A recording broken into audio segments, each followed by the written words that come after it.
I le nganga whaaloalo mātou te whiwhia tuong whalofa ma whaatala whātu Sāmoa lea tunu pele.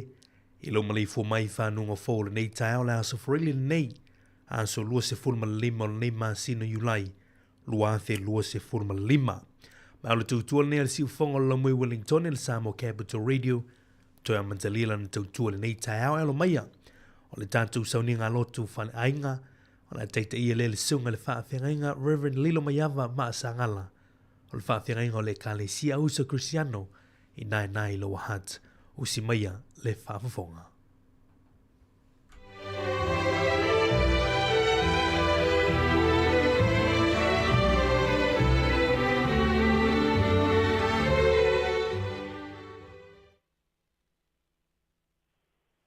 Fatalo fatu I lo malei fua mai Sāmoa I le nei tai au. Aftai le lo fama le anga le lei o le tua u mawhai na tai mai lo tau so fua ma sa mātou wola I le nei aso. Ia anga le lei le tua I le nei tai au ai mai se fua fuanga ma wha moe moenga le aftenga I ai si o tātou mutunu. Fatalo fatu fua I le pai o leo whaingaru anga tofi le tua I le patawhai tauranga ma lea patawhai tauranga. Ia mai se lo tau bala wina. Ia anga le leile tua I lo tau soifuanga lue. Aua lo tau malosi. Ia wā foi tiute ua bala wina I tātou le tua. O te fie patalo fatu foi le. Ai o tātou mutu tau si tonu mauto malawa. Anga le leile tua I lo tau fiala mai le nei taia. Pui ma leo le tua lo tau soifua. Mamalu o leo pasa la lau o lo whaonga ina I lea vai aso ma lea aso. Mo li lea ngang pastai le li pule ma leo whaingaru wenga. Anga le tua I tute ma whaiva ua bala wilai tātou le nei tai au. Sāmoa o maia tātou ave le whamua I le tua. Ia wā foi te au mangaru wenga o le awhenga iai I le nei tai au. O pua le whai salamo I o vai. O te whātua tua lava ia te oe. Aua le whamaina ue o le whamabau. E la vea I mai ia te au I lau amioto. Tātou sta. Pastai le tua lo mātou te mai. Au mātou ta pena I le nei tai au I te au mangaru wenga. Tiute stonu a inga. Tui nātu lo mātou. Ola I lau o fio le li tai mātou I lo file mo. So li mai le mātou sani ngā lotu le nei tai au ma si o mātou utinu. Mai alo file mo, anga le mai lau fio ia I mātou. Ono lo suafa I so o mātou wole mavala au tuai. Amen. Tea tātou tāpo iatu I le vi ingo le tu. Wanau o mātou loto. I le upu o le ola Wheta lai mai le ali Ia mātou langona O te alu pea Te whina ngalo ai O te whaia le ali Wheta lai mai Ua nau o mātou loto I le upu o le ola Wheta lai mai le ali Ia mātou langona O te alu pea E whina ngalo ai O te whaia le ali Wheta lai mai Wheta lai mai le ali Sei whaaro mo longo lau whanau I le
Hello. Hello.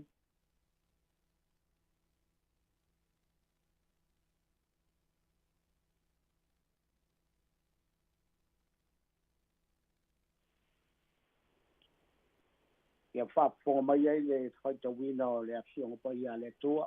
Maua le tātou tusi mai le. Usia te nese, mō mua. Ia lona whai upu lua sumat pā. Ia pā ngata mai le. Nei mata upu.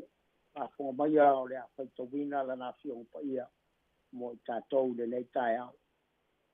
O whetalai mai fōi le tua ia te tupu mea ola mai le lau ele ele. Kai tasi malona winga. Manu vai whao whanua ma mea whetolofi. Ma manu vai whao le vao e tai tasi malona winga. I le ua whapea lava.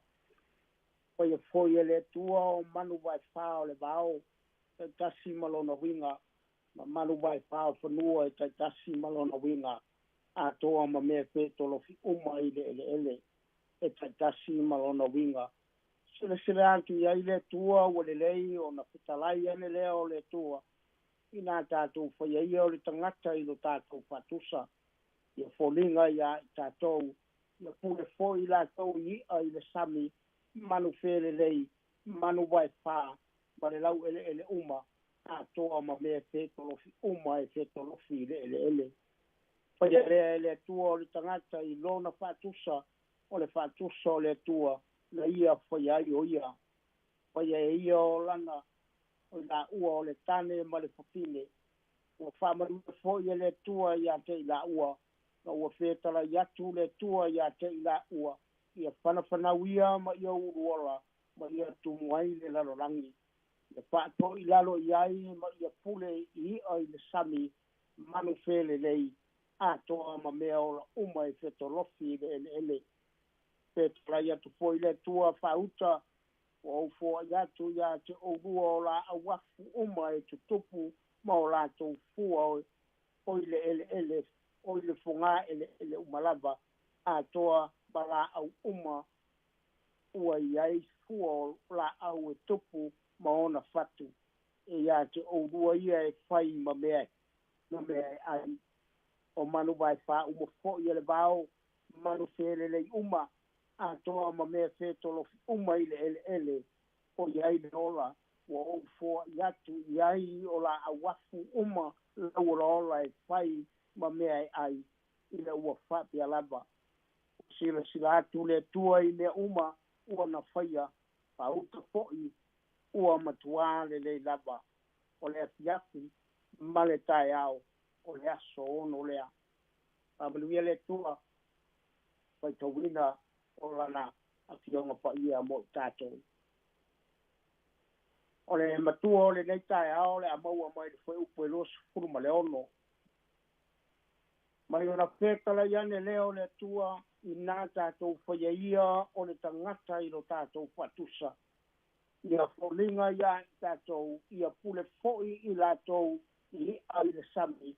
Manu whele nei, manu vai whā, ma le lau ele uma. A toa ma mea whetolofi uma e whetolofi le ele. Ni Sāmoa le tātou mutua le nā mo le nei tae au. Tu masalo, me vai aso a toa sa tātou whailotu ai le tusi le nei a kenese. Lea sa o wha so ina mai le amatanga na fofo ai le larolangi. I lea vaenga ma lea vaenga o ngā ruenga ma mana lea le tua mo lo tātou sila pia ma lo tātou loa. Ai au la nei lea wa muli le tangata le whaatino ina o whanga le tua. O le manatu au tū la o mawhawhaunga i le nei tae au. Nga taua lunga i le tangata le whawhanga le tua. Ua uma o na tapena i le tua mea uma mo oe ma uma i tātou uma. E le aise mea na whaata mala i le tua. Na tapena mai ai le tua me uma mo lo soifua ma lo wala mo lo puinga ma lo saonga le mu na tawalunga i le tangata me uma na whaia le tua. Pa mai wale aise mea e toi popole ai le tangata. O te ofo i se tangata i le nei tae au ai popole i lono loto a leo wa umo na tapena ele tua manuia ma le tamao ainga mo tato a wao le tua ngā lue mai ai ele i te siri ngia ele tua ana ngā ruenga na whai ai sia langa o lai ele whamoe moe le tua o oe e te inu ai i whamanu yanga le alaua tu mai o tātou o le tangata na muri ai le tape nanga le tua. Ua le ai la se mea e toi popole ai le tangata. Lua, pai mai e ngata le pule i meo le fofuanga. O a mea ua foa i mai e le tua. O a mea na whai e le tua ma tu mai lo maoto ma lo lao. I te tonu lo a inga ia ngata ai mea e te manao ai.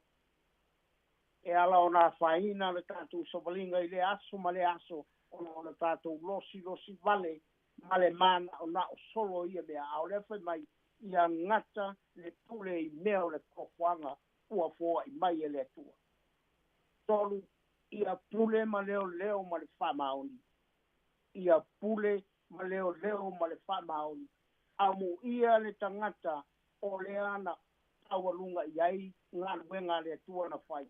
O nei mea uma moro tātou le lei, moro tātou manuia. Ia pule ma leo ma le whamaon.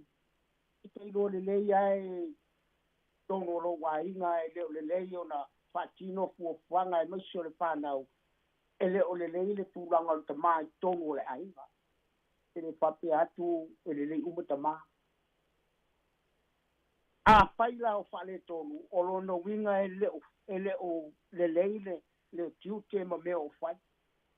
Ai ia pule ma leo ma le whamaoni. O lo tiute le nā, ma lo toki le. Ia o pule, ia o whaia o tiute ma le whamaoni. Langa leo wa uma o na whatu, langa mai e le tua mea uma mo lana tangata. Mea la e mai fōa i mai le tua o mea i te pule ai. Ia o whaia ma le whamaoni. A whaia leo whaia o tiute ma le whamaoni tonu le ainga. Ai mai se e kale si o tātou lotu ai. Ia e toi whesili a oi a te oi. O whai o tiute ma le whamau. Na whasili, pamata na whesili le tua i mea na ia whaia po whapea po le lei po le anga. Le ai. E uma o na whai toi tilo le lei ai. Ina ia o ngāre ana fōfuanga me mea uma na ia whaia mō lana tangata o le a muli o na whai. Ia pule ma leo ma le whamau. Malona wha, pai mai o lana mana baola, e se so o ta i ai le tua ma le tangata. O te ofo, ia i tātou le nei tai au pe a whai le aise manatu i le tua malana ola, ola ai i tātou. Ia tātou ave le whaftai le tua o leo wa e fōa i mai le so pou. O le a uanwa i whatino tiute ua wala uina ia o tono le ainga e maise ngā ruenga o le angarue ai. Ave lau whaftai le tu. Aisia, a wao le tua na ia tā pena ina me le lei mo tātou. Na taua lunga i a te oe ma au fuafuanga na whaia le tua. Whaftai le tua. O le ua umanuia, o le nāwe manuia, o leo wa sauloto, o leo wa o sauloto, ono le tāpenanga le tua. Le tāpenanga le tua le na au mai eilo na atali pele to tasi alu lungo le sa taulo maliwai. Aisia, ina ia maua i tātou se manuia. Leo wa tātou tamao a inga i mea wa whaia le tua. E ao lao le tātou toi mana tua le nei tai au. Sāmoa e, a walo i te au mangaru wengo le nei aso. Tau tua nā, ma oe na taua lunga i a te oe, po foanga le tua. E le aise vaenga o louso i pua e le marama i le tua, e manino mea oma i le baba ai e le tua a wā o oe, o le palia liki o anangātua. Whamanu i le tua i tiute ma whaiva o le nei aso, o i le vi inga i le tua. Amen. O le tātou whai u le tstaru. Whaftai le tua i lo wak, ngare le i malo walofa i le nei ba yaso ai mai se po i le fai unga o le nei ba yaso. E ula mai le mātou whalongo ina le mālu ugu i le tai au ma le tai au. alo e whawhangu lava I mātou, ma e manava I o mātou, punga isu, ma maua I mātou, le ora ona o lau fi. Whaftai o mātou wau via le nei aso ma le manuia. A o I lunga si o mātou o tunu o I awala. Alo whangia ina I a maua le saonga le mō. I le whaatino ina fo I o whi au mangāru wenga o le nei aso. Poi ma leo leo e lau fi. Au ane iai ni whala me lawe tutupu. I o manutia pēr si o mātou o tunu o I o aolo. Alo whangia e lau fi o la mātou sabalinga I le whai ungo le nei vai aso. Mātou wha moe manu ia te oi. E manu ia ai a mātou fua wanga o le nei vai aso. Tālo matu I nātou. Ko mātou o tunu nei o lo mātou no nofo ma ngālu rue ai. Atasi lau fio mai mātou. Poi ma leo lo mātou saonga le mō. Pātau ma maoni, matangi mani a whāni lo ronga mani bāfui e ono a fiai lo mātou saonga le mō. Ai a poi ma leo I mātou I le leias. I nātou le pai o leo whaingaru enga tutofi I o lo o. Mana baina lau fe au ma lau tala le lei tutonu o e kālesi. Anga le lei lau fio I le soifua ngalue ma le soifua wauna. Poi ma leo e lau fio lo lato soifua. E tua lo mātou te mai, mātou tu I nātou fo I lau fio e o lo o māwhatia I tutonu o whane ma. Ie iai lau whamalo longa I o lato tino. Wa oe le tua mātou te maua I le soswan. Wai le malosi, a vese mai o le tino. Ai a maua le malosi a wātiu te mawhaiwa wa wāla uina. Aga le lei lau pio I li I mato mai ta I fōma. Le whātino ino lo lātou o nanga I le nei aso I iai le whamaoni. Wai le poto ma le tamai. Ia wā fōi le whātino ino tiute o le nei aso. Tina tuna ia mātou whanau. Ta pena masauni moa o onga o le nei aso. E uina le ngona le maluru. A mātou te whamoe moe lau fio le tua o le amalu ai ai a mātou whanau. Anga le nei lau fio ma poi le nei aso. Ina tu foi le ofisa pasa lau I lau fio le nei tai au e mosilo mātou whangaina o le nei ala leo. Mori ai lau fe au I si o mātou o tunu. Ia poi ma leo soani le patino ino tiute o le nei aso. I whapeo nei umanuia fua puanga ma me umarama. Sāmoa lo le tua lo mātou tamai. Tālo matu I nātu fo I si o mātou o tunu o I Sāmoa. E si le fia fua puanga I le nā masina. Le I whapeo na malutia fua puanga uma.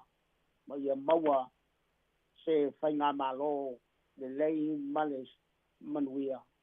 Whamoe mea uma ia te oe manuia ai mea uma. Le lava la mātou wala au I lau fio de nei taia. O ani o mātou whale tonu o le a foi se upu o le tau tamali I le whapuanga I nei taia. Mangalo mai I ma. Lo whangia I mātou le nei aso. Le whapeo nei umanuia ngāru enga ma fuapuanga ma tiute le nei aso. Mātou whafo I le vi inga ia te oe o no lo suapa iso. Amen.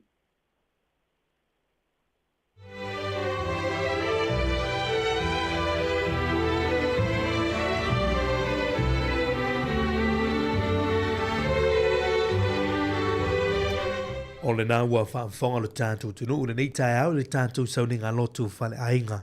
Na vea I le sunga le whaamwhenga Reverend Lilo Mayama maa sangala o le whaamwhenga o le kālesia a uso Cristiano nai lau hat. Mo tātou staulanga nei tai au moli le ngā whaftai I le wauna le tua. Ono le tāpinanga mātu ngofila nei tai au le lupu folafola le tua tomatawina ilu tātou tunu. Mai lawa I le aso ngofua. Ia si o mai fule nei a as for really fa ungol nei va yaso. Whawtai le tā pena, whawtai ia mo talo sanga mo lia le aso te tasi. Ia wāta po I o whaivalu tātua tunu o le mātu talo. Sanga whaamanuia pele tue lau sunga le whaawhenga inga le whalutua no whalo. Te nana le tāpo inga le kāle sia whawtai lau sao nei va yaso. Manu te leina fuafuanga nei yaso whawtai. O le vingo le tua toi te liu mai. O le pola klamen ata le tau le nei tau le as for really lua suma lima o Julai. Pespesenga o ai se o mo mia se tali, pespesenga whalenganga, ta urunga tuele tātou sauninga lotu le leitai au.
O le tautua le si ufonga o le laumua o lo iai fo i le langolango a le New Zealand On Air.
O te le tū le vai papa, a le au wasa le vai lolote whantao e tutui la manua. mai se ole e tia longo Sāmoa sif.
Hi Sāmoa, it's Auntie Tala here. Instead of Fifi Falo, ile atau le tayao. Laugh of the morning. Amat sa may apple feet to the babayao. Sufong lo mua. Atau le tayao.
Ia, toi o whalofa ma whaatala whantu Sāmoa lea tunu pele le nei tae au, ma lo le sui whomanuia, ma lo foi le taua tai le tae au le neo le aso wharile, aso lua se fulma lima o nei ma sina Julai, i le tātou wholongo nei tupsanga wafe lua se fulma le lima, ma tau titu ato lima le whaatalofa, ato lima whatu au i le whawha mai lo tātou tunu le nei tae au, ma lo le sui whomanuia o le tau tua le nei mo oe, ala wala leo whaasalau le si ufongo lo mui Wellingtoni, le Sāmoa Capital Radio toi o wholofa ma whaatalo whātu le nei tau malulu le tau malulu le lau mue Wellingtoni ia le lofa maleanga leo le tua o ma whai ona mole mai lau tu sui fuma so mātu na iola le whai foi ona tātou tue whatāpai lungo peau ngalu lea i se isi so onga o le tautua ma lau unanga ia le tātou wala leo le nei aso wharile le aso mulimulo vea mga luenga i le tō telo le tātou tunu ai ase tautua ma se waunanga le tātou le tio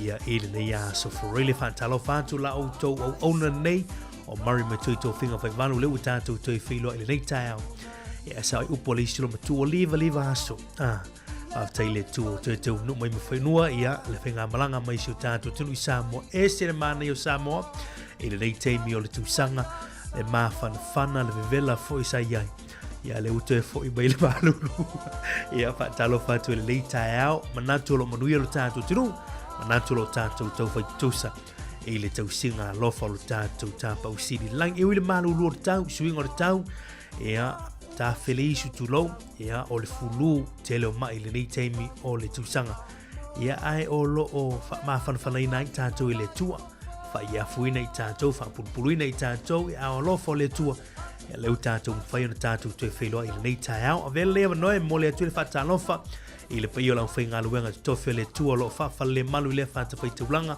ma le whatawhai taulanga whitai tunga wale tau suino lipu vai o le ola wale sui fofa le nganga o tātou tangata le whangaruina le whatalofa le nei tau ni o tātou tua a sina sina o ta mama tina ma tua lo tāpoi me mota malawa por whala maulu le mula tāpu ia whaiva ma tiu te lo al whaiva lo tātou tunu ia e atu pulanga talvau le malosi o le atunu. Good morning talofa le usauni atu fui uto wao ongon ni fui as for really asu muli muli ongon ni fui vai asu ia malor tau malor whantua toa i le pa ia mana mamalo si o tātou tunu whantalo whantu ia tunu e mamao i tātou pa angolo mafuta mai au si tālia le malo telo Amerika whantalo whantu fui si o tātou tofi Sāmoa. Good morning beautiful Sāmoa ia misia foi uto le nei teimi ia whantalo whantu fui Afrika i saute Isara elu Dubai so se tawhara ke lope ia o wa ia tuai o tātou tangata masa ili malo ai ia whantalo whantu le nei tai au le whangaroina tātou paanga i lunga o le tasi ono tesi mana tasi wha mo lunga o le tātou frequency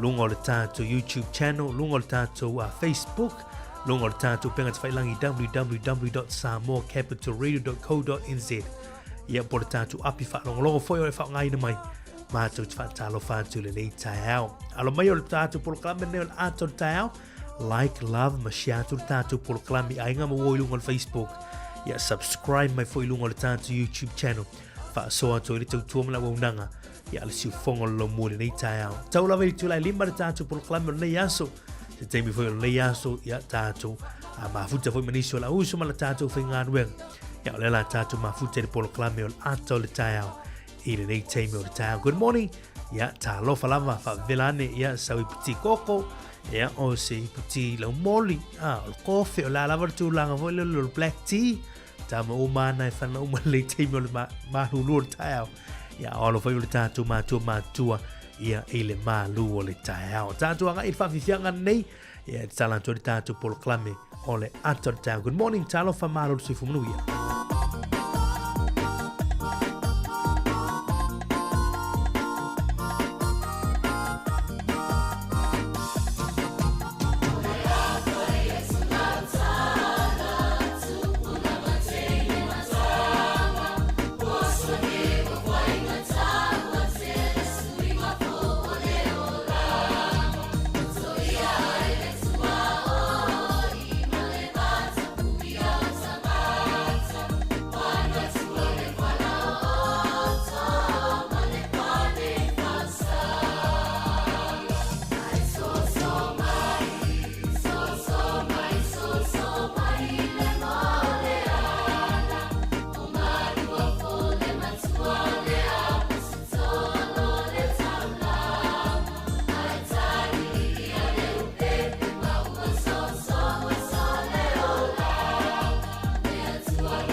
Toi whaatala whantu nei teimi o le tai au, sina wainga nei le tala o le tau, whaapea foi le tala o le tai, a wau fufuanga whairo nei a, so whareile le whaiunga lewa yaso wa tātou le mai.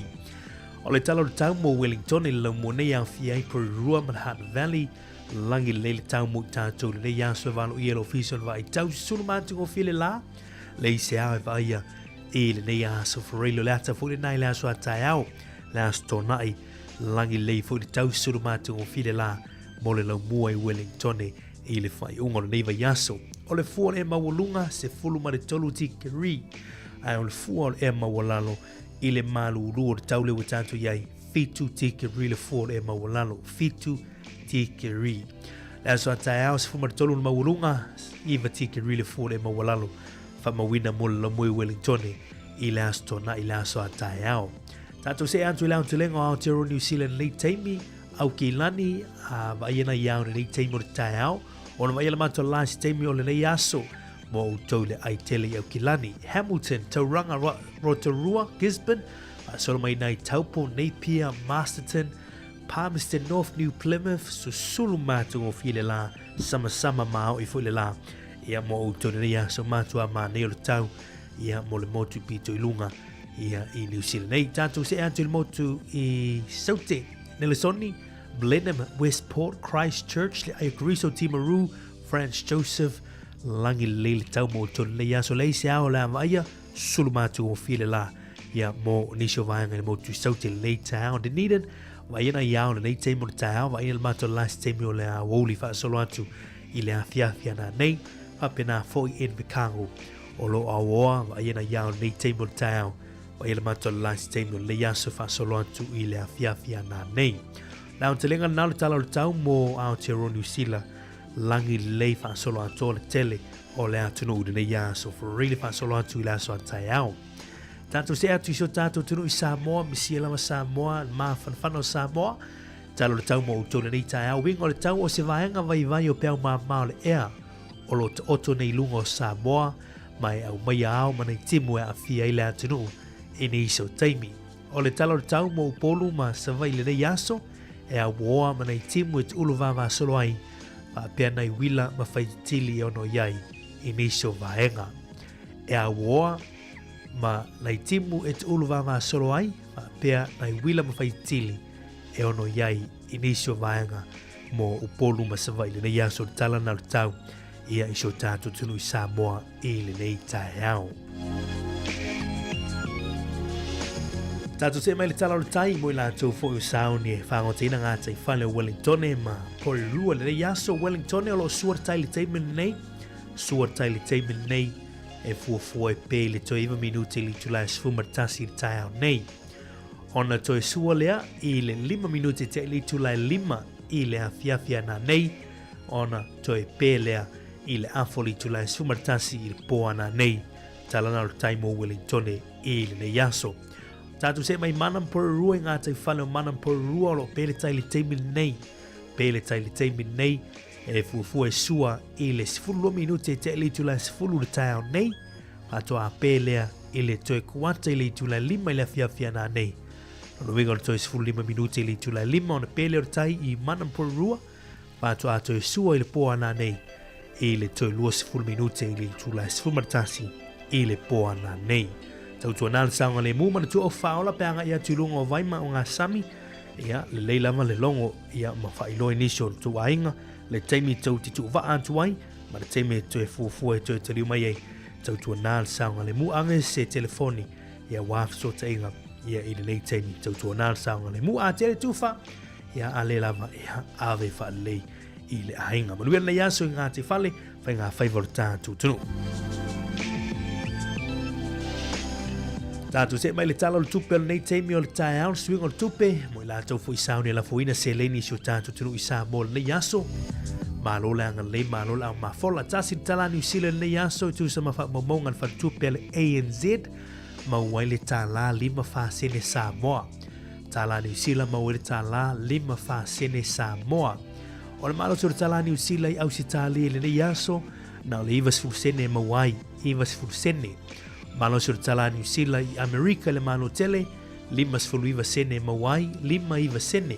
O malo sur tala New Zealand i Tonga, paanga tonga tasi tala ma wele tala tolu 5 sene ma malo su tala New Zealand fiti nei aso tala tolu 2 sene mawai tala tolu 2 sene Manuela voina usto seleni nei aso va tailanga lei va tailo sai me fai nei tatu ainga ye ono mai ka le sia isho tatu tunu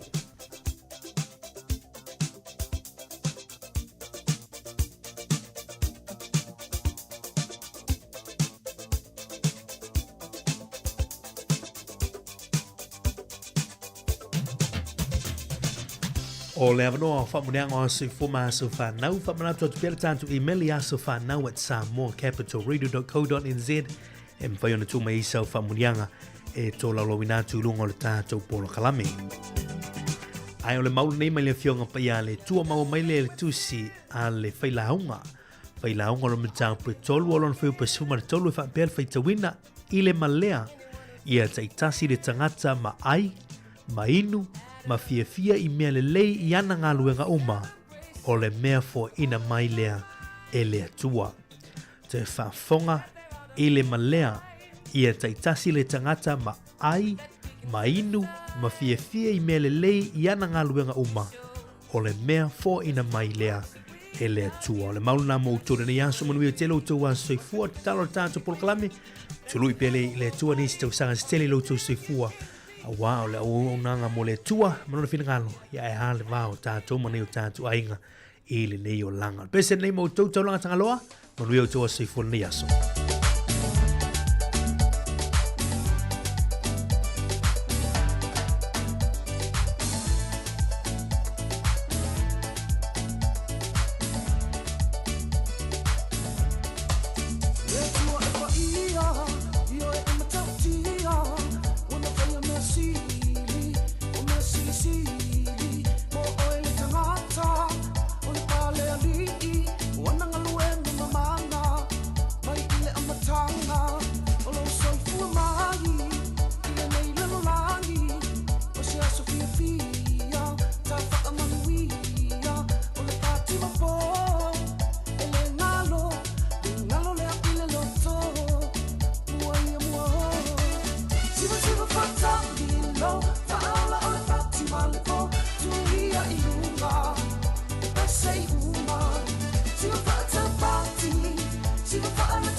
Ia tala falava os mel fafonga o tala mena tupula langi nei aso tātou ria le aso 25 o Iulai.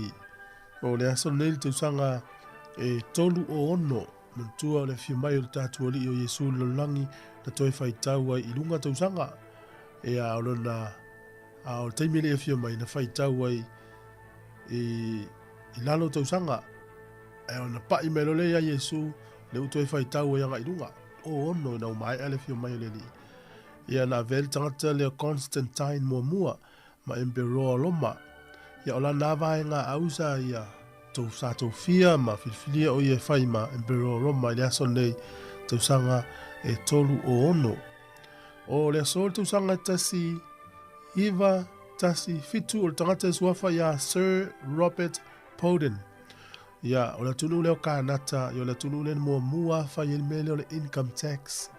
Ia o la tutongi ave ese maisi na tupe mai lau la fonga. Ave ese maisi na tupe so soani malo. Ia e 5% e maulunga o la tax na il na taimi. Ia leu tau te iloa o taimi o la tatu ali na i tax il vai taimi o loma. O le aso nei tu sanga e tasi iwa, lua iwa. Ia o le kovana o Amerika Samoa sa il na taimi o Captain Stephen Victor Graham. Na whawaina le whaletupe o le Bank of American Sāmoa i le sol tu sanga tasi iwa lua iwa. O le aso nei tu sanga e tasi iwa tolu lima. Ia o le tangata suafa ia Alfred Clark Turnbull. Ia na avea o ia ma administrator o Sāmoa i le aso nei sa avea o ia ma tangata po ile ialo ia lan tūlanga sa ia wa ia le tūlanga o taimi o New Zealand i Sāmoa i le so. O lo tau sanga tasi iwa whātolu ialo ia lol filfili o ia e whai ma administrator o New Zealand i Sāmoa na tawa ia Sāmoa na taimi. O le aso nei tu sanga e tasi iwa fitu walu na whana wai i tutono Engelani na tamaita i o Louise Joy Brown. O ia le pepe mua ia ua whaia ia i le whainga leo le poto whafo mai. E le i tau aveina e lon tina, ai e se le tina tau aveina. Ia ai o le toto lava o le tamama le tina tu whaatasi i masini whaneo le po. Ia lena mau ai teine leo Louise Joy Brown. Whanau lai le sol tu sanga tasi iwa fitu walu. O le aso nei e manatu ai ia le so voi leo Iakopo. Whapea whamtalanga na malanga i se pānia pio inale sa au nei na umaea e na wafio Yesu ilangi. Ma le tua ai le so o lea o Iakopo. Ia o tatu talana toi mau alfa poponga el te masani whaftai.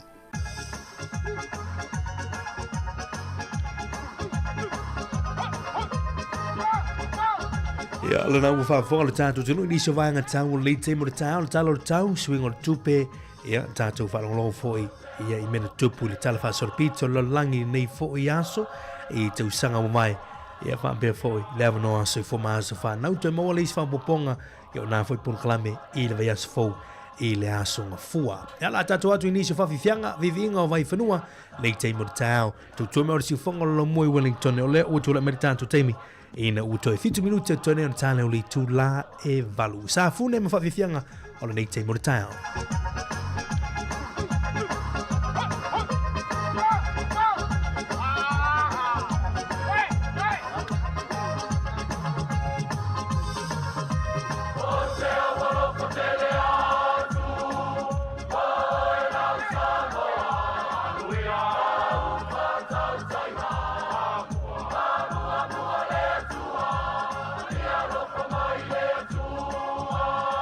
Yes,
Vivingo, vai whanua lei te mo tau, sa fune ma whawhiwhianga lei te mo tātou. Por klama ato tau, toi whaatalo whātou nei te mo tau, lau tula mera tātou te minutu e 2 minute, o toi neon talu li tūlai valu. Tali tūlai valu, ia le whaapoponga mo tātou tala mai Sāmoa, ma tātou tala fau o le nei tae au. Toi whaatalo whātou, tau tūmene mo e siu whongo lo mui Wellingtone, le Sāmoa Capital Radio tasi ono, tesi maratasi wha mo le nei tae au malulu, ia o le aso for really. Ia, whaatalo whātou nei te mura tau I le sunga ia lea ia te rini bar, ma le mahuta mai. Whaatalo whātou le sunga le lia au ia siri la Simona Simona Tafa, good morning. Ma loro sui fumanuia lau sunga le lia au. Whaatalo whātou le sunga ia ma le mati le mahuta mai nai o Tara le nika tae au, good morning. Ma loro sui fumanuia, whaatalo whātou ia pina te vanga. Ma loro sui fumanuia nei tae au, flower le mahuta mai lungo le tātou YouTube channel, good morning. Ma loro sui fumanuia le sunga le whaithia o langlango ia leo anai Sāmoa mai. Ma loro sui fumanuia le tae au. Telesia au Custino, good morning. Ma loro sui fumanuia. Ma tala whatou le sunga ia whawhawina tāni elu. Le mahuta mai nei o Tara le nei tae au, good morning. Ma loro sui fumanuia Uncle Jack. Ma loro sui fumanuia whawtai mufu a Rosa le tae au. Iosefantu Lawano, good morning. Le mahuta mai nei au Kilani. FT Vala, good morning. Pali isina leo ma loro sui fumanuia. Ia te oi le nei tae au, whawtai le mahuta mai. Ma teo wha maulalo le mahuta mai le nei te mora tae au. Atalo atu fo I sia u te le ia niue wha mati I o tana le mahuta mai le nei tae au. Tala wha niue, alo whātu I le nei tae au ia tu umalama I Sāmoa ma loro sui fumanuia. Ia, Sāmoa, tātou poloklame o ato tālu tātonu li tūlai valu. Tele tātou tala tātou tartanom tātou mafutai I le te o li tūlai valu I tātou telefou leo tāpena mai. Usi mai al whaafonga I tātou tala mai Sāmoa. Tāpena ina tāsi salam Sam o tātou telefou. Fonga ina le tō whina ia ana whaasolo.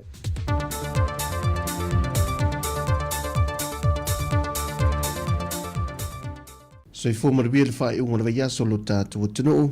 Wa malole o na sae ma le whina I tiu te mga aruenga, ia ai o telefou foi nei mai Sāmoa e nisi o meo lo tutupuai.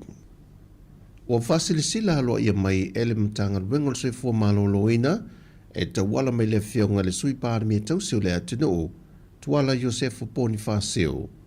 Le joe wha au popo I leo le isi vai aso atua, e a matatu le aso ngafua le aso fōu aso luse fuma le valu se I o atu le aso mua au kuso. E tāpunia ato o mai a onga le atunuu. Ai whaonga I nei le awanole mo le whanai na atua o whale a onga o a onga te tasi. E mese lava I a onga le talwhata I pia manu ula tama I ai. Le olo mawalunga le foi numero alo ma whanau olo o a fia le denki fever. E whamaumongo lava I a antanga luenga soi fua malolo ina I tamaiti wa a fia. Wa atu le afe fitu se lau lima se fulma leono. Ato ai ma le to alo wa wha maonia na mali liu wai. O lo wha ilo mai foi le matanga luenga. E silia ma le se lau ila atu e wha maonia wa a fia le vai aso e tasi. Ma o lato wha maonia foi e lua I tu ai ngā le fiva pōna iwi leo lo pepesi le atunuu. O le DENV type 1 ma le type 2. Ai o le 5 tausanga ngā ile se funma le 5 tausanga. O lo palasi e le maulungo le foi numera. O whanau o lo o a fia. O vaenga lo a ia le polo inga wa aloa ia nei. O le atatale na ile ofisa tu tonu mo whaalawe whaafua sei po le New York. Mo le whaafuino fuawhanga e tali atua le pepesi le whaamai o fiva pōna iwi. Mai ngā rurue whaatase lava malinatanga luengo le sui fua malolo ina. Lua o le a whaatino I foi ma porkala me whaalawi lo le si tio le puipuingo I le atunuu. E au fie ma whaamtalanga o fuawhanga. Malona whaatino ngā mo le sile fie le mamalo le atunuu. E tawala atu le New York. O le a whaatino porkala me mo le whaamai no Malta Malawa. E whaatama ia ino whangalo tautu fua I le namu. Ma vaitoa, ma e te talo atu e fo I le langolang sua le mtanga luengo tinam tama I tai. Anga fiso tai, ma e ngā lurue whaatasi ma lea fio anga. I tu ma lo ma whonu whaavai whaatino lea fua whanga. Ma e whaapea fo I le mtanga luengo pisinisi ma leipa. O le atau la mua ngā lurue whaatasi ma pisinisi o lea whaamaina lo toama no whanga. O lo whaatino I pisinisi. O le a wha malo sia fo ilmitanga luenga mwhala pakutunga umale malo. Ina ia wha ma ofisa mano whanga o lo ngā lurue ai. Mai ole a ngā lurue wha atasi fo I tu tino umale malo malmitanga luenga o le soi fua malo lo ina Le whana ina le waila au ono whanga o ofisa o lo mo mia. Ma o te talo ato i foili soifua malolo ina mna malo le atinu. E tūlanga o mo mia mo le ofo ina fuato le toto po le Plateau Nation. E taula mua ai le sosaia te le koluse mo e ngā lulu e whaatase malimtanga runga soifua malolo ina. E nei a lava i paina toto mo ngase tinga ina. Wa se ile a our company telefone le Vodafone Sāmoa e o fuatu nei mea lo whaititi e tau na tali ai le tau ti ngā o alo ma whanau le atunu. Na manuia la tu tau mwhainga i tau sinionga i ta alonga la i te le Pasifika. O le porkalame na whatu teia lea il whalite malo le tau mea sina. Na whaeloi mo onga o lo il presidente o le asosio ta alonga le atunu. To au pepe a siata Cherry Walk. O lo te talo mo se whainga malo fau e tūlai mai. La tau te amane e ina le tau ti ngā o alo ma whanau le atunu. E malangatu e avea ma ave fua sa moe ta longa whaavau mano. A tonu o le tasi o le lua o la sia langa mai lunga. Ia matala no ina foi. Sa lo le toi po foi mala e ale sa tu atu ai le tato malo ma le fionga minsta. Ia e whainta foi na vaso whamtalanga o leo tato e lunga o teimio. Whainga whilwhilinga ma ia le atunu. Ia tonu se mai ale lei ma mautu se tato malo ia na toi whaata otola ia o se whainga whaavai al malo. Ia ma whaina mo ne whaamnuanga walam whanau. Lata mai nei na whaamalama mai le whinangalo o le whionga le minista tausi o ta longa. O se porkalamere nei na whaata oto mai e le vaenga whaapawhai le JPP o tū le foe. E mau whaai longa ai na o ilantou e whaamanui na mai ta longa le Olimpeka, ta longa malo le tau pulenga. Ma ta alonga le Pasifika e maua tau i tau se lene, ai lea o fia i ta alonga lai te le Pasifika. Ai i ta alonga le Pasifika ua mawaya tu le tolu sanga o mawae, e le i maua fo ini tau i tau se lene a alo mawhanau na maupine mai ai. Ai whanau tu au pepe, e mawhai o na maua umane whaai longa tau se lene so o si ta alonga au fia i ta alonga lai te le Pasifika. Ona ele whai ngō fia le tāpenanga alo mawhanau, e ko leni matapena e moia ta longa. E no foi na to le company telefoni le Vodafone, ni pepa tala o loa ta iafe ta la mo ila tau na maua pine auro, ai fitu se lau limas fulta la pepa tala o loa mo ila tau na whaamnia ine pine siliva. Ma le lima se lau ta la pepa tala o loa, mo ila tau na whaamnia ina i pine apa mea. O le tuto atase le malo Papua New Guinea na waia tuaile wha ilipu a malu le malo. O le urua i teimi le wa whaavai na i Papua New Guinea, le tu whaatasia leo se tauwanga mo wha ili ese leo le Pasifika, e le anganga i ne mawhai o na tutu mga alurue whaatasi ma whaalo whani leo umma le Pasifika. E iwa wha ili sa iei le tauwanga, mai o leo toi tau nuu manuia mai i whanua i le wha ilipu a malu le malo. Ma le whaelonga le manu malo i le whaeli pito i silio na fia i ei tangata i la tau wha fianga po le Fans Favorite Award lua se fulamane lima. Na wai e fwede nei wha moe le silia i le toa se lau tangata musika mai le Pasifika.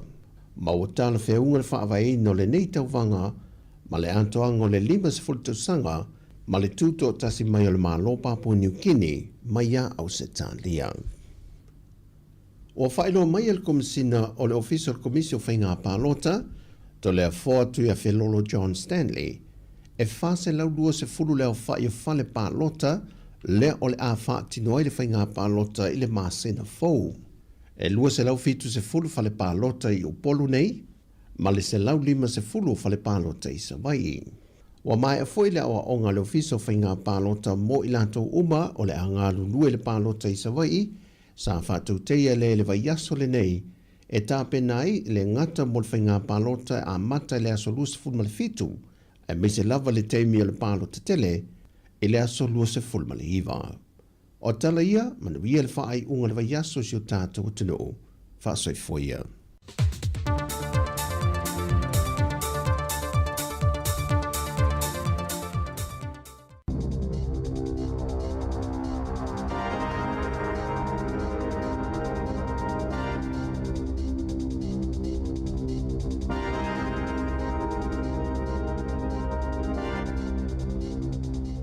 Tala whalava o tala whau mai le si ufofonga le lau mua mo le nei tai au Aso lua se furu limo Iulai lua afe lua lima.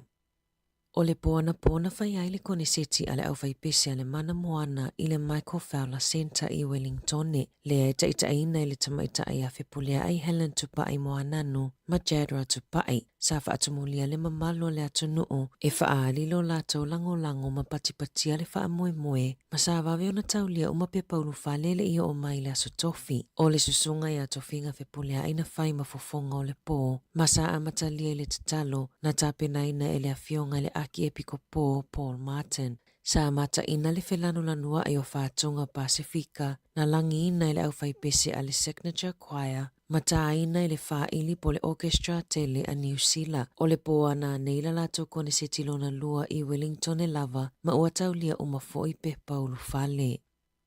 Ua maliule li pese fiti tautaua ia George Fiji Veikoso lea e tele ina lau i loa ilona ingoa pese o Fiji e maliu ua 505 tausanga le matua o lona soifua. O Fiji na soifua ai fiti mana maliu i suva pe ona whaamaonia mai e lona ainga. E sili ona lau i loa lea li pese i whātunga reggae wha Polynesia, wha Bear Island R&B, mai sili ama le tolu se fulu tausanga o nofoi Hawaii, lea na amataila na ngaluenga wha musika, ma lau i loa ai i le lalolangi a toa. Na toi fo i fiti i le lua whelua wha, mo lana ulua i kone seti na whai ai Nandi, ma sa taulia uma pe pauru whale i tangata mai le atu Pasifika, na lolofia toi fia moli mawina le kone seti. O lana kone seti lona lua na fuafua mo se te mo le tausanga nei. Na sau noa whaalawa i tele Fiji e winga i lona ngase, le ana wa ai ua alu i le no fua whaata avale vale, ma whaia lana kone seti. A o whea ngai pia malo i tau o le soifua ma lolo ina. E to tele tangata mai so o se atu moto le Pasifika ma le lalolangi, ua momoli atu alo whaanga ma wha amaisenga, mo lona ainga wha apea tangata o fiti. Ma e tele ina manatua i lona tu malosi ma wha au ngā lona leo mo le Pasifika, ai maise lona tunu o fiti.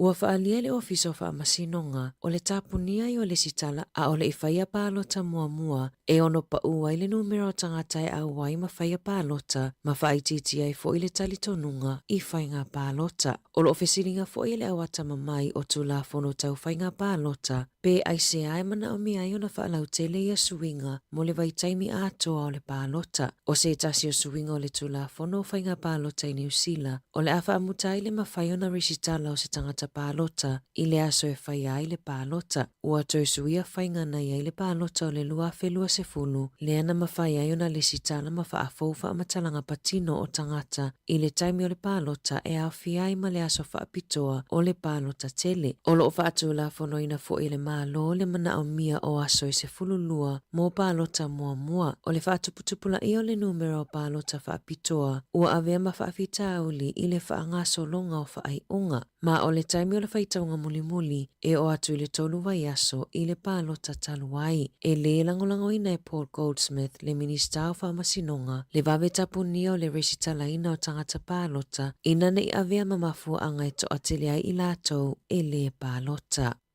O le whalemata anga a le Te Papa Museum i Wellingtone, ua whaingoa ina o le whaatosina sili o na le lei i New Zealand, ma ilona 5 i whaatosina i le Pasifika i Saute. O lo whaatu mawina le whaatesi ma le fitu, o whaafetu mai le 5 fetu, whaapea ilo ilonga i se fulu whaafe whaase lau se fulu 5, ato aima le se fulu tasi afe se lau lua se fulu fitu o ilo ilonga, o whaailonga o fetu ta i 5. O le luafe lua whaafo ina whaamawina ai, o le Te Papa na pito i whaatosina mai ai turisi mai whaafo i New Zealand. E lea i se tutongi mo tangata New Zealand e ulufalea i le whale mata anga, se i wangana tangata mai whaafo ta i se fulu ono tausanga anga ilunga. E tutongi le tolu se fulu 5 tala, lea sa amata whaamamaluina i a se te mo le tausanga taluai.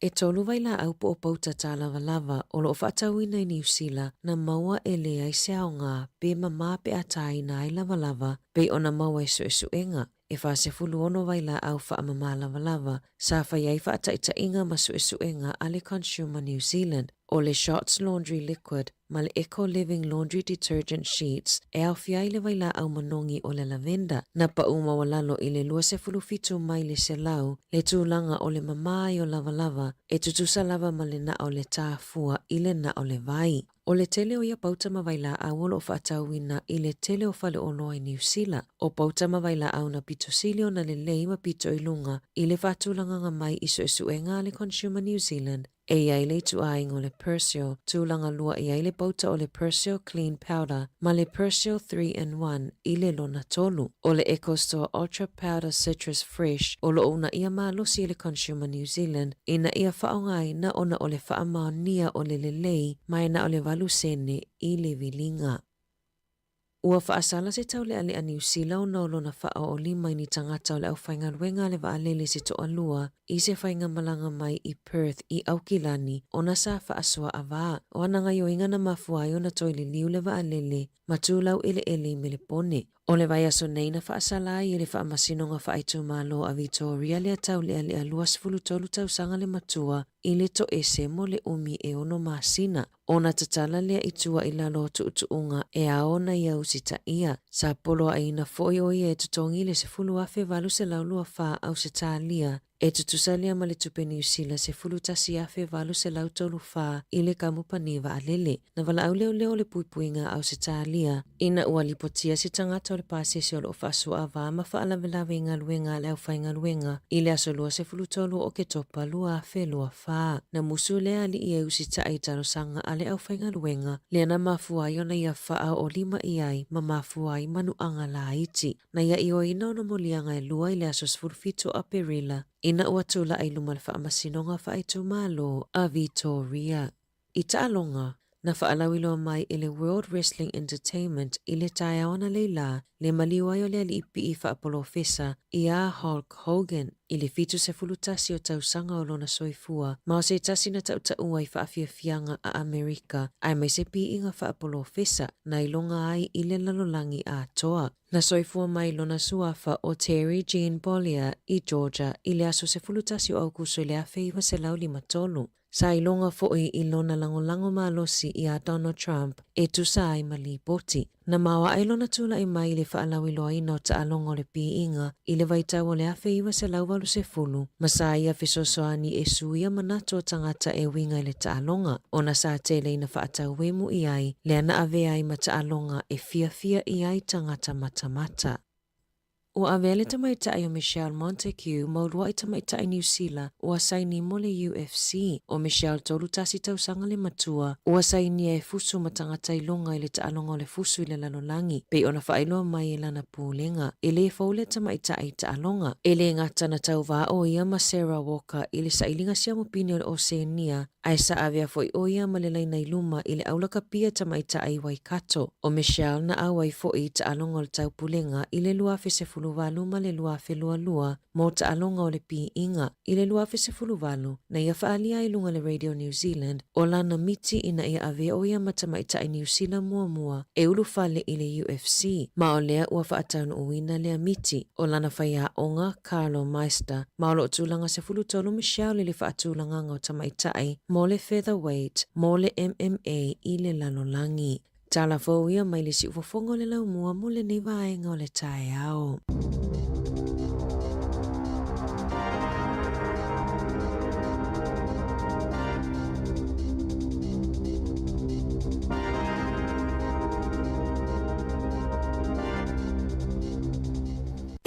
Fofonga o le lau mua.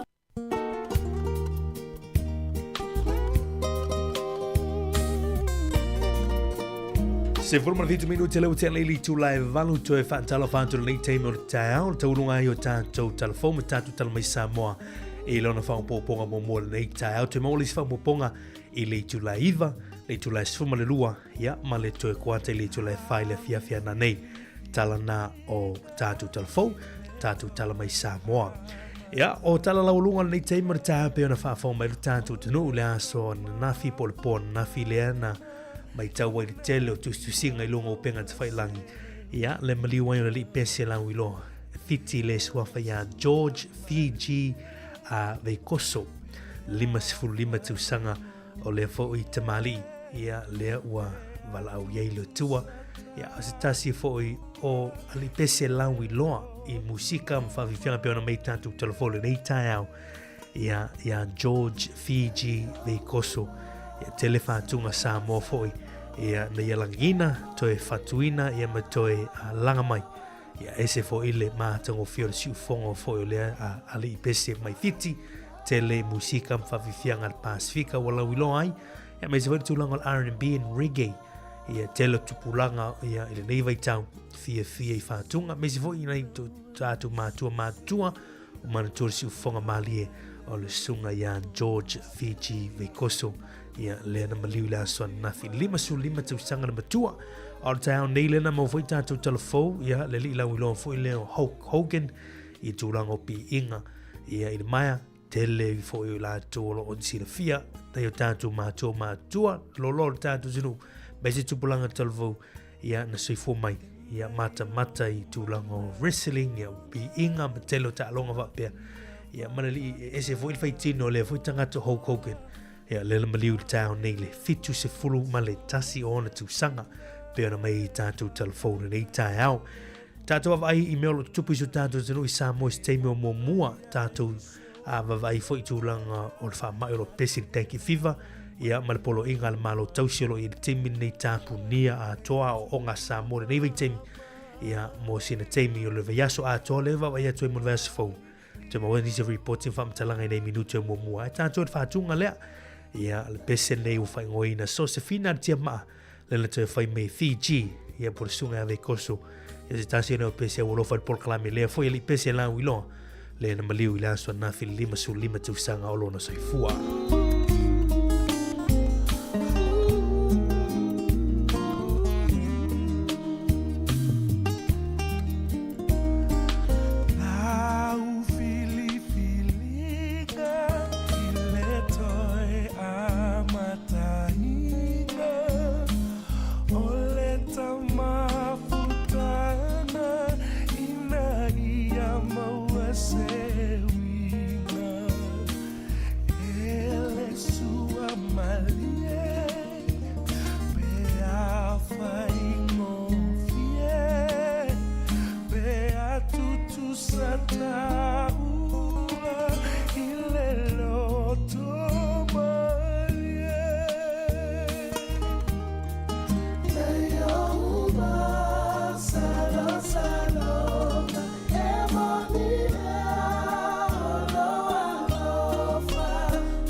Sosefina si formatu o fia le sunga ia George ia por sua asiosi Fiji Veikoso e pei ona malawina ile tua ia le lona soifua ile aso na fil 5 tausanga lona soifua le li pese la wiloa mai fiti te le whātunga le Pasifika la wiloa ai ia le sunga ia Fiji vei koso e pei ona la wiloa ai lo tātou tino. Nei te motao le ua toe lua se fuma fitu minutu toe na tāleo li tu la Eva, tāli tu la Eva le whampoponga lona lua o tātou talafou. O le tautua le si ufafonga o le laumua o lo iai fo i le langolango a le New Zealand on air. E inisio whaasirisilanga whialongo i nātu le teime o le tae au tau te liu mai lea ia o le tātou talalofo i le inisio reporti o tātou talafou e pei ona i le nei teime o le tae au e pei ona mei tātou talafou. Tātou momo atu le tātou whaasirisilanga le nei whalau i tele o le whaasirisilanga mo le paia ma le mamalu isi o tātou ainga o le whātua tua i le atua Sāmoa watasi i Wellington i le suai i o sunga i whaafengenga mo lātou whalitua le whaatamao se tātou mawutanga le paia i tupu matamali whale tua matausi a mai se lavaloa se o tātou ainga atoa whaamolmole i o tātou whautangia le mai nei whaalinga a wale whaamautuina o a tātou asafono o lo toi o le nei tūsanga a mai se o no fuanga o le a whaiai ma taimi o le a matai o taimi a mato a tātou whonutanga teitasi o le se fululua i la wuli e anga i atu i le wha i le fiafi wha mole mole. O le masino au kuso, no fuanga whai e whanutanga o le Rico Sports Centre, tua atusi lua se lau tolu sumarfitu Taita Drive i Avalon, i Fraser Park, Lower Hutt. O le aso e whatonu inai le whanutanga o le aso tona i aso tolu se fulu au kuso, lua afe lua se fulu male lima. O le whanutanga o le masino o se tema, whai e le Niko Lau ato Neo Hall, tua atusi se fulu male lua, Mata Horua, Cannons Creek i Porirua. Le aso e whai eo le aso tona i lua se fulu o se tema, lua o lua lima. O le masina o ke topa, to e whai e whanutanga i nai le Rico Sports Centre, tua atusi lua se lau tolfitu Taita Drive Avalon Fraser Park Lower Hutt, aso tona i lua su lima o ke topa, lua o lua lima. Whanutanga o le masino November, whai e fo i le Rico Sports Centre, aso tona i lua se formaliva o November, lua o lua lima. Whanutanga o te sema malolo whanutanga se i wangana nisi suinga, ma pena fo le masino Januari e malolo ai whanutanga. Wha mole mole mana tua mai lau tai plate of food, mo la tātou wha malostino, ai meise a tātou lulu i whanutanga i masina taitasi. Toi e whamanatu atu la tātou disco i la tona i nei, la so lua se fulmalono i ulai i le The Ledge i Porirua, tua atusi tasi Serbi Place i Porirua. A mataina i le fitu, ai mai e le se fulmalua i le taiao, o le a whatawina ai fo i a tātou sapa i le 5 tā la, ma le tātou lulu po le raffle i le 5 tā la foi i le pepa. Wha mole mole lo tātou a inga, i a langalango lo tātou wha moe moe i le whatamali i le a fiafi i na ia i ui se manuia fuafuanga uma. Wha so tai mele numero o le olua fitu, valu fitu i va tolu tansi lima. Olua fitu, valu fitu i va tolu tansi lima mo nisi whamtalanga a tu sia ma le whanalo tele sainia e le taiteifono ma le laulau al mafutanga a le fast i Wellington. Ia, o le tasina whaasi silanga, o mwhaiono o mai le tātou ofisa whaasalau, ia wānlongo ni ato ruputou pa ia malo tau malu. Leo toe lua sifumaritolo minute li tu laiva nei teimo na tae au. O le talalena tu mua mai tātou talamai Sāmoa nei tae au le whaafomelu tātou tunu. Te loelo toe poma le ele mai mua man whaafomelu tātou tunu. Le aswa nafi lea na folai foi ia le fala le fionga le sui pāle mia. Ia o le malo tausi le nei teimi Honorable Tuala te vanga yo Sefo Bonifacio. Ma whaasi di sila ilu tātou tunu i Sāmoa ia nisi foi o fofuanga le malo tausi le teimi nei moa o onga halom whanau. Mai tawina ai le nei teimi le whaatupula i o le whaamai le pesi o le dengue fever ia po le whaamai e whea ia namu tu lou le whaafoma ilu tātou tunu. Le mai tawina le ua i le folanga lea ma le whaasi silanga whanau i tele. Wa tue te pune ia o onga i to tele o le tātou tunu o le atunu a toa le mai te wantu i le whaasisilanga. A matatu whaamalu atu i la songa fua i o lolu mana i nei la so luas fumalawalu i ulai e o antu i las farele mua o kuso tāpunia ia o ngā umaru tātou tunu. O te tau tonu e tātou te ioi whaatasi o se fuafuanga te tau, o se fuafuanga le lei foi. Ia wale malu pui o alon whanau o le tātou tunu. Ia i le nei temi. Au matu i Sāmoa i nevi anso na mwhai atu nei. Ia whanau noa i le tala si tasi foi o a fine ia po teni titi lai titi. La loifa pe valu ma le fitu tau sanga na matua. Lena maliu foi ona na le whaamai. E leo si whaamai e ulai tangata pe e whaatala lea ile malo le tātou tunu. A whai foi le te mafuta mai Sāmoa nei teimo le tai au. Ia tau tua nāle sanga le mui tūlanga uma nei. O lo i ele fuafuanga e whaatinoina le ngā luenga pol klame o le whaasu leo o potua onga manofuanga a fia ngofie i namu. Ia i tono le tātou tunu. E peo na iere whaasiri silanga ni. Ia no winga mahalo lo le tātou whanau. Ia ile nei a as for really ma le vai as fo a toa le aso a toa. Mai la songa fua o la tura as for really. Ia se whaila ngā luenga le malo. A mese le matanga luenga o onga. Ia le matanga luenga o whalemai. Ia wana whaasuina.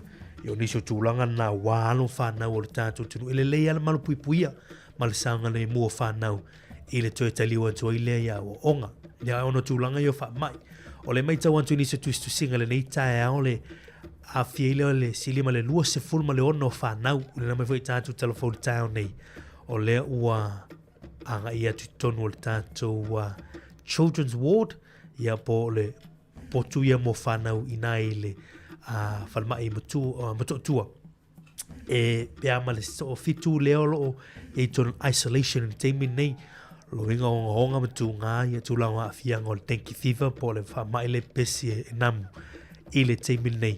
Ma o le mai tau ina atu fwoi niso fwoi numero ono si tia ia i le nei ansu ma wha solo atu le lava yasu i le tele o whanau. Me se a whanau i lalo i fol suru lima tau sanga na mātua peo nā tau lea a fianga o fie ia i tūlanga o le whamai leo le tenki thiva ia i le nei teimi. Ia o tūlanga i e māsani e tau peo na long pui li elu tātou tunu, whautuanga leo mori mai ele malo tausi le teimi nei, malo lo lei whanau, ia mai a onga, ia e whese ngā luenga, o ngā luenga whai whaatasi, ia e tāngua fo i wāle, whaina malo pui mai le a onga i tūlanga le whaasu le whangaioi.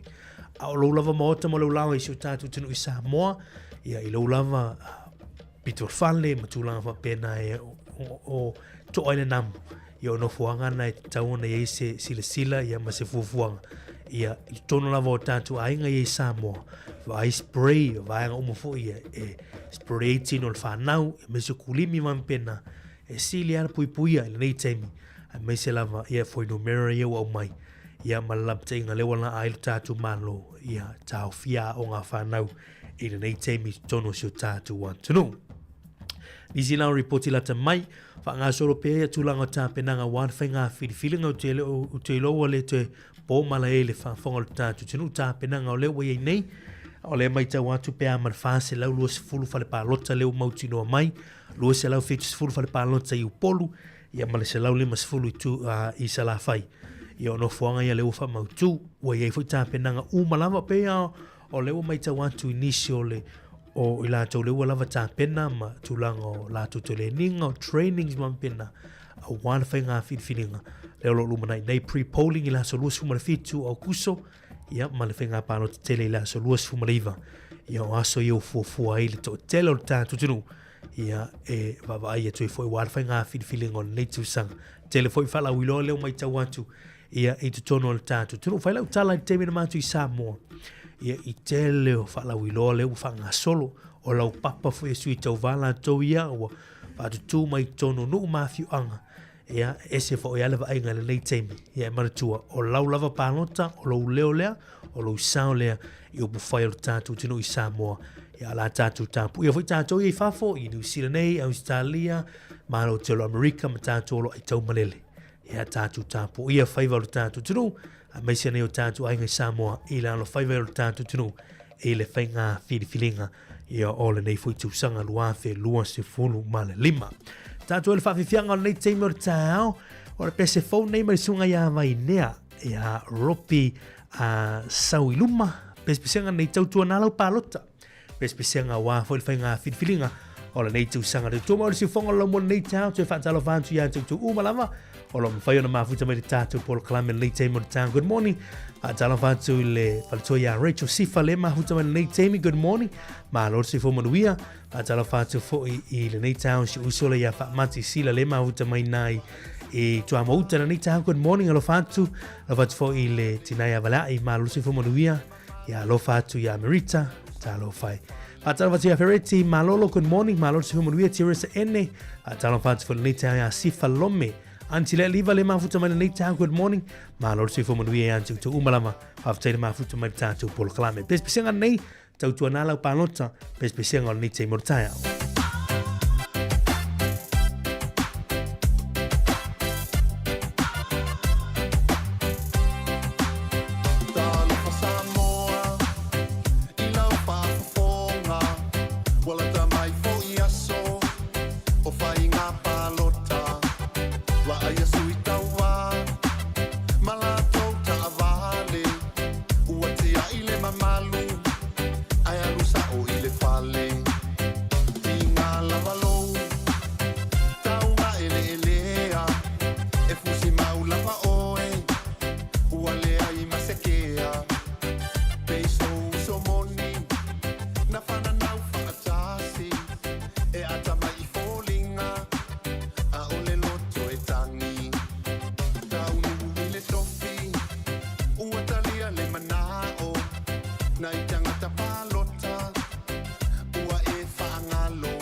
siu whaka mate o whiara sunga ia mai nea ropi sau I luma tautua nālau pālota Sāmoa.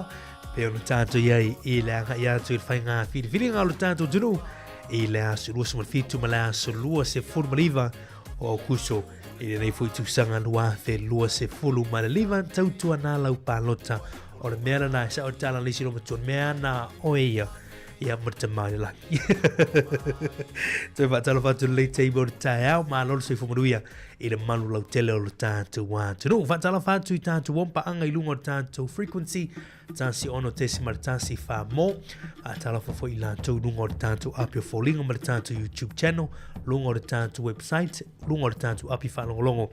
Toi whatalo whatu maa lolo se fumaruia ia te utolo nei teimo te tau whanau leo wanga ia tu ia onga nei aso manuia tele nei aso ia te utolo whanau tama leite ne leo style wha ia onga ia ma whaisau vesili au e te nofo ia ba elo malabalama I mata upolo whatalo I nei tonu o le amasenga a talo whatu nei teimo te tau ia falta a whalo futa Yuli le mafuta mana I Bakersfield, California le nei tau good morning Antala watu sunga ya Vince Siania le mafuta mai nai le vin ma lo se fo manuia antala watu ya Teresa ene le sunga ya Saulo Sam Fire good morning ma lo se fo manuia sunga ya Yohane Williamu good morning talo fa te mafuta mai ya ile nei taimo ta hao ele tala mali ele na mai nei ta tatu telefo ma ne fo ye e long puili e fo tatu tunu e me se la to e faitanga mea ya moli fa tai la to lo fe tatu tanga mea e le tupauti nam te mai tai me se foi tupauli ia wan mele I tatou tempini with taun tatou lo feita with tawana lo tangata ia ona failana tanga mea e oi fa nau la tu I taun I loa ia o poto foi la tu ma tu foi la tu ia e oi faila tanga mea ia e le tau fa tali a mam ia po dad e faila tanga mea e tolu la ia pauta tanga mea ia na mai nei le tai au tatou telefo ma lia foi fa longo ne ia lo elo tupe fa ta we vanga ni ia le mai tau mai ni susu e ngar consumer New Zealand le na fai af tai fo ile la to tino e fai tu langa susu e ni ia mauti noi ia olo alu au nga ia tupe ma sele ne lo tatu tino e tolu lava yo New Zealand le tatu tatano ai e tolu la pauta le mauti no mai yo pauta la ia le fai ngoina ole le la su mai ngo pauteia ia le lei pe al tatou fa longo I no pauteia ia wa ol eco living laundry detergent tamo mo le ol fragrance ol lavender ia o te loto te lo tatou ia e fa tau tamale o le si pautele ia o le restore laundry detergent sheets ia male fanula le ta o le shots ia o le si le o pautala ia tolu ia mawai la ue fa ngai tanga me tonu o le ufa mauni ma ile ya ma se singa o lo tai na male vai tu lo war fa ma tato tinu ale al tupe e susu e ngala ia tu sa e matua tu lo la atu ai se upu fa fa ngofi o le matua pe pelo ia tangata ma ye pisinisi la tu tinga o sia ia pauti tanga me ale wa mai fa mau ngale consumer New Zealand ele ya ma se singa ele sia nga o pauta ni ia e tu sa male tu lo la val fa mo tanto tu stai le vai ia tu lo ia lau tanga mele fai a fai la le sa lo tu pe fa tau le eco living laundry detergent na lavender ia male restore laundry detergents ia male fanula na ta all shots ia o pauta na ia mai la au na mo tanga me e le aunga tu lo fa mo tanto tu fa maunia mai ona ro tu pe la tu ia le mautiro mai e le masonaonga e tu sa malta o lava tu lo fa formerta tu tunu I le vai le vile tanga mea ia oni so vaanga la ma le foi le mai tatu telefone nei ta e lab ia lo tatu tunu ia e alu ne fa tau e inisio o pautata mea ma inisio fa no vai la au ye fa nga le mautino e matua mo mia mai au nga ia watu langa o fa tino ino lau tanga mea peila o le Persil clean powder ma le Persil 3-in-1 ia ma le si fangula e tau le Persil pe tu ai ngala le Persil le tu va ia tu ai o le Persil e o na pauta o le Persil clean powder ma le Persil 3-in-1 ia o pauta nai tolu le fa maunia mai e sili ele alo lo tupe ia fa tau mai ia wai mautino e mamai lava tu lo fa fo mer tatu tunu ia isi paute ia tolo na matu tatu telefone nei tai ia ele masiao nga tu lo fa fo mer tatu tunu ia sili ia te fo ia fa ngata mai ia e manai e manongi lei ia on tulanga e wale ia wai alu tatu tupe nei mea wa ia tanga mea mampena ia ai ele au nga e fa tai for consumer New Zealand i le lato fo ia matu tu nei vaenga ia tau sa mai tatu ia fale fa tau mai ai ia o telo fale nei o le fa tau i tamai ele au nga o le mai le 10 ma le warehouse tu lo fa mo tatu tunu a faila le fa tau pauta mai nai le warehouse ia po ina ile mai le 10 ia sila le mai mautino o le tolu na le uman ta watu tamana tau le eco living laundry detergent lavender o le restore laundry detergent sheets ia ma le fanu le tau le shots tamana o le fai mai le consumer New Zealand e le iso na ngamo o e moau ia o le tamana na le nei te mo le tau ia la ia fo tatu tunu ai ala fai tanga me sia o tou ye ma sani tatu ye ma sani fai ngotanga me ia o tamana tau o te le mai ia wa ia tulango tanga mea e o te ia le fa tau tamai e tolu le ia alo ave lelo tupe mai tamai e pe o le persole na watu ia o tama leia na ia mai te sile fia le tulango le pote le lei ma manongi leia ia lau tanga mea tu lor fa fo mer tatu tunu ia nisi na o vaenga i lapta ia fu tatu ele nei teni o le taiao tanto ele fa fianga nei ma le sunga ia sionga ia fa fianga o siva Sāmoa nei te mo tau le uto suma tolu minuto tone o talo ni tulaiva tani tulaiva pa poponga lo lo tatu tala mai Sāmoa tatu tala fo afali tulaiva por le clame o tala la ulunga le vayaso tala no tole fionga li pule ia msanga tel moresi ia mal tu fene a Savelina Casiano Ole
susia lo upale sa o tiwai ia pia.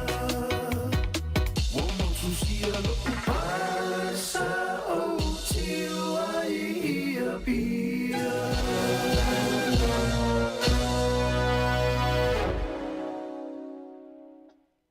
O le tautua le si ufafonga o le laumua o lo iai fo i le langolango a le New Zealand On Air. To eva minutu tu ane ona tāluri tu la eva tali tu la eva le whaupoponga lona lua tātou tala mai Sāmoa, tātou tala fōre nei fōi tae au, awhali tu la eva le polokalame i o tala la walunga le vaiaso, tala no ato i le fionga le lipule, i ala ngata fōi lea i a Savrina Gasiano. Awhali tu la esfulu le polokalame wha le nganga o le asia singa, i maota ngase, whawhoina le sunga i le whawhiauto ina manolo pensione, i a risati sone ete. O le tulai sumartasi niso tātou poloklame si e pai ali tulai sumaralua, tāli tulai sumaralua tātou telefou, tātou eva tātou mafuta tuai i poloklame o le a woli tūtuma o le siufonga lo mua i Wellingtone. E niso talai tātou tele i o atu tātou telefou whampoponga lo lua o le tae nei, ia mai spati namo tātou nei laumoi Wellingtone, tātou laumoi Wellingtone, pe ona mai tātou telefou nei tae au, ia le tūlanga mua i leo le tātou whalimata anga le nei Wellington e whaingoina le te papa National Museum ia po o le whalimata anga le tai i nei Wellington i lungo le i le anga ia tu nei Wellington te papa National Museum o tūlanga mua le i whaatou singa i tono New Zealand ia ma le vai tūra nei rea tu Pasifika le tātou tia nei i le nofuanga e te leo na sia ia tu risi matangata a malanga mai moa mai fafo. Le mai tau ina iniso suisu e ngale ale Trip Advisor. Whamaunia i le tūlanga mua leo te papa ia i whaatou singa i tonu o New Zealand me se fo i le atu Pasifika. I saute nei, olo i fo i la ia fo i numero nei. Ia e peo na mana ia fo i le whaafonga o tātou tunu. E pea ma le se fulu, ma le tasi... le te vai sa atu o ilo ilonga ia na fai ia e se fulma le fa a fe fa se lau fulma lima ilo ilonga ia fa ta se mar sutasi a fe se lau lua sumar fito ilo ilonga fa ilonga ia o fe tu e lima i no fonga se ia po fale mat anga nei po fe lava po inai Australia po inai Sāmoa po Tonga po fito fe lava ia e la ilo ilonga ia fai e mau tau no le mau mai ia o le sili i matulanga mua tātou i nei Wellington i le tātou whalimata anga nei e pea male ova male fia se lau wafe i lātou e sāwa lia no fuanga nei lea tau sanga ma lea tau sanga mai se i lātou lau tu risi ma lau malanga mai mo mai fafo mana tua fwoi lamatanga o tau sanga nei lena i re fufuanga a le tātou whalimata anga e tu ele tupe tu tongi e lātou i e malanga tu risi mai fafo New Zealand e fulia mo tātou i nei New Zealand au la tu e malanga mai fafo e sili ma le sumolona tu sanga matua ye tu e tongi le tolu su lima ta lale mai tatu telefon ia ile na tu tongi i bana na tu pele tu e lunga tongi la tu malanga mai fafo e tu tongi e tangata i wale a vea la tu tongi o tupe ia ma mea e whaititi e le foi numero la tu malanga siasi tatu whalimatanga lea ia le mai tau atu ia e whaatupula ia i pea le nau ma le fia o mai o tangata ia nga il tātou whalimataanga nei. Mana tua whailwa whalimataanga lea te papolo ia i le exhibition lea mo le tūlanga o le taua. Na i whaatangata te lena iai, ia oi la tau na tau le taua. Ia matele o vaianga o lai maua i nā, o tūlanga fo le siusio manga o manu tu lou whaafo me o le tātou tunu. Ia o tū maanga nua Maori o whale Maori aso mawai, tele i o vaianga o lo maua i nā le tātou whalimataanga. O tātou i olo alala papa au i Wellington. Ia a whai e tele ana malanga mai o tātou ainga mai Sāmoa mo mai, tātou o ave te papa. I wale si leo mata anga mana ia. Ave tā whawhau i o tātou ainga mai Sāmoa pe a malanga mai. Ia o stala whiwhena nei tāu. Tūlanga mo mua, ia le tātou whalimata anga nā te papa. Ia i tūlanga whātou sina i tono New Zealand. Ma le atu Pasifika i saute i whamomonga le Trip Advisor o whailonga tau oloa ia. Ia mono fuanga ia mo le sanga lua afe lua se fulu male lima. Leo te 5 minuta tone on tala uri tu laiva te whatala whatu tātu wompa anga. Whaina mahutu ma le te mo le tau ila toi lungo le tātu YouTube channel. Good morning whatala whatu. Subscribe le tātu YouTube channel. Ila toi lungo le tātu Facebook. Ia ome mele wha maulina like. ia love ia mashare tātou proklami ainga mo wole nei aso mafuta mai le tutua mana unanga le sifonga le mo tau lava le tula lima ia le tātou mafutanga i le nei fo aso for le taulunga inga luenga ia matu te fai o le nei vai aso tātou whakatianga nei ma le sunga ia junior vai lua lana whātunga fōlei ia fefe i ngona lana whātunga fōna fefe nei te mortao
So I fōma rewia le whae unga le yaso lo tātua tino wa mālole o na sae ma le whine whinau I tiu te mga aruenga ia ai o tala fōfoi nei mai Sāmoa e nisi o meo lo tutu puai.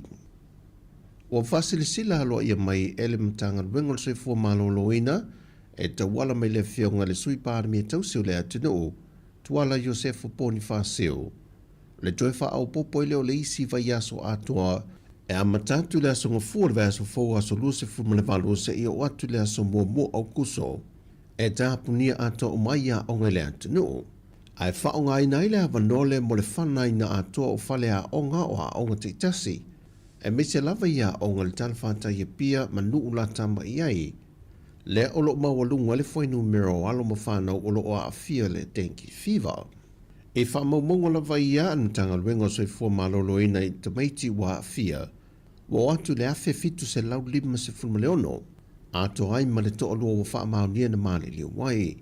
O lo whae lua mai foe le matanga luenga, e silia ma le se lau ila atu e whaamaunia wa fia I vai aso e tasi, ma o lato whaamaunia foe e lua I tu ai ngā le fiva pōna iwi leo lo pepesi le atu nuu, o le TENV Type 1 ma le Type 2, ai o le 5 tausanga ngai le se funma le 5 tausanga, o lo palasi e le maulungo le foi numera, o whanau o lo a fia. O vaenga lo a ia le polo inga wa aloa ia nei, o le atatale nai le ofisa tu tonu mo whaalawe whaafua sei po le New York, mo le whaafua ino fuafanga e tali atua le pepesi le whaamai o fivo pōna iwi, mai ngā ruru e whaatase lava malinatanga luenga le soi fua malolo ina, lua o le a whaatino I foi ma porkala me whaalawi lo le si tio le pui puingo I le atunuu, e au fie ma whaamtalanga o fuafuanga, ma lona whaatino ngā mo le si le fie ma malu le atunuu, e tawala atu le New York. O le a whaatino porkala me mo le whaamai no Malta Malawa, e whaatama I eno whangalo tautu fua I le namu, ma vaitoa, ma e te talo atu e fo I le langulang sua le mtanga luengo tinam tama itai, anga fisotai ma e ngā rurue whaatasi ma lea whioanga, I tu malo ma whonu whaavai whaatino lea fuafuanga, mai whape foil mtanga luengo pisinisi ma leipa, o lea tau la mua ngā rurue whaatasi m pisinisi o lea whaamaina lo toama no whanga, o lo whaatino ai pisinisi, o lea whaamalo sia foil mtanga luenga ma whaalapakutunga umale malo, ina ia whaamama ofisa ma no whanga o lo ngā rurue ai. Mai ole anga lue whaatasi fo I tu tino umale malo malutanga luengo le soifua malolo ina le whana ina le vaila au o no whanga o ofisa o lo mo mia. Ma o te talo atoe fo I le soifua malolo ina mna malo le atinu. E tūlanga o mo mia mo le ofo ina fuato le toto po le blood donation e taula mua ai le sosaieta le koluse mumu e ngā lue whaatasi malutanga luengo le soifua malolo ina ina ia lava I paina toto bo ngase tinga ina. Wa se ide a our company telefone le Vodafone Sāmoa e o fuatu nei mea lo whaititi e tau netali ai le tau ti ngā o alo ma whanau le atunu. Na manuia la tu tau mwhainga I tau sinionga I ta'alonga la I te le Pasifika. O le porkalame na whatu teia lea il whalite malo le tau mea sina.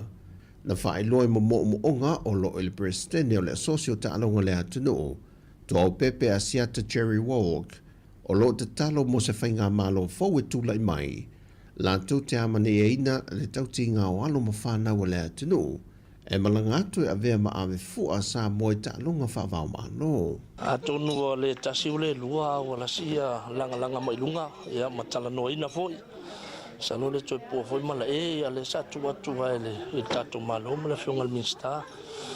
Ia ia whainta fui na wasu whamtalanga o leo wa tatu e lunga o teimio whainga whiwhilinga ma ia o le atunu.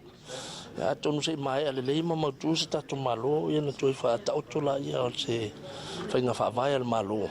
Ia ma whaina mo ne whaamlianga walam whanau. Lata mai nei na whaamalama mai le whinangalo o le whionga le minista tausi o ta'alonga o se porkalame nei na whaata oto mai e le vaenga whaapawhai le JPP o tū le foe.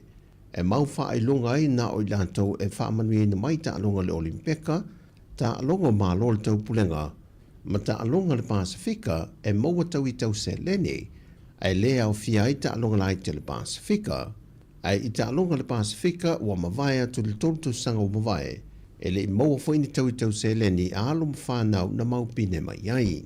Ai whanau nautu au pepe, e mawhai o na maua umane whaelonga tau se lene so o si ta'alonga au fia im ta'alonga lai te le Pasifika, o na ele whai ngō fia le tāpena ngā alo mwhanau, e ko leni ma tāpena I moia ta'alonga.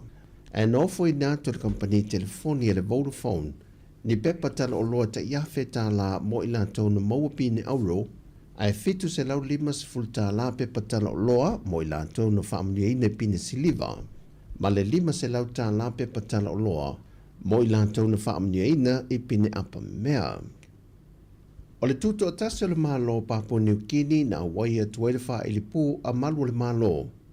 O le urua I taimi le wa whaavai na I Papua New Guinea, le tu whātasia leo se tauvanga mo wha ili ese leo le Pasifika, I le anganga i ne mawhai o na tutu mga lulue whaatasi ma whea fani leo uma o le Pasifika.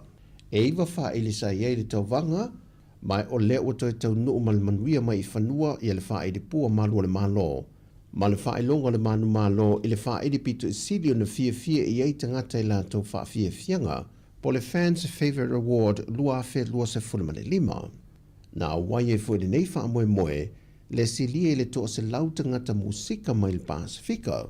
Ma o tala whiaunga le wha awai no le nei tauvanga, ma le antoanga o le 5 tausanga, ma le tuto tasi mai o le malo Papua New Guinea, mai ia au se tālia.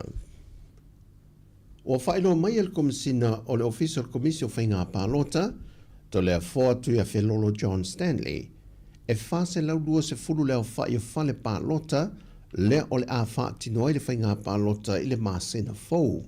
E lua se lau fitu se fulu whale Pālota i upolu nei, ma le se lau 5 se fulu whale Pālota i Sawai. Wa mai a foi le awa onga le ofiso whainga Pālota mo i lato uma o le anga lulue le Pālota i Sawai, sa whātou teia le vaiaso le nei, e tāpe nai le ngata mo le whainga Pālota a mata le aso lua se fulu le fitu, e me se lava le teimi o le Pālota tele, e le aso lua se fulu le iwa. O tala ia, manuia le whaai unga le vaiaso si o tātou tino, whaasoi foia.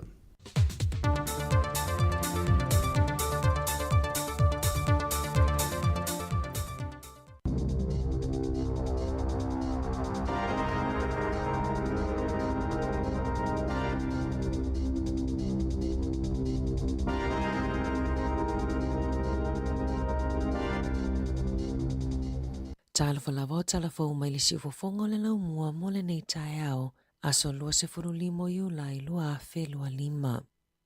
O le pōna whai ai le kone seti ale au whai pese ale mana moana i le Michael Fowler Center i Wellington, le taita ina i le tamaita ai a whipulea ai Helen tupai moananu, ma Jadra tupai, sa whaatumulia le mamalo le atunuu, e whaalilo lato lango ma patipatia le wha moe, ma sa wawe ona taulia uma pe paulu whalele i o mai le aso tofi, o le susunga i a tofinga whipulea ai na whai mafofonga o le pō, ma sa amatalia le tatalo, na tapena ina ele a fionga le aki epiko pō Paul Martin. Sa mata ina le whelanu lanua e o whātunga Pasifika, na langi ina ele au whaipese a le Signature Choir, mata ina ele whaili po le orchestra tele a New Zealand, o le poa na neila lato kone se tilona lua i Wellington e lava, ma ua taulia uma fo i pe paulu whale.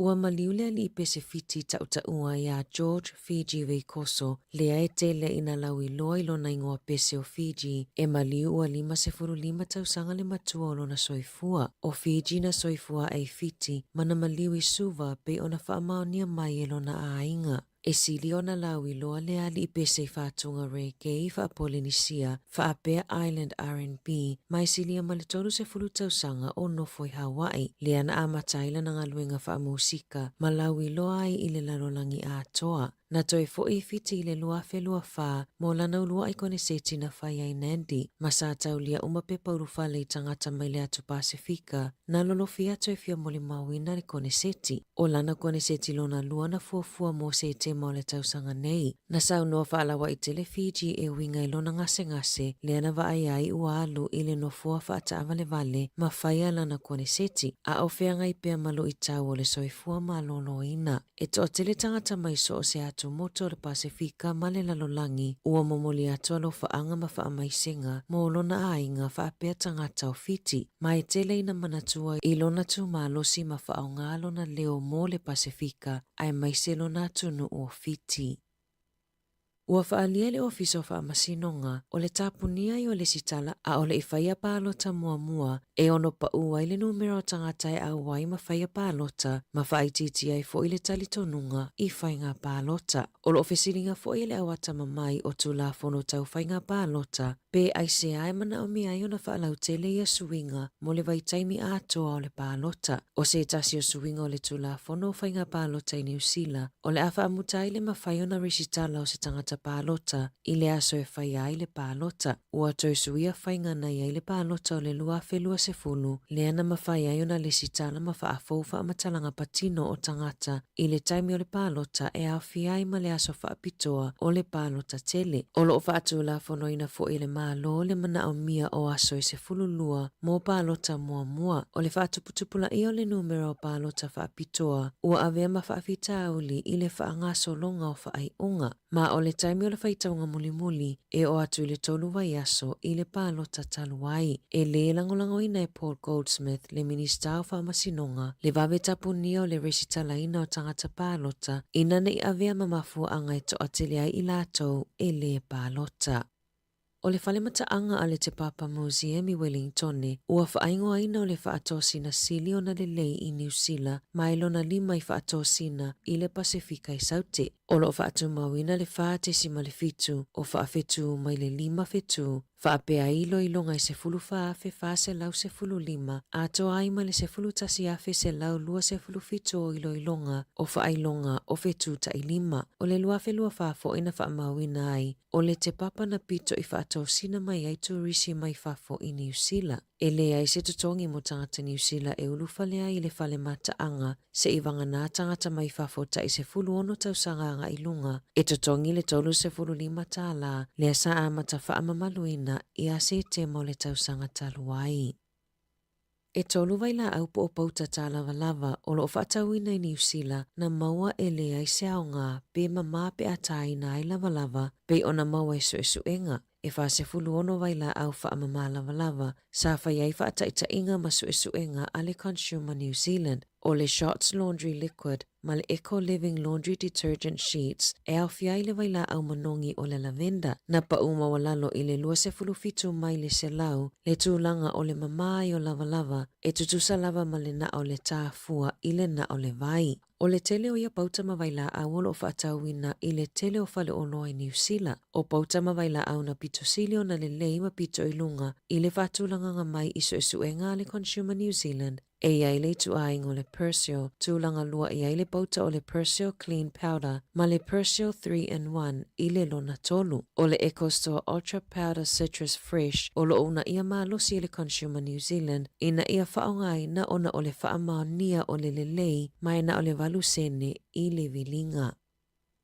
Ua whaasala se tau le ale a New Zealand na lona wha o 5 ni tangata o le au whainga luenga le waalele se toa lua i se whainga malanga mai i Perth i Aukilani o na sa whaasua a waa. O ananga yo inga na mafuai o na toili liu le waalele matūlau ele me le pone. O le vai aso nei na whaasala i le whaamasinonga whaaitu malo a Victoria le atau le ale a luas fulu tolu tau sanga le matua i le to ese mo le umi e ono masina. O na tatala lea itua i lalo tuutuunga e a ona i au sita ia. Sa polo a ina foi o ia e tutongi le se fulu afe valu se laulua wha au se talia. E tutusalia ma le tupe New Zealand se fulu tasi afe valu se lau tolu wha i le kamupaniva a lele. Na wala au leo le puipuinga au se talia. Ina ua lipotia se tangata o le pasese o lo whaasua a vaa ma whaalawelawe inga luenga le au whainga luenga. I le aso lua se fulu tolu o ke topa lua afe lua wha. Na musu lea li i e usita ai taro sanga ale au whainga luenga. Lea na mafuai o na ia wha o 5 iai ma mafuai manu anga la iti. Na ia i o ina ono molianga e lua i le aso sfurfito a perila. Ina ua tula ai lumal whaamasinonga whaaitu malo a Victoria. I taalonga, na whaalawilo mai i le World Wrestling Entertainment i le taiawana leila le maliwai o le alipi i whaapolofesa i a Hulk Hogan i le fitu se fulutasi o tausanga o lona soifua ma o se tasi na tautaua i whaafiafianga a Amerika ai mai se pi inga whaapolofesa na ilonga ai i le lalolangi a toa. Na soifua mai lona suafa o Terry Jean Bollier i Georgia i le aso se fulutasi o aukuso i le awheiwa se lauli matolu. Sa ilonga fo'i i lona langolango malosi i a Donald Trump e tusa ai mali boti. Na mawa ai lona tula i mai le whaalawiloa ina o taalongo le pi inga i le waitau o le awheiwa se lauwalu se fulu. Masa ia fisosoani e suia manato tangata e winga i le taalonga. Ona sa tele ina whaatau wemu i ai le ana ave ai ma taalonga e fia i ai tangata mata. Ua avele tamaitai o Michelle Montague maurua i tamaitai New Zealand ua saini mo le UFC o Michelle tolu tasi tausanga le matua ua saini e fusu matangata ilonga i le taalonga o le fusu i le lalolangi pe ona whaailoa mai e lana pūlenga e le faule tamaitai taalonga e le ngata na tauva o ia ma Sarah Walker i le sailinga sia mopini o le Oceania ai sa avea foi o ia ma le laina iluma i le aulaka pia tamaitai Waikato o Michelle na awai foi taalonga o le taupulenga i le lua fesefuluvalu ma le lua felualua mo taalonga o le pi inga i le lua fesefuluvalu na ia whaalia i lunga le Radio New Zealand o lana miti ina ia avea o ia matamaitai New Zealand mua e ulu fale i le UFC ma o lea ua whaataun uina lea miti o lana whaia onga Carlo Meister ma o lo tūlanga se fulutolu Michelle le whaatūlanga ngau tamaitai mo le featherweight mo le MMA i le lalolangi. Tala fo ia mai le si ufofongo le lau mua mo le nei vaenga o le tae ao.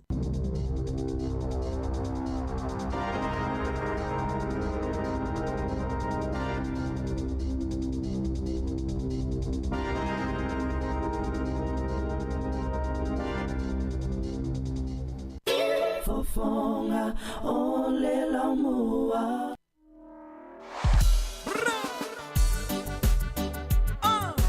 Lau te olonga tu whang poponga lona lua tātu tala mai Sāmoa, tātu tala wholo nei teimo le tae au.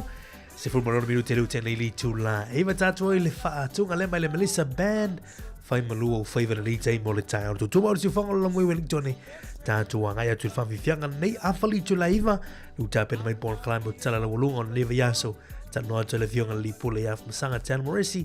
A pia foi ia le tu whine ia Samarina Kāsiano. I lunga o le tātu pōna kalaimu. Ina nei tau. Melissa Band, whātunga nei mo oi Sāmoa, la tō leo whengai mga luenga nei te mo le tau malu lua lea sofarili, ma nei le suru mātu o whia meo le lai. Whawhane o le tātou whisa whasa le lau, whai malua o whaiva, pesen nā le Melissa Band, mo le nei tau.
Matu fia le Melissa Band fai ma lu faiva i le te mo le tau lu su tasi minuti le wete le li tu la iva le utatu tu le lata il pol kalame o tala lo lungo neva yaso afali tu la se fulu ia ol pol kalame ia ole asi singa mo tanga ngase pol kalame umaya on ta penaina tu ina tu le afali tu la se fulu tau nei tali tu la sumar tasi il pol kalame ole ina i lawatina tano tu ai sabli le kasiano masana tasi o malo fa longia i lungo polo klame ina i lau tina ili tula sumartasi tula sumalua tatu telefon ia ona tatu eva tu le musika o le awuli ma futu mai foi nisi sui o le tatu o whenga luenga te tolo ina loutou pa ima loutou malu ia sia pa e voi stemo le fia na nei tau lava li tula lima le tautua mana unanga ara si ufonga lo mua mo le nei foi ia so for really ia diso ta longa ile fa o te vertate polo klame le te mo ta longa le Australia le wala bi Australia ba le British Irish Lions i la so ta ili to la fulu de po ta te mi usila ili to la fulu ia mai moel to tele ta to tunu ia wale o mai ta longa ia All Blacks le na fa tu longa ina ia le la ga solo to ila ia le ta to o New Zealand ta li la so lua o November fatatu e ta aloi leo New Zealand mal au ai alani la so luo November o le tu sanga apena foi la so ivo November ta longa New Zealand mal au Scotland ia mal ta longa na la sumlo no November ia le va o New Zealand ma engelani ia mo ta ala vai la toia o le ta longa Australia le Wallabies ia mal au le British Irish Lions ta mi sanga le na o lo fanga solo nei temi e nisi foi o talonga e pei ona i le te mo fai unga vai aso ta tuanga tu ai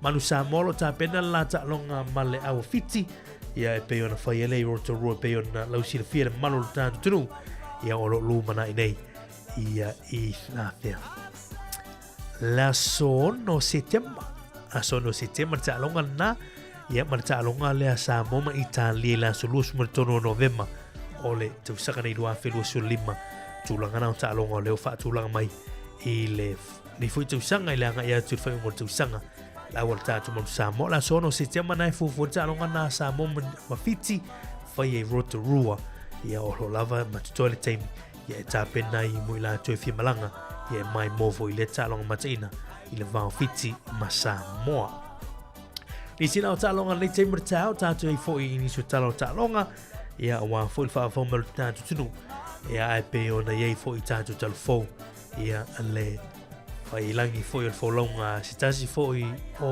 te malawi loa i tūlanga o tālonga o piinga ia Hulk Hogan e pe ona lau sila fia le ile mau e le ima sisi o li tūpā o te matina tutua ia i lau tōwhai a ngā tupulang ele i lona ni tanga te tau Hulk Hogan e au te loa le su e te mine ia se ta mea foi o fusion foi e le fusele ulu Hulk Hogan i telo teimi ia o leu te vai atu ia tasi le su e o fea se fale nei Wellington e mauai whātau e tamana e te o tātou vai atu nei le sumala lua poka me o la uri o saure tātou tamu tasi ia saumana tamana e fusi mai le uru e pe e mole foi ona alo anga i to ino Hulk Hogan fitu sumartasi tau sangana matua a lea na whailangi ilan wholonga i le tau nei pena mei tātou talafou ia o tangata lau i loa i tūlanga o pi inga o te ola mai au ia ua lewa na whaalonga i lungo Hulk Hogan ia matelo ana pi inga ma tūlanga o WWE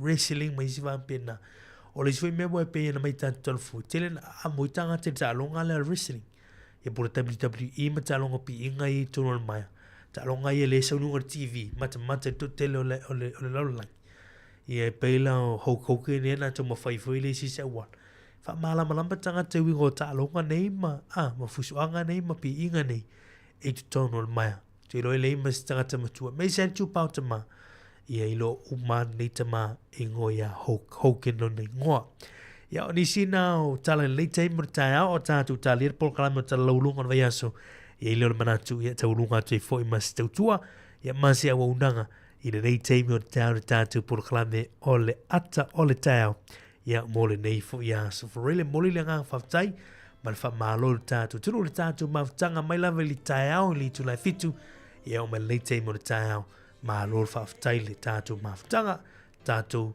tau mafuta bel tau lava tula lima le yasu lunga tatu proklame ala ise mea la sui fun nilo lau falongolongo i lunga tasi ono tesi matasi fa mo lunga Facebook lunga le tatu YouTube lunga le tatu penga tfailangi lunga le tatu api falongolongo tatu mafutai i le yas forele proklame si fonga lomua i Wellington fa tsaina mafuta mai fa tala fo i seu tu finelea ia temu le mafuta mai nai au sitalia le temu tau ba lo si fu mo via lo fa mo oil to fine le tau ba tala fo di sunga ia Sunday Tiro le mafuta mai Tiro a futialo le fiona ia futialo Sunday Tiro le mafuta mai le tau Ascot Park ma lo fa tsaina mafuta mai tira se ene good morning petelo a alo sio malo fa tsaina mafuta mai nai Perth i Western Australia good morning Kevin Smoker malo se fu mo via a tala fa tu le tau mo tau mo via tele le aso tatu tunu tatu mafuta per proklame o tala ulunga o vayanso leo ta pena mai ina nei te mo tau tulunga atu proklame pe singa nei man fatunga ia ina nei te mo tau man sunga ya Joshua Matu anda fatunga le te mo tau fatai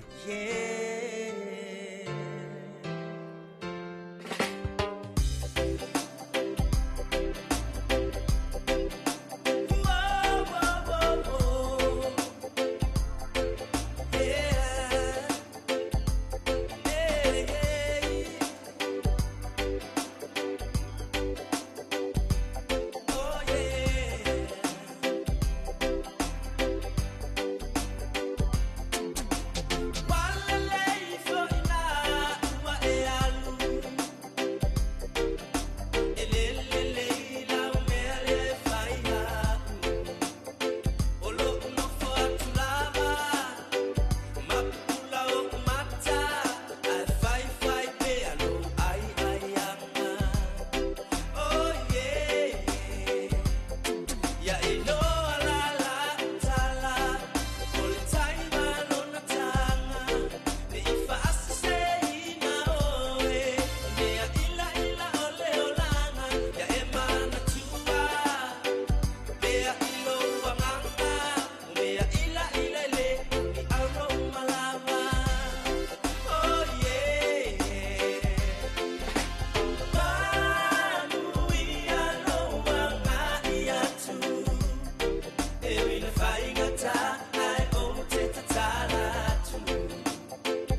manongi ta utino mai lo ta ofi mausani lo fa amaoni tu ma pe se io o ile oti ta la la afio oe ai aluita tu Yehova inotama tofa ina soifua nanga alipsili lesa sana itu e fa o Samoana e fa atosina yo anganga yate o e sumalete ine tausala la ula fala wa avea talua yo e sungale mana mea pe a fai ua elekea tu ai pe sia mea etafea la upua tau no folene ita wai so se siline la lele male fuaro sa mumu ete fa ata patima etuli usisu ta la la afio oe ai aluita tu Yehova ilotava tofa ina soifua ta la la afio oe ai aluita Mai tui whaatalo whātul nei tai au fōu i le mamalo lau whaafonga o la mwhai ona e mau mai pele tau tua masani a le si ufonga le lau mua i longa le tasi ono tesimal tasi whamo whaapea ai mau penga ta whailangi le YouTube, Facebook, mala tātou app tui whaatalo whātua i nei tai au ia te utou umalawa o le pol kalame le nei o tala la walunga o le mai asape na masani ai asfarai le tai tasi taltano atu ma le fionga le li pule af msanga te alo moresi falau tele nisi o mata apsala walunga le neiva ia so ia ilinga tafo ilea o nisi o vaenga o le ngalwenga le si ufonga lau mua ea foi o nou tau si la fia hina ea malo soi fua lau fionga af msanga te alo falava fatalo foi sa savalina fatalo foi le malo tatu o fonga si ufonga lau mua ea malo la vole sui fu manuia ni tai au ia le umale malulu le o ai manai o le o soa ai o le la ni tai au le tele titilo favor tatu fa malamo sulu mai le lai ale tete ma fo lo fai fa lo fuisi vai ngo le lo motu saute la lo e minus tu e pe la lo le lua ia lo nga amata mai le o mai le lo sulu mo tu putikiri ia lo la lo o le silo ia on sa atono tulanga le i tau o si vai ngo tato ni ia fa pena mai si do fa fo to ni sila ia o mato ni ia o le ma ne va va ia tu fa fo ia ai vai tu sulu la ma fa na fo lo ngona e tio fo so la stanga tai Sāmoa i stai mi a ona o malulu tai mi ni a tato fa mo Sāmoa mo ia ai ni si vai ngo fi fa lo nei tai au ma nei se i tatano fo inisio vai nga ia atono faita amata konseti de sa e fo na pole konseti le mana moana ma nei le fo sa rutal no ma e fionga ia pole ai Helen mona no tupa i tato le tio i famtala e fo le ia le fanga solongo la tau tua i ala i pispisenga la tau fai pisi e ma konseti le na ia i mo le luas ful tolu nei i Wellington i anga i lunga i Auckland o i Sydney e le hotel vaso nei ona po ma nei le fai e fo ila ia la to fa fianga e le Michael Fowler i te tonu o le taulanga i Wellington ma nei el fatu mulia o la tona ia ma nei fo le vai atu o lo anga solo e dumwa le dei o le fai pese ma la to fa fianga na po e ma nei o to teloni si felo ia tu iai sa e mai moina foi mo ma wina le nga solonga o ele la to to fainga mai ila wa va ai i te tono le falea na po e matango fie ai si vai nga lo ai I tau nei se suinga mo tātou a Pasifika. E mo ia ai le ia e mane fo lo va ina I palangi e tala to violini o ai to inga fo le musical instruments ia la au e fa ngala to e o lo sistemi na pese Sāmoa va o se siva mtama ia o tangata fo la mai mo o se siva zo le lunga balconismo fa tel tu ma o se mele tel si o nei e a to no le fifianga la vole mitanga o loto tangata sai ai io tu langa na nei e mani fo fero e to ao o te mai tai va ia le o fai pese le o ia ele nia sunga ia mo nanu le po ai fo lo no sumlanga mai Sāmoa e mani o lo mo fo la tu via ia me se fo ia tu pa ila to ia no ma fero fo mo si I mai tu o le to lo fo io Helen ia mani o fero fo me tanga tana po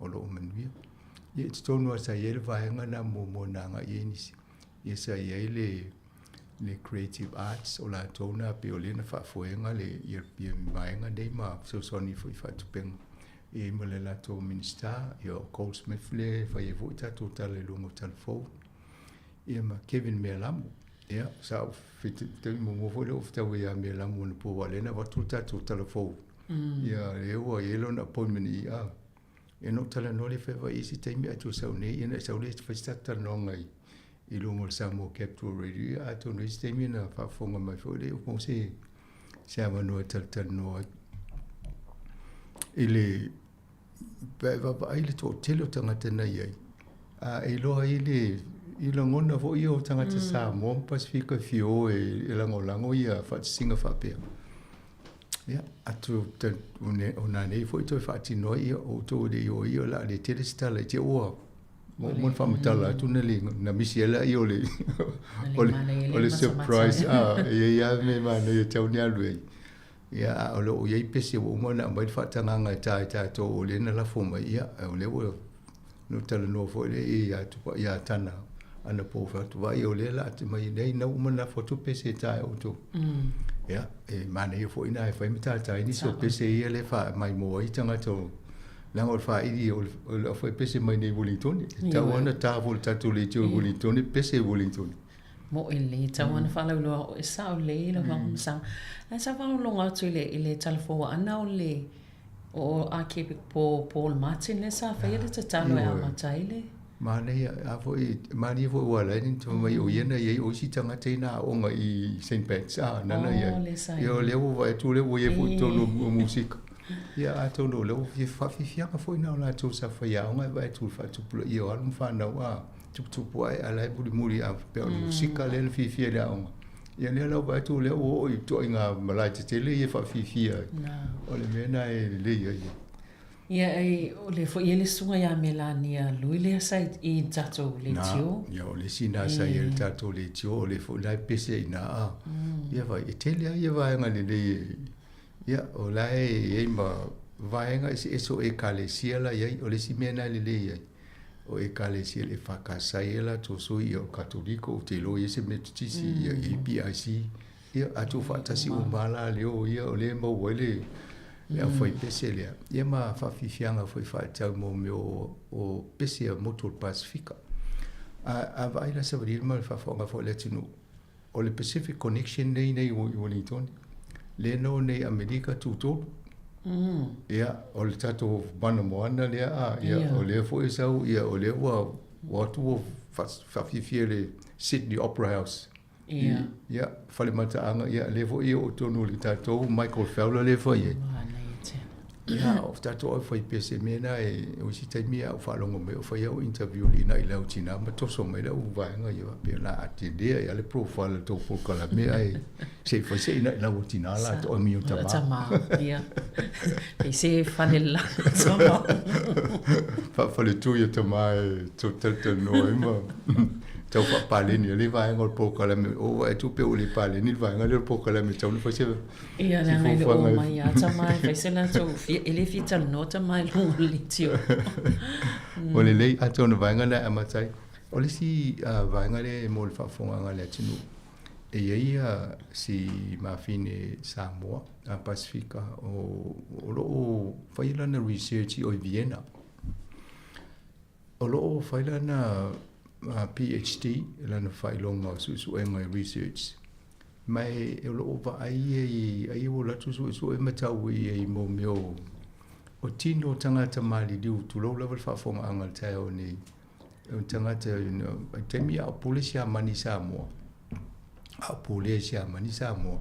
Ia ai ni tino mo liu po nisi no atu i o i sia mani da sia mani mali wala la tanwe ai o.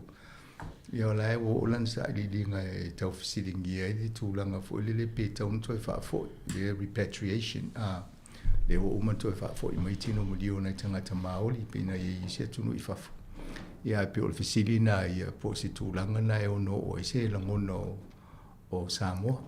O me lai mali e pe o tatu tano wale tatu felo ai wana te lo tano o taimi o suta silta o ni. Ia o la e mana i tangata Solomona. Wai to tele nei tangata mai Solomona na watu i Sāmoa. Ia o isi na nofu songi. Ia o la tona na o twainga alwenga i whatoanga ma. Ia ai no sia mani ma ave ni tangata i o e watu e whaif so ni ngā alwenga ma. Ia o fisiri la. Po vela e vei tino ngai tangata na pe toi fo i Sāmoa pe ave i le Solomona. Ia o nei a tono fisiri na e pe a whailua po kalame. A whaafonga fo le atunu ia i fo ni fautuanga o te tono e mo mia rupi ni fautuanga e fiso soani e fo i te lima i naila na Yesu suenga o lo whaanga solo. Na wala e wha mo fo e alu Sāmoa le vaias fo ia o na tana noa fo le i ema. Ai fo ia ni vaenga i talwhianga i malan susuenga. Ia e mane e fo i namor whafonga me siana tangata mātutua. A whapeo o eo sangata e te tau de au Solomona po ia e mana ia fo i lo tau whai e whatngolongo malipo kalamele a misi fo e ma whai ana o te whafonga i ste ia o na a tu fo i se numero e mwhai o na whasota ia rupi pa i whita no sao i ste ia mana ia le tūranga nai o le si vaenga e tala noa i o pese ia pe o tala noa tu i se taimo whanu o lo fai ma fa la bela ia vaenga i o copyright o musika misa musika Sāmoa ia o leva na ia sola ma le tu e pile na pu e ia a mata le ti o tatou le ivalua o mai tangata e ona pese fa mai fa mole se tatu le pese le e promoter ale o ese ia tangata o fai mene o copyright e pe o fa sa sai ona tai lunga ata fa mai va tu tongi o tu pe tai ole a te taletele loa a tonu e tualalo mo le o tau ia i musika. A whape fo i te tau i ainga pe tau ainga o la tau ia na mua mo i malai ma pu e pese ni. A tonu aon tau ai po o maua e o tau ni tupe o tala tangata ia o la tau la o tupe ia o na pasi le o tupe i tangata o na musika. O le vana mali liu isi tangata na usua pese ma fatua pese il mai le amatanga. Ia le o te usu isi whaiti. O le o mamlama leia mātou po aila lea ua vei ele tupe, po mo le tupe le tangata lea na mua i fatua le pese, mausua le pese, po le mea lea ua maua isi. Ai pe o vaenga nā lewa wa i manea le sosoani mai, sotai mai o tō i tonua ia pese nei whapea mai. E whai whao ngai o tō, ia nā tala noa fo ia uman whai sau whea ngai ngam company le whai ele copyrights, whai e vai. Ave whaatanga ngai le tio, wai o i le promoter ia pese o tau, o le mena nei le amatanga. Nau mai talo sanga mai wha mo se watu ala tali siti, la ta li pine le tata e na, ia no lolo la tō ave whale rom whaata wai, aleanga la le omana whairunga ruenga na, le uto mai nei stanga te o ma keti ma whaia, ma whaasala ia pese. Ato no vaenga na o le wawa e ia tato le tio.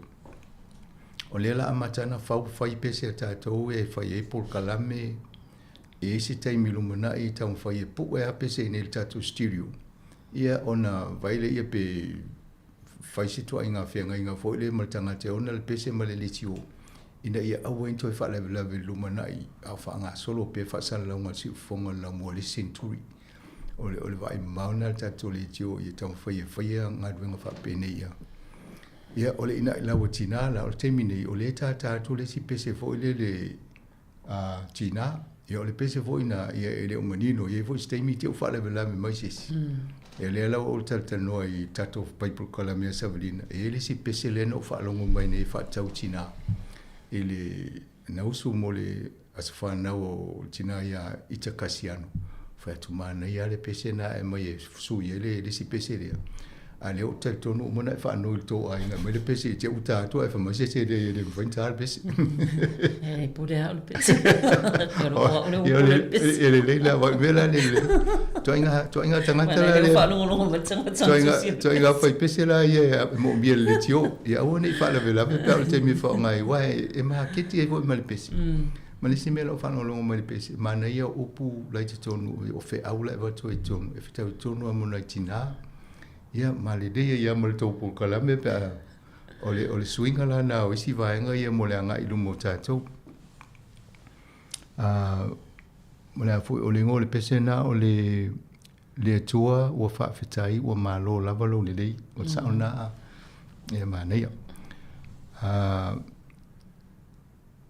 o pe no tan lo tu la ia o to ia mo astis ma tau liu tatou le tiu e tau le multi-platform e wha ia a wala le ti e alua ia whaasalaunga tatou le tiu o le tasi o ono te si ma le tasi wha mo le frequency po le ala leo e ele Sāmoa Capital Radio app o le lua fesfulu ma le ono na amataina ngā luenga le nā lua fe lua sfulu na whaile Facebook e whai ungal mais o le tausanga na sooi ia na fai mo le YouTube ia le ala walu fai a vaenga le e tele ala au wala fasala mo le temine o fasu tasi afe ia followers si ufongo long mo le Facebook ai la tala te luas fulu afe lungo le YouTube ma le lui tau le o fai a mato le o fai ngā luenga ia o atu fai ungo le tausanga ni o se lau afe ia followers se tato ia ona mane e loa afia ma keti la lau pese na saule i fa pe mai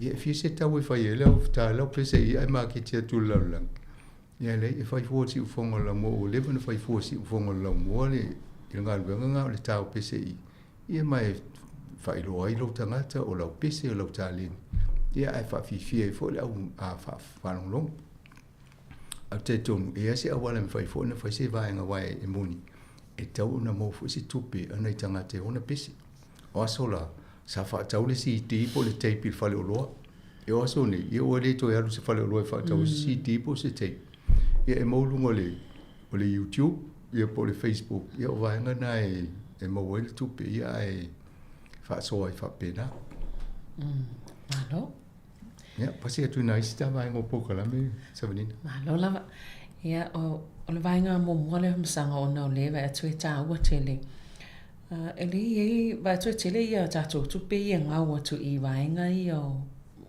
pe o sapsa po me ia pe ni saufanga e ave me tutongi anga i tupe Yo ia company e ata mai te le whaonganga o le internet i whato sina i ma tau whatawa na ui whataunga tangata. Ai pe whaui mai o Europa o Britania manu whapena. Ai e lau tatunu e leo tangata o nale whai a walungo le internet e mwhaina e nofo de New Zealand e whaui mai lau pisinisi ina i Europa. Pe te nofo i se vai e mwhaina e whai a so se vaenga lalangi le ole tūranga la le iai, ole ua mawane nei, e tele i o nei tangata i e ngau la tō tupe. E i teimi e te tau e lungo le Facebook, pole manei ale o loa lea, wa i se teato se ofu e na lo le whaatau. E whala vela, e whai wha subscription e la tō isi teimi. Ia ona mao lo le lo whaatau mua, ai wha pe e mo mei e ta o fine print, e wha matala mai lalu. Ia e toi e se fo i lumanai pe fa pe i se to nga o lo po se tusi po ni me fo i mfai ona e matamata mfa so solo fa pena ia na fai role fa pena a me se ai tu langa yo subscriptions o ila le o manel ma sina le na e mana oi ia ala o fa wa la tona e se mai a fa pe tots full tala ia tots full tala e pe full tala fo ele o mawane o le moto tele au tu pe tangata e over le losu 5 miliona le au whai o tō pena tāo fia e le Westpac kala tō ia mo meo whataunga e avese i tō pena i tangata ni Ia, a tonu o le a fo o le tūlanga mo tātou, e tau ena e wa ai lau bank statement. Po tupena e wese po tupena e mali e whaalu, po na ula via i oi pe whapena, whaini o whaataunga whapea. E le tatou le tio, e eia pol kalame lo whaunga e tatou whasalonga, e whai whasalonga. E eila subscription e tongi. Ia, e o maneta tongi a misi ala vaenga i ele word, maisi me, e te awoso mai maisi tama i whaataunga ngā. A e re tango la e whai e rea, i te awo whaapopo la tau i oka iau o mana na whai mua. Wai pe whapena ia e matala la i toa i ngā tūlanga na e one i tingai nei oe i te ua mai maua isi tupena e o te tono i la tau i tele tupe, i le pole tele wai e le uloa. Ai afa pe la e se tus futa la i lau tus tupe i le masina. Ai miliona tangata o lalangi la e se tus futa la i le masina. Ia, wai la te leo tupe le maua e. Sa o le. Ia, o tūlanga na le whautuaina e fo ia. Tato i mata i tuina ia vaenga ia male, mai mau tupe. Mana i tele vaenga e me se lava i tele a tangata i le loa ia tūlanga i o ia la tau tupe ia e pio mana ia leo whaamanino tūlanga ia ina ia i loa i vaenga ia lai leo loa lai ini tasi atua lau teo ngā tupe e te leo loa. O la ua whautuanga i o tātou i o ngā ruenga e siaki ale bank statement masina o ma whapalini mai vai e tupe e alua. O ainga foi, e tauna whapalini lau tupe i masina taitasi. Po vai aso uma. Ma siaki po a tupe na alu ma tupe na mai tutunu a. Ai reanga lau nofu la pe, po la e me ole sa tupe a le rola e la e loa tua. Mana ia lan vaenga le wai tau a msa. E wai pia mota i talfata i tai. O nei tatele o anu e wai le tele se tupe a, wai la i titi la tu. Ia e pia tau mua wai e ia i si vaenga i te ua a e pe lua ta la, tolu ta la. A whaaputuputu ai te lea, tupe lea, e se ata te leo loa. Tu sa pela i te tila ta pale. Lea la watu lui tau tatu o whaafonga. Wa ai lau tu siaki lau.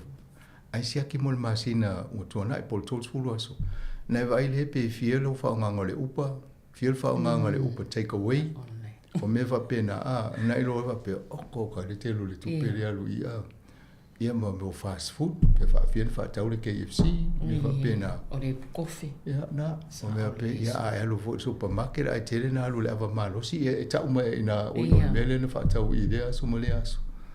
E to no fo le to ma fo po tal fe ngai fa nga lo tupi, pe tau le isi swinga.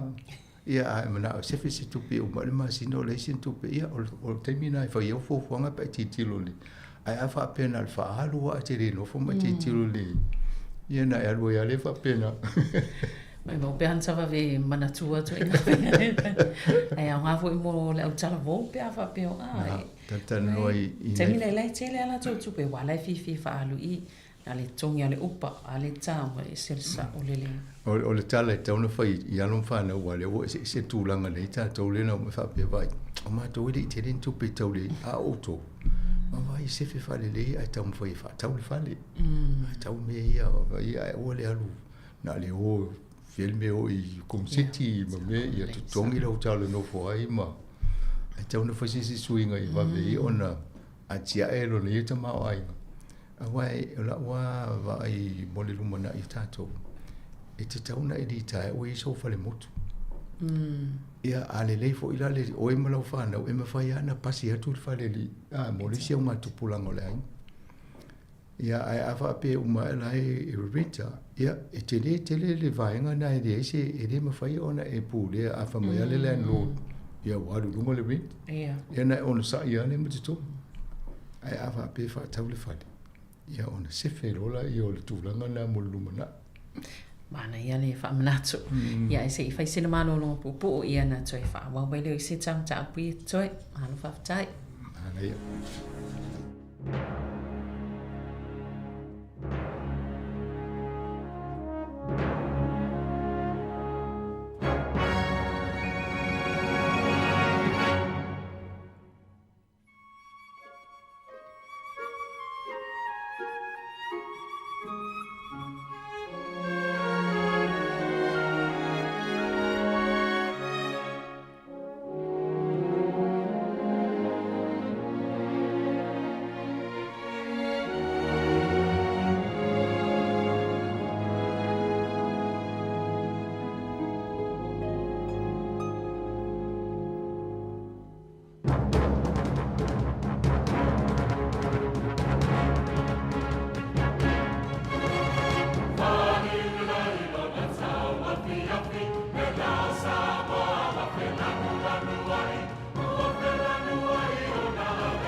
tala whātua le vaenga lua o le polkalame o tala lawa lunga le vai aso. Mana ia le spesele na uto whafonga mai ia se tasina o whawhiawhianga mai le au whaipese ia po le konseti fo ia mana moana le toi whai le poa na nei. Moni mane te leo pese na le mane whanongongo i fo ima e se anu langona pe whanongo nei pese Sāmoa pe au su whale nei whapia. Ia mare swinga na lo wa inga i tangata i tā pese o paralangi umale Ia mawha ili te tele whapia ai se asea e na o ia leo mane ia leo whafonga ia ia whaosofia fo tangata le ntau o mtai alu nane pe te ua malulu ia o te misi a lewa noa tua te misi lewa noa e tua ai toi moa i lupif tua toi moa i lesi i lea tau sanga lewa noa manei o te tonu i tauna a whaise si konseti wha tolu pe wha fo ai dua ia vai aso ai whai o te loe e tumu e tangata o ai nanga le ia wai le umia ai tumu le polas walile male aso mana po sao lele ia le isi vaenga tā wale o te wawai atu af masanga pe e se tu sile ana whai whalapitonga i o tangata i sui fo maloloina le e mani fo whamtalo le vaenga ana ia atonu o leo o tatou whanongolongo matala no fo lungo le tio le fiu e whaatali se taimi o le appointment e vai e sau fo mai o aso vai a video tu lo lo fo mai po feale fo GP le general practitioner ia e mai ia la taimi o version e te avano i tau ia sa tu mai la avano e options ia fo ia avano te vai au nei te video mai ia o le sitolu vai aso to amo elo avano ia ona tu mai lo mo se video tu pa mo se avano o le tulanga la wi e ia fo mai ma fo mai fa pitoa o general practitioner fo mai fa pitoa ia ma tau si mai le o fai de la tu si fa tasi ave le o fai polkiki ina ia vai ma fa mo la to le fa ta o fo la to le fai mo public hospital services e fale mai ta to mo tangata to tele le tunu ai ole wale una e le malo le e si vai ngol pisini si ave private o le la tō mau o le la ave wha mua ma ave vai loa tō sisi vai ngai tupe ave whai ia pisinisia ai re matua i whau le ia whale mai e tātou ia lau tele o la tō na whiriwhiri e tangata New Zealand e whai a fuafuanga mo le public ai le eo e whai fuafuanga mo tangata ia le ia ia nā lau ai whai malato whasiri lui tau nā pia o fesiri e loa po o e nau e whai unga i whapolkiki mo le atunu. E te talia le whaatali o sau awhawhine i le ono vai aso tua vai se fōma. Pe ono aso, ono vai o toa inga fesiri na lui tau. E o ala tō mau, o le tō tele o tangata nei e whai ala tō insiua. E ma whai o na ave le alo o tangata i fōma ina whapea private. E le talwhea ngaila a tonu a mawhawhau loloto i tangata uma wapea i sa. O le ala whiwhiri ni tangata no e whare tātou maro mo public services. A le uo whai tonu mo private. O tamala na a o i tātou taunta. Ia le la toa tu fo i na tiri ale na leile tūlea. Ia e mativa i ala tātou whare mai male a toa. Io nala o whai le siri na o le test o le media e te mwhaia na e whaia vaenga na ai a whapea e lea ia na i toi wawaila i e wha ato tole au unanga an whanmai ma le si vaenga po le sipsile nan tu atu e fo i le tosile a le au vaenga i o fo mai ma i latonga po o pe mana tu e pe o lava ma tala whea ngai le au unanga na le fo i le taunu atu e mai whale mai ngase whafose po o lava mo lato matua po ni tulang pena po ni lato matua matutua na atono o vaenga ia tauna ia wai lau amatan fisiring ia po ai lai fai pule lai fai lato insurance i mo le medical insurance i mo meo insure mo lato so fo maloloina ia wa a tupu se fale blave o ia na alwa bi fai ne le insurance e kava ia si fa pa fasita o tonga me fa pena wa a alu fale mai tātou le public. Ia te whiu whaatalito a mōlo a wanoe E tō te rita le lisi whatere le ia. Ai tonu mane e vole langa e vaenga i o tau whapene toi whawawai e whai pule ma. E le lato tiu te lene tō fia i o e vaila tunu. Moni. Ia. E sai an mawhau i le tal no i lea, ta te le loa. O si alo e pe o i tū le le e tau mwhai e mai e tala no i le vaenga lea i stala vole fo i sa whai i tātou tala vole a le tā ua le ngua. Ona o se alo fo i o Sāmoa. Nā. Ia e pe o pe e o lo mata i tū le le e pe whaafea na o i tū langa ma walunga ia na o i ai pe na le le.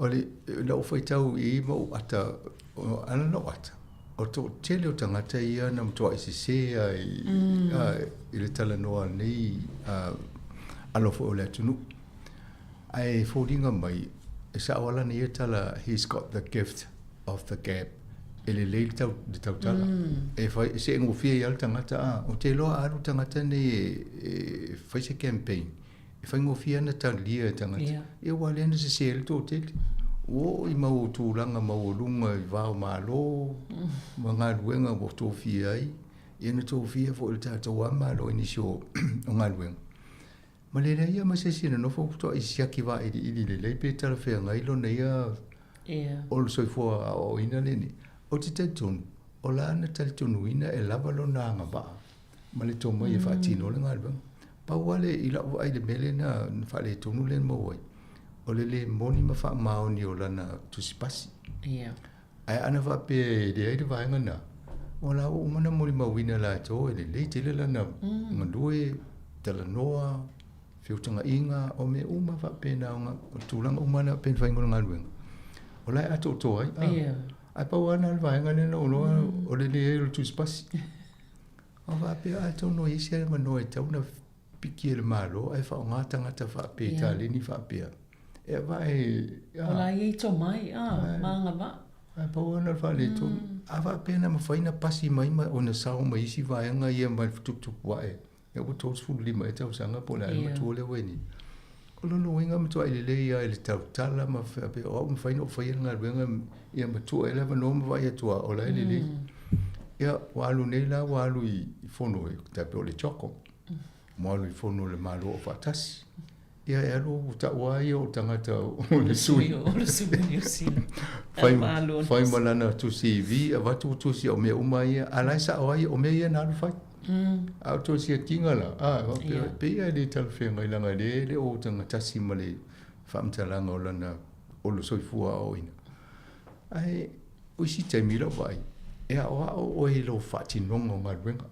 e le a o e se ale a o tu si lo il leau o le si sa mo tusi nai de lo fa nga te mi fa nga luenga sa ole a le stangat e ia lu sia o nga e mo to ile le ia a tato vai sa mo fo le fa la mo la ia o e le tai so tanga ta mo tikeri si fa la mo la sa mo sa ole a tono o to inga va inga na I no titilo o ava pena sa o mai de nei tama ne atali I fo le inga luenga mo o tūlanga ne o fifi den malo e o lo ngam so se o mala to e sia kia I si vaenga ia ai la mo fa maonia e ma fai ia na tala noa ma fa tino nga luenga o le fifi ninga la nga luenga ia lue va ai mo fal pui pui ma tala noa tanga te I fal pui pui pe o le na ia tanga tana muli ma sa I ini stambale ala fa pe ro ia pe ia e fitau o le la o tūlanga e le tauna lo su o tangata ni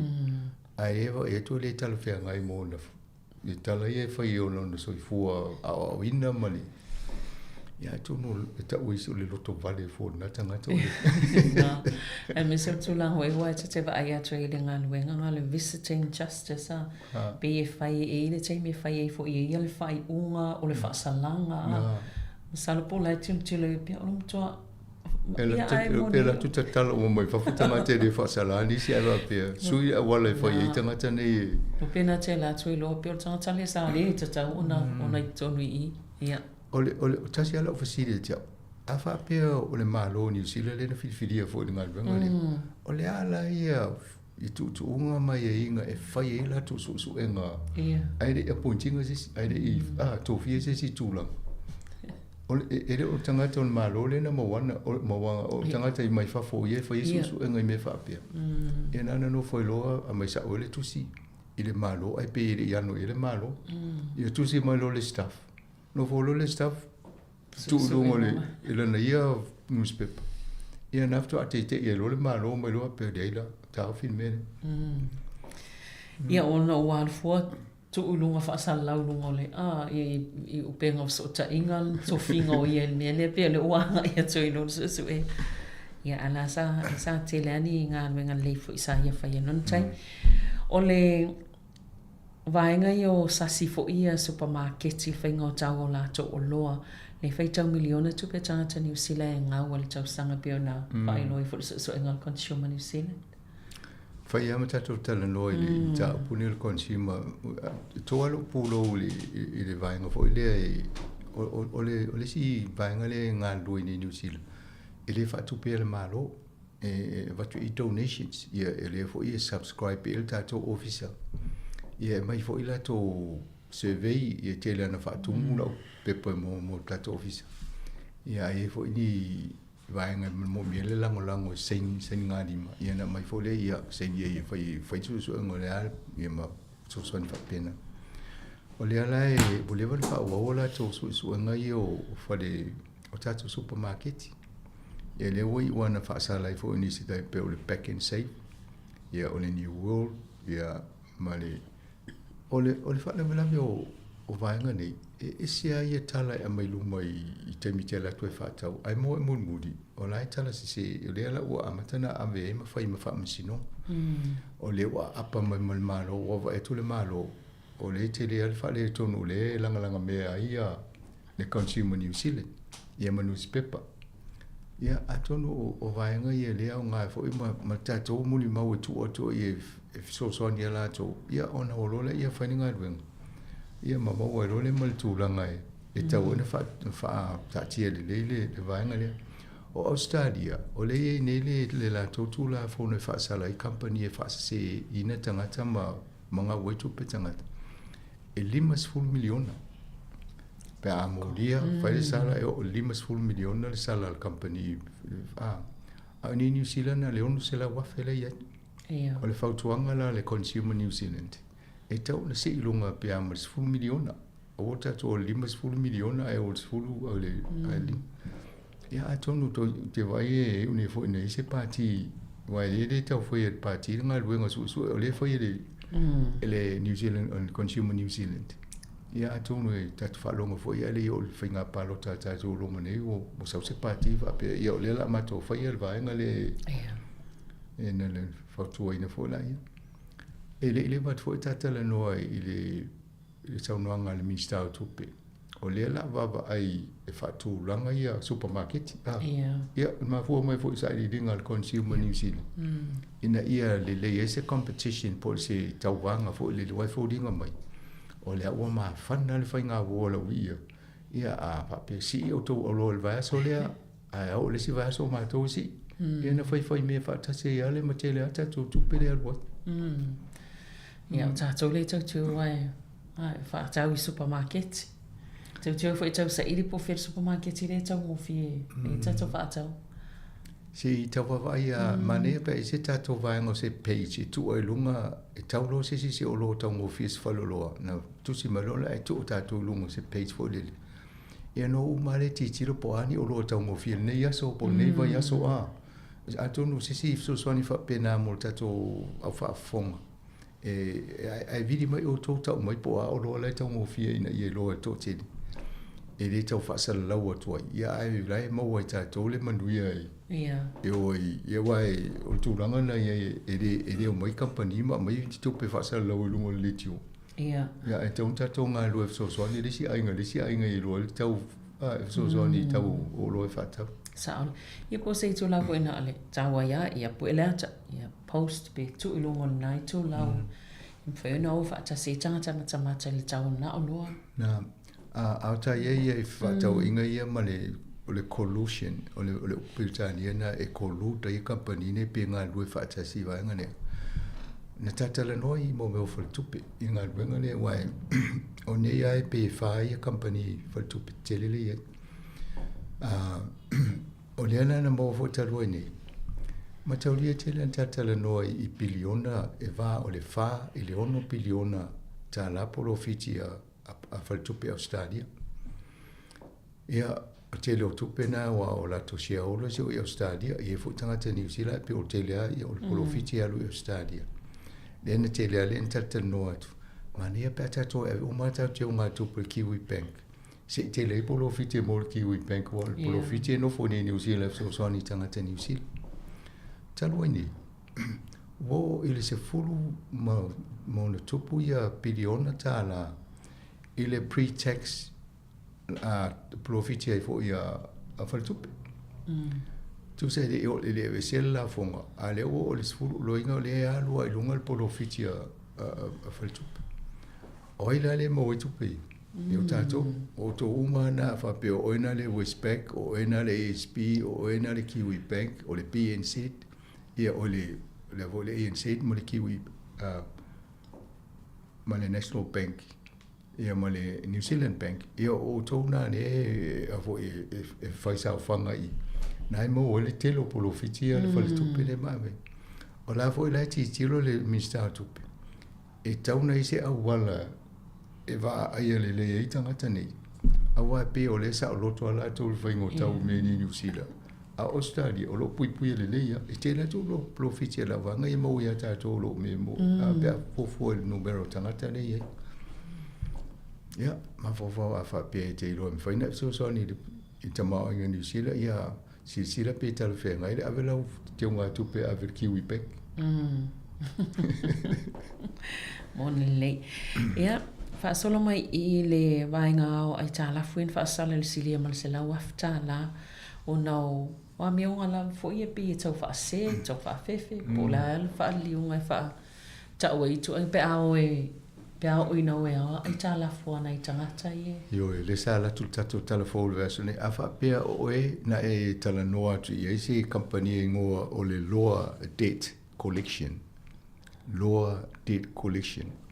ya o fa sala company na o le telo o la to wala ye no ia ele tu sai male tu la fono o no fa la to fa ia wala fo le fa malo si ai lo tongi o tupe o si te mi fa popo mala to wa tupe lungato e ma fa fefe o pe o le wala na fa la to e fa fefe fa mata una tangata no fo ita la fuleta wa mai tupe e ona tinga inga ele ma stress ma ya to vale ai ia wala o to la fono e tauna la to wia e le ifa le tai le mulita ia e o nala o fa sala en el company se lo su lima fe le tongi de we e o tangata le sa e foi mo le company na ngau ia a to sa foi le business e le lo fa sala I o te ton ava pe o le na el company mo le na ngau ale o sa o I foi so linga tula o tauna ve se on to ve se la sene foi se business fa pe ia ai a ele a wo ai ele o se ia e o tulanga na Amai o le loa te collection a fa pe oena e tinga ina ina mai mafatia ia a tono e se lo ia mfaino so ni fai o la se me tauna fai wale o mo watu le na fa sala no tinga ina vo mo ele ia fa solo mai I lo ia New Zealand le tu atu le pale mio le atu kuki ina ia faise fesile fo ile fa palo tapo se referendum e fesile nge fina ngalo tangata po ile tulanga le tu to ta se la to bia mai New Zealand ia o le ai fa solo le misa a le atu kuki ai la ni matato e fai atu e la se me la fai a sol fadi ia o solo le tau fai a seina fia o ia seina mai tu pe fai la to tina le tau fai ia ai o muna fai seina fa pe mai New Zealand ai o pole e fa te ma to fa tu pe mena ia la o fa mai tau no seina tala no e mai tu pe sei o si ia a tia ela ti la to tamau ai o le lo e tu ne le malo New Zealand ia lo fai a fa pe moni fa ma ni lo te tu nunga tau no fai o to no fai to filinga e o no ma le to va ai o tato fai nga pa nga le ia la me di te alo e sa I fina nga lo la tu no I tanga te kuki e la ni po tau tu to tasi o to Ona ye le avanona ila ole ye ole fianginga le ye. Ai se taimi ai fina ngalo mal to le tangata watu motu kuki elani e fiu tuto tasi. Ole afso swani tu e New Zealand fanga solo ya inga faina fai a. O toke lau e fa lua na ye le tūlanga na ave le avano New Zealand pe fi tuto tasi. E na fai le la to sa ilinga e ya e mana na o to tele. E sosi pe New Zealand. E tu sa la o le winga na o fasiti le lui le o vatu e New Zealand. Ava pe o le manatu na o le palemi e nei mal fainga malo. La me tu tele sa i le lor fina ngalo le tunu ava pe tot fi tuto tasi. Ia la so ni te. O inala e lo ai pe la sa o le mawol al palemi le nei mal fainga malo. Pe o la e una ia la mi se le fai mo wisen pictures ma. Tanwa ya be fia pi tele o ya sai. O sai na ia o lai no fo sai na mi di mo fa pe o le tua ia na to foi mai ai se tato nga no fa tas o le awa fo isa fa le sa no nga le minsta tu pe se I fesili le pulo al frontiera ma le compagnia al frontiera pe sa mi uta ma tai le patai tono ni sila fo ni me le tau fi Australia ta il ta pokala me na fa il ta tala na wa ma tanta ta no le alu lungo le tau le pata o le ono tala o le te mi le se fulu tala a ina fa le o te tau le malo ona tala no le frontiera ma fa il tau ona subsidize le malo New Zealand pe tu mai la le tau le pata mo tangata ia na tawai tu lole ia la matangol vai so fi le minsta o le tupe o le la tala no sa o le wanga ai o mai ele ia sa fa mai ia tu unga mai ia nga lai finga tai ona mai la lo tawol pat o no mana tu atala no fai vai so era wala fa sa wala lo tawol pat awala e tau mo fiele pat isi vai ngon apata New Zealand na o va be o le tu po ele fea o le si o te maria lai tala fa mai ia langa o tu sol tamao ai New Zealand le tele ina so ni mai la fai fa to e moni ai a o nei taimi o fa ma tūlanga fo ia le ia mala ia a fia ia i fai fatoa e sepe au te utupe wa fai la fo wa e fatu e tupe so nei ia lato ia o lo taimi e wole le ia tau o longa na mai lole o le pata ba ia ave ia le tau na sfuta la iwa sfulu mauto e la vela tato a o te tau ona baba i fa le ma lo ila wa taltununga i se au wala a whainga tā langa o le muri ta ia whainga wha. Ia, o te reta talia ina le tala na whamai whainga tā o na whai se two-tier pricing. O le tala na le di ila na whai a. E se le tau e whaatau e laulanga, e se tau whaatau e li. E te tau wana e se awala e whainga o fia o na whai le tūlanga na. O te loa e ni se pāti. A loma le palo te le lumana i la mo ni fa pe o ia inga i o le la fa fo ina le whainga o ngā benga. I au ne tui ngā ina tangata ini. O le tau whai mai le tamu whai le malo e whainga o fia le tau soi fua ngā tātou. A le solo mua le si kampania New Zealand ia ma mai le tau waru lunga. Ia ma ti ngā ina ma malo wa le whai tio inga tangata. Moni le wai pe ti ngā ingan tangata i e whaonga te le pata i a latou. Te peo vaenga i e whai meo bakery. We e whaonga te le pata i whai a latou. Kuka i whaat mo ke o ames mali e whaatau watu. Ia mo tātou ia le tau whai tu lalo le tau mawhal pata. Ia tono se amanua le fo le amasa. Nā, o le sea taimi o au iau tel tonu a o levo te le i to e whaunga se pata. E wanga nai mo ke me whapena. Al pata e lungo le whalau te le... Ia, o le ata te ola mano loina le dei le o. Pena ia le avoka e sui e le pata. Ano to e tau sanga mo fale plate se su e so ivo mai mana e lo cholesterol, mana e lo blood pressure, mana e uma va pe va. O la ndi. E te le tau sa se pata. Pe ala le vesia tanga tal pata e te le o te le wai te le mo pata. Na o na mai le pata ala mo le avoka. Ia sa o le. Ia te me tau tau le avoka ia si le tau sa mi fua. O nā sone pe o mon mau atu e nei tangata pepese fo ile el Pasifika le fo iwa msanga. E mai se tono New Zealand, tono Pasifika le wa. Ta ua ne le ngo stamana fiti a. Ia. Ia Ene ngata na fo ia Malaysia di pi de lo ma ta Hogan ia a tonu e se al time vala o dia i oi mai mo pe nei se di si fo le te vai po fela i tu se lo tau sanga ma ia fai fo fai ia ni na sai mi te ne do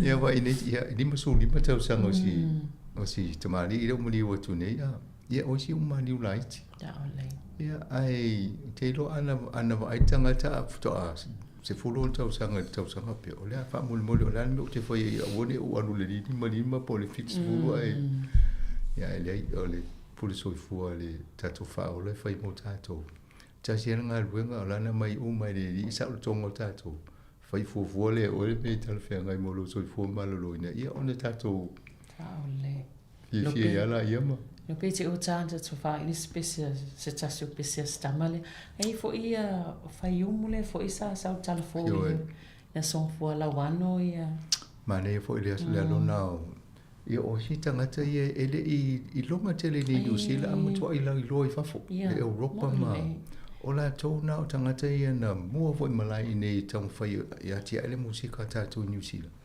enta ina o le to al tangata le no mo to fai ngal wenga i tono ofisa o nga ya so ia mane o asona e fai au tu si fo ia na avera ia le type mai le type improve e le umia na latu ai toi sa o la le ngole o le sua fo le o le faltua ia o e fai lo set up pepa na avera ia mai le tinia au medi mo so ia o le mala tu tono le type improve e le umia to sa o le ta fai lo umna fai o umna fai e si fai tina la stama le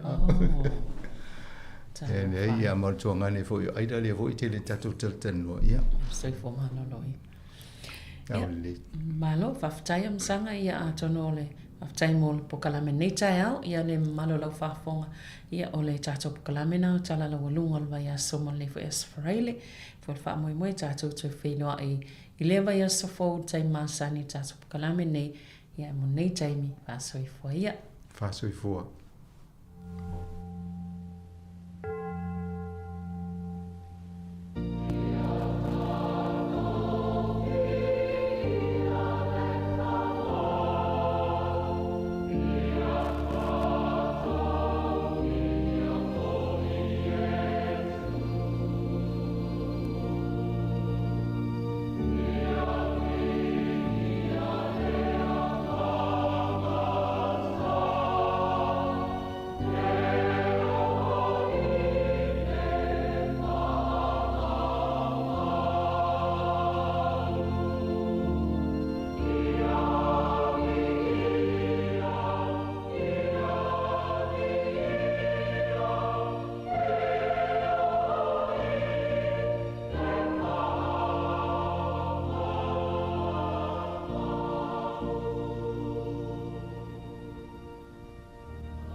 te wai whātulo ma whātalo whālo atu ino malu mawalunga lau whafonga ne whaitai o fau mai maunga te tele se iau i maunga iti o tau paia o sāma whainga tā whātala lelei whāl malo whālenga nu watu whātini o tau sala whātalo whātu tālo whalava malo le langi matafi whātalo whālo alo foi o tātou tamam tina mātutua mai se le malu whātau tolia i ngasi i le apulo tau whanga ma le tā mi o le whala nisi foi o lutia i le loi whonga malingi ma whanoanoanga tā lofa lava whamalole on sai ma le whatotoa whaftai lotu tele ma le whatuatua ia whamanuia whamalolo ma whamawhanawhana le tua i o tātou mawhitianga uma al si whonga lava nei le lau moe Wellingtone ma lana polkalame masani o le ase singa i ngase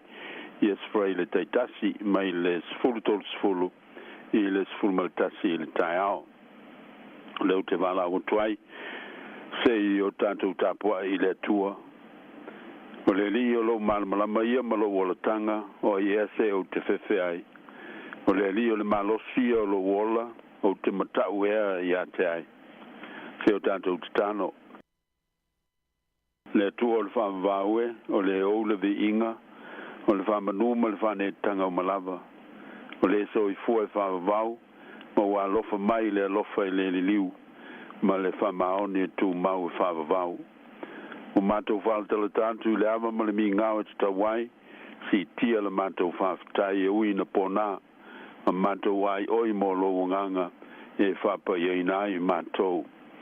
Whaafitai mō le soifua, so mātou wola foi, ma so mātou malosi, wa e foai mai e leo noa. Wa ulia manui ai le nei vaenga o le tausanga, ma le nei foi masina fou, o mātou wa ulia i lo walofa. Whaafitai o na o au wha mafola pēr, mo le wha malilia ina o mātou manao i mea le lei o le olanga, ma mea e manui ai. O mea lofa o le tino, ma le ola maloloina.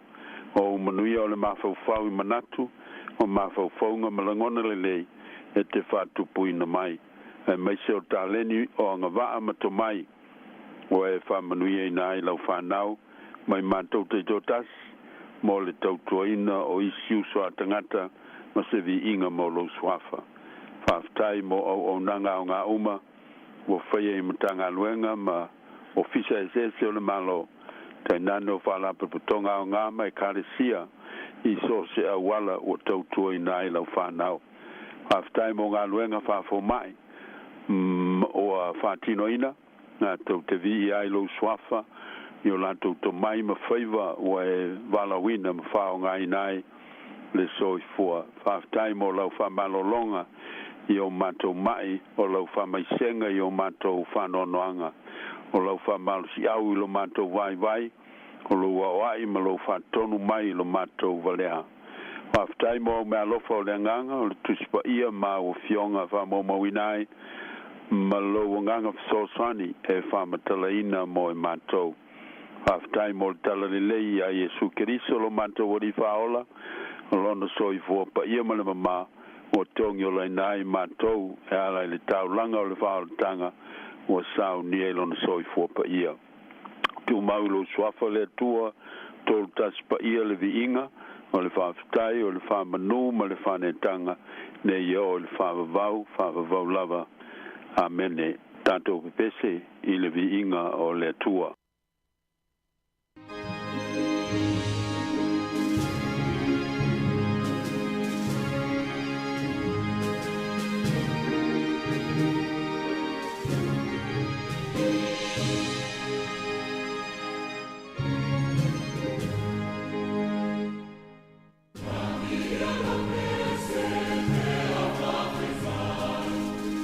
Piano,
faitawina o le tuspaia o le lautusi o salamo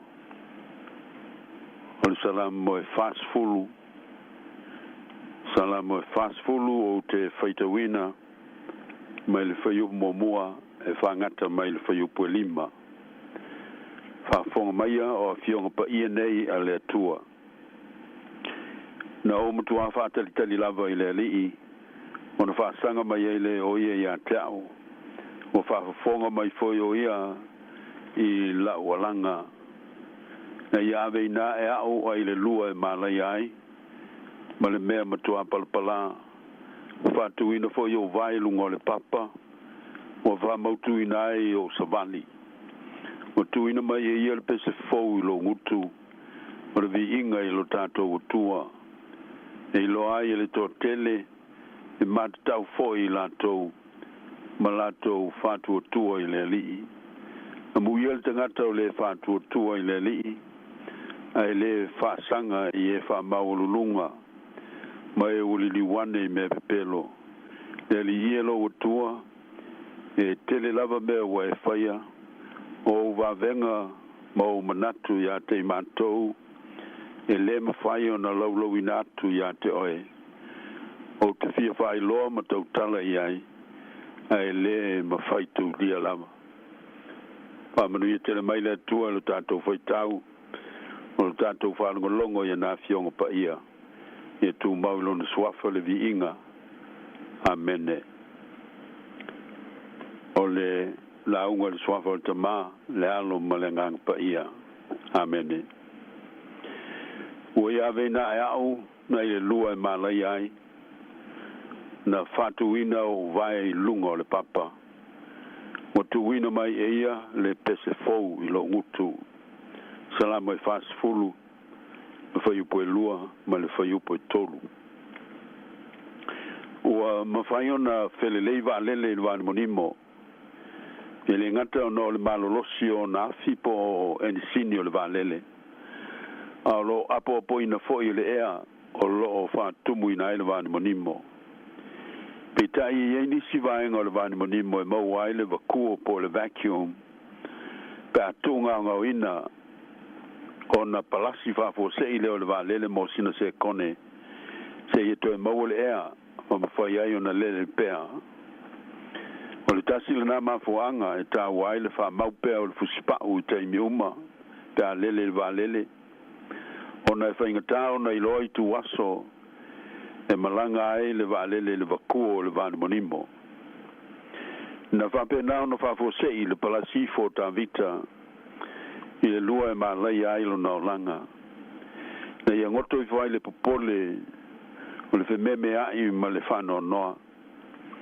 manatu awa o le tuspa ia na whatuina le nei salamo i le teimi na fō ua ai le na nofo inga e lo na atali o Absaloma mo sina teimi na vele ma mea na palasi i fo ai whafo se i o na langona matu o tu wale ai le wha moe moe o tāmita ai meise o na i leo se manua mai whafo a lona lava lo toi fale ainga o le lua po le pū maulalo po le horrible pit po le pit of ruin o le isi le whatusa mo so o le tuspaia o whatusa ina iai mea ti ngāma mea whaingatā o whawhita auli ma toftufonga e a fia iltanga te whātua tua na la foina yo se foi o nouso i le lua maulalo ina wanga leanga mala fwai o ia o nouso ai na la vea ima toe whae ina e le atua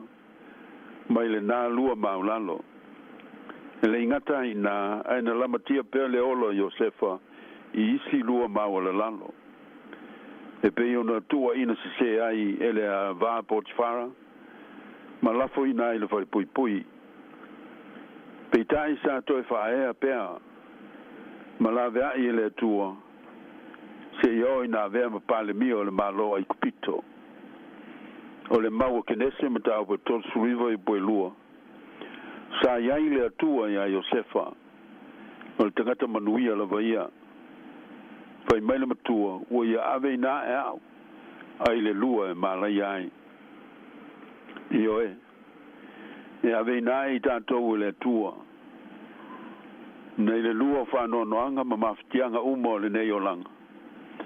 Ma whātutu tātou I lunga o le papa o lona alofa tū noa. O le tasi le lua maulalo whaasoi fuanga. O leo nona tātou pā o uifo iai. Ne pa ufo iai tā vita I le oti o lona tali I fōu vale, matangi tau talai. Ta fia oti e su iai oe Absaloma lo watali ie. Na whapena I le oti o Ionatana masaulo na ia tangi a ue ai. A ue ua maliliu toa. O mau mawai au penga o le taua. E le ngata o whanoa noanga. A o le vao lua lo loto sa pa ui fo iei tā vita. O ana angsala. Ma ona vai vainga na toi lalo ai. O le lamatia e ona fili. Na lama e whao o le oti a te ia. E pei ona sa whai le tupo saulo. Pei tai. Sa mau pele tō vai o le tangata whātua tua I le tua. Malana tau tinonga. Uia ave ina e au ai le lua e malai ai. Ave ina e I wha mawhan whananga. Ave ina e I wha mai senga ma wha malu si au. Wha tupu wha moe moe. O lona nganga wha mangalo o le tua. Ma le wha pale pale. Sa tau ave ina ia mea whaingata uma. Ma manu malo ai.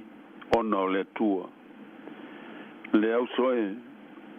Po le alava le lua lo loto ma le pongi sa. O e iai nei. Po whatafa ngasi o le tino ma le mawhau whau. O le vau mea whaingata e lui tau inai lo tātou whātua tua I le tua ma lo nalofa. I e tātou whātua tua pēr. Nā te avei nai I tātou ma ia whawhita auli uma. I le ngata I nā avei nai nei le lua maulalo. E na te whātutu I tātou I lunga o le papa mausali. O lona alofa ma lona whamaoni. O le ata whātusa le nā o le tū mau mausali. Ma le malua luina o le alofa ma le whamaoni o le atua le mawai. Tusa lava po a po ngai o mai. Na matangoto ifo Peteru le saimi le loto. I le pongi sa o le po. A o ia sa vali a ngai a Yesu. E tusa malana saunanga peita. Na whāte tele ina atili le so wa o sami. Ma tupu ele popole ia Peteru. Ma fuai o na ia ngoto ifo. A se mea manu. Le apa atu iai o a o le li. O iai le mana. O iai le lofa na lave a iai ia te ia. O le saunanga a Yesu ia Peteru. O ena le whātua tua I titi. Se ale mea ue masal salovale ai. Ele ngata ile na, a le ngoto ifo le whātua tua Peteru.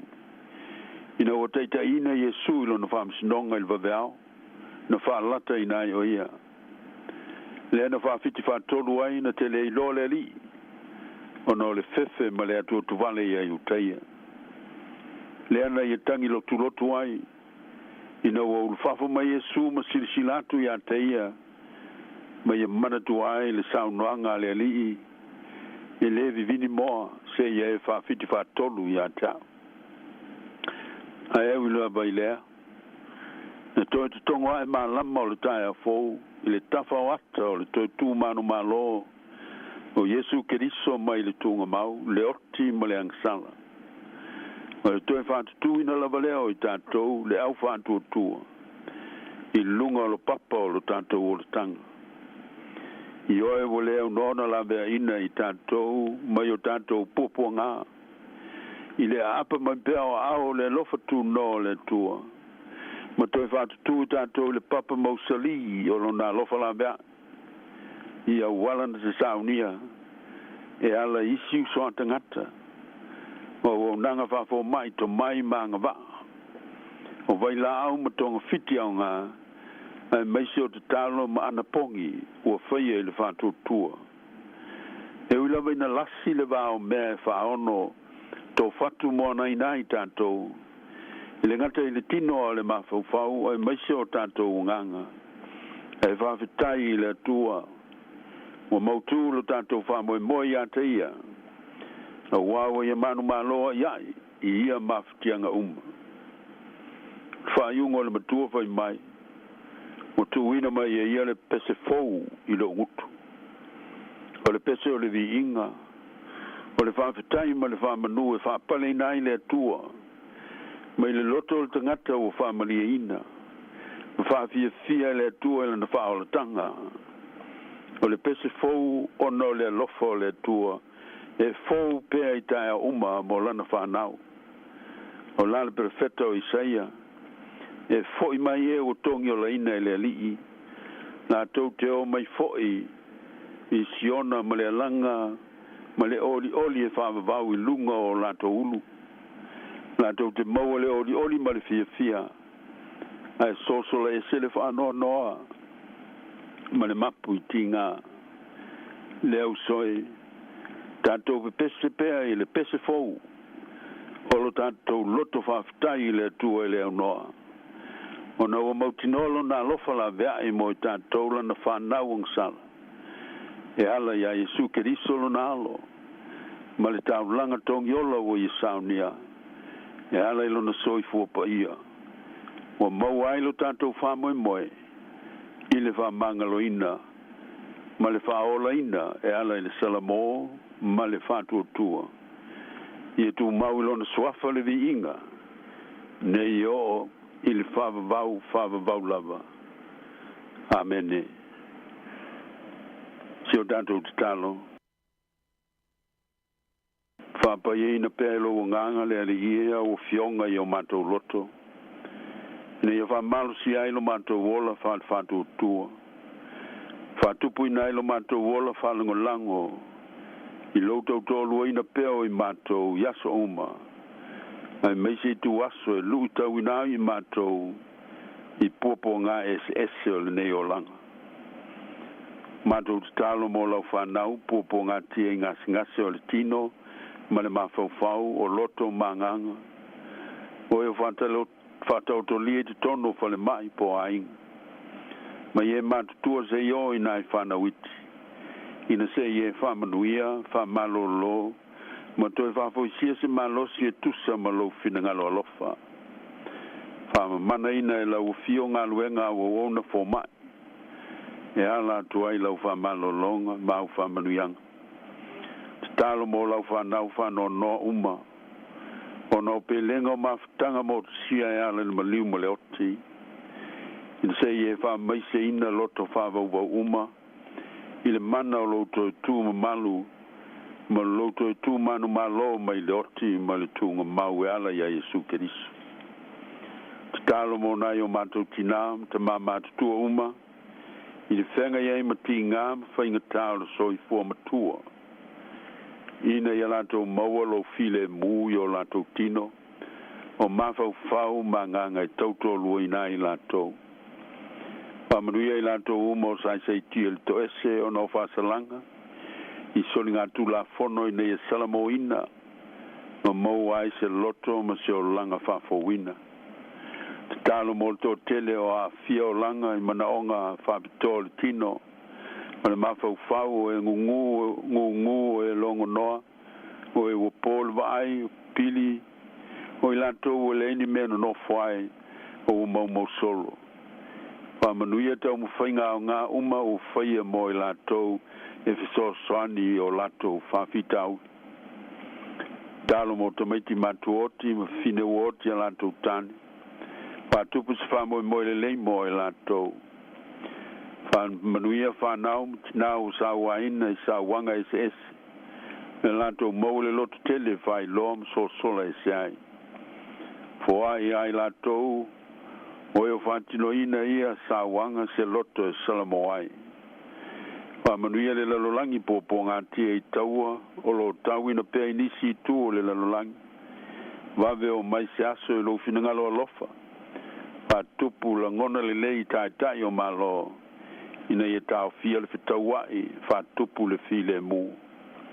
Pamanuia o a fia i whalebelape whale natura, ai mai se suinga te tele o le tau whaare lave te tupu whafosei te talo mo au whamanuianga mo ngā luenga lelei uma o lo whaia mo i latou o e o a fia ma mawhatia i e tūlanga i le lalulangi whamanuia upu whai o malo i New Zealand nei mai si lo mātou tunu i Sāmoa ma le West Pasifika ina i e tupu pēr le fi le mū le nofo le lei o tangata i le lalulangi whamanuia lau i kāle sia ke te siano au i le lalulangi ma lana ngā luenga whamisionare ina i tā lai pēr le tala le lei a Jesu Keriso lo mātou wali whao whamanuia o mātou wa inga i mātua mwhanau tupu tele mea le lei a i tinei a mea le anga whamanuia lau whafafonga o le nei aso whamanuia le siu fonga o le lau mua mana au nanga o ngā uma nei a vi ai lo swafa whamanuia ai le au whafafonga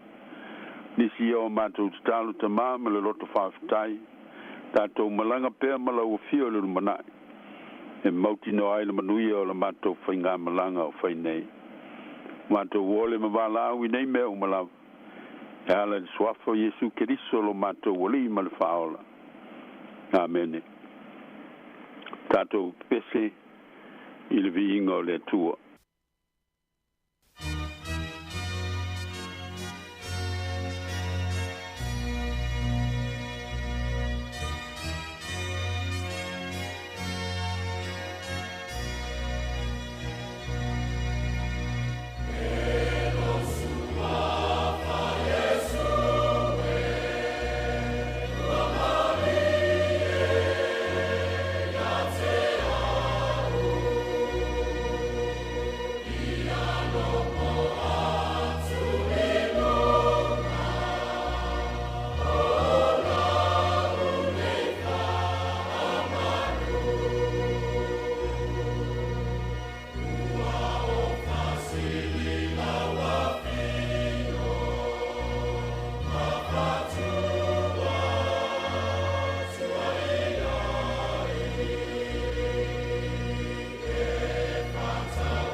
tātou whaiu i le tatalo. Tu mau mai e o mātou lunga, ma lunga lau whana umalawa i le larolangi o e mawhatia ma pōpō ngaina. Ia lofa tu no tele o lau fio le tua o lo mātou te mā. Ia lofa silisili ese o Jesu Keriso o lo mātou wali i ma le whaola. Ia mau pe i mātou le mawhatanga mawhanawhana ma lo nganga pa ia nei. Se o i le whawavau e whawavau lava. Amene ma amene.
Ia vei o le nei tu lai tu I whawhenua I ma whaatalofa tu ai le au whaafofonga a le si ufonga o le laumua e maise I la tolo whaafonga mai I lunga le tasi ono te si mal tasi whaamo o le YouTube, Facebook, whaapea ma le app al tato le tio, talofa lava.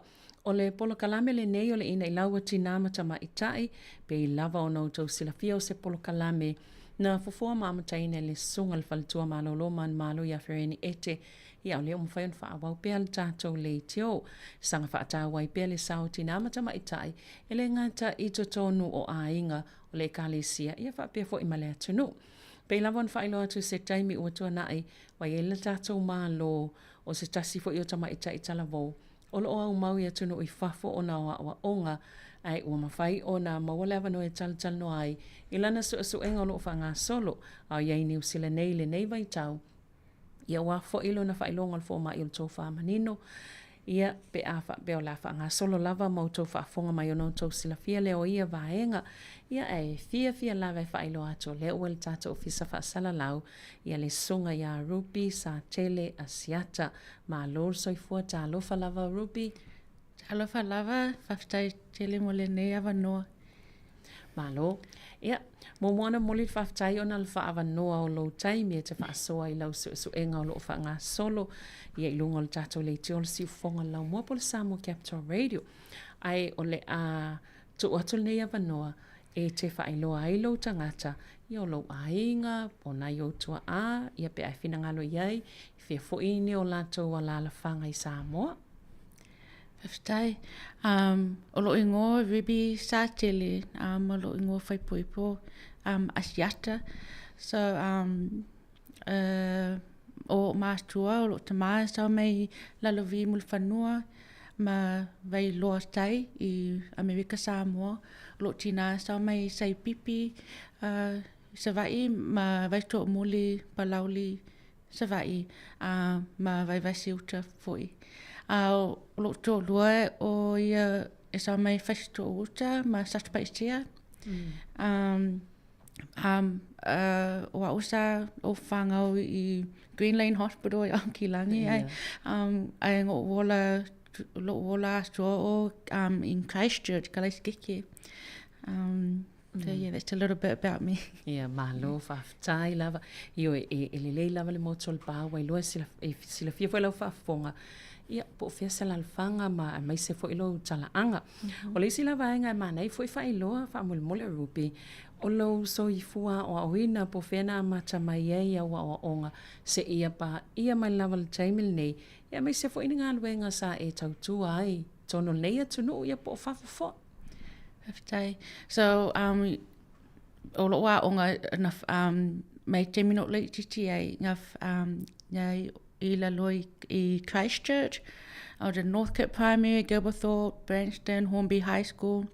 Ai o lo tertiary education o a onga I Otago University. Mo lo undergraduate degree, fai lo postgraduate, ma lo Master of Arts University o Kilangi. Ai o le nei taimi o le suelo o le onga ui at the University of Vienna in Austria. So ke minga o le sue le fai lo PhD research. Malo, ia wa ile ia le mamau le mele wo o ia so enga mau sai lili. E a mai lan na tunu. Mana ia no fo taimi nei le fai au so enga. Ia mange ia ele konka ke le soifuanga. Pe o New Zealand.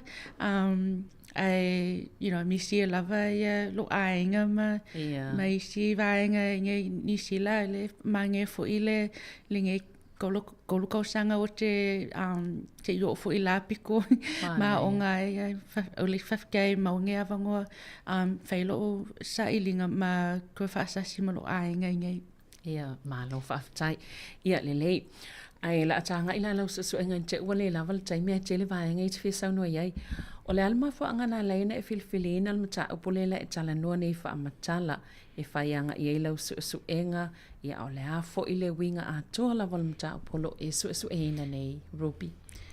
So ona wo mai aloa onga i le University au Kilangi sa mawalo avanoa o te whaingaruenga at the Auckland Museum i au Kilangi. So e kirila I position ese ngā o iai. One of my favorite one, ngā vea male Pacific Collection Manager, le ngā o ngā lue whakasi with the community, I ke leo keimi, I le sosoangi, I le look after inga o mea sina Pasifika I le Auckland Museum. Ai ola o wau muli ngai iai sa o vainga le o le human remains.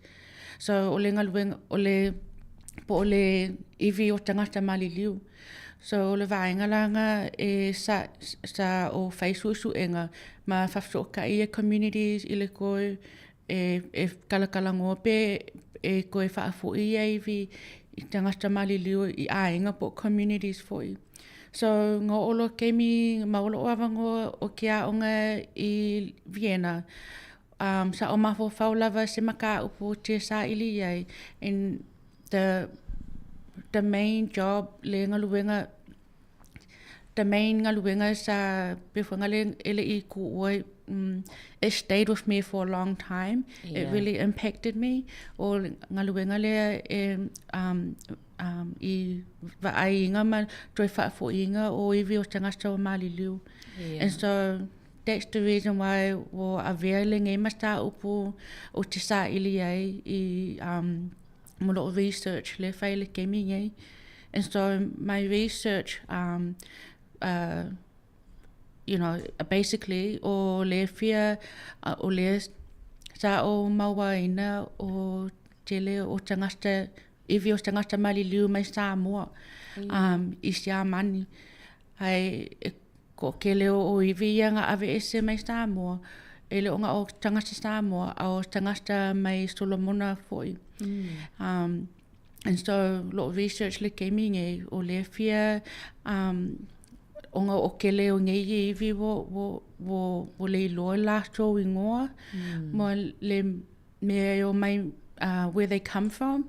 And so a lot of research right now o le fia reach out I le community be se stala po se stala anga o lo se le fia lasto e winga I se stasi o iwi wo le loloa po o wo le atoa o se vainga nga e aunga le research le whai au pe po se awalanga I mawhainga koe whaatasi ai koe recover le identity I iwi o tangata maliliu le I museum ese I sia mani.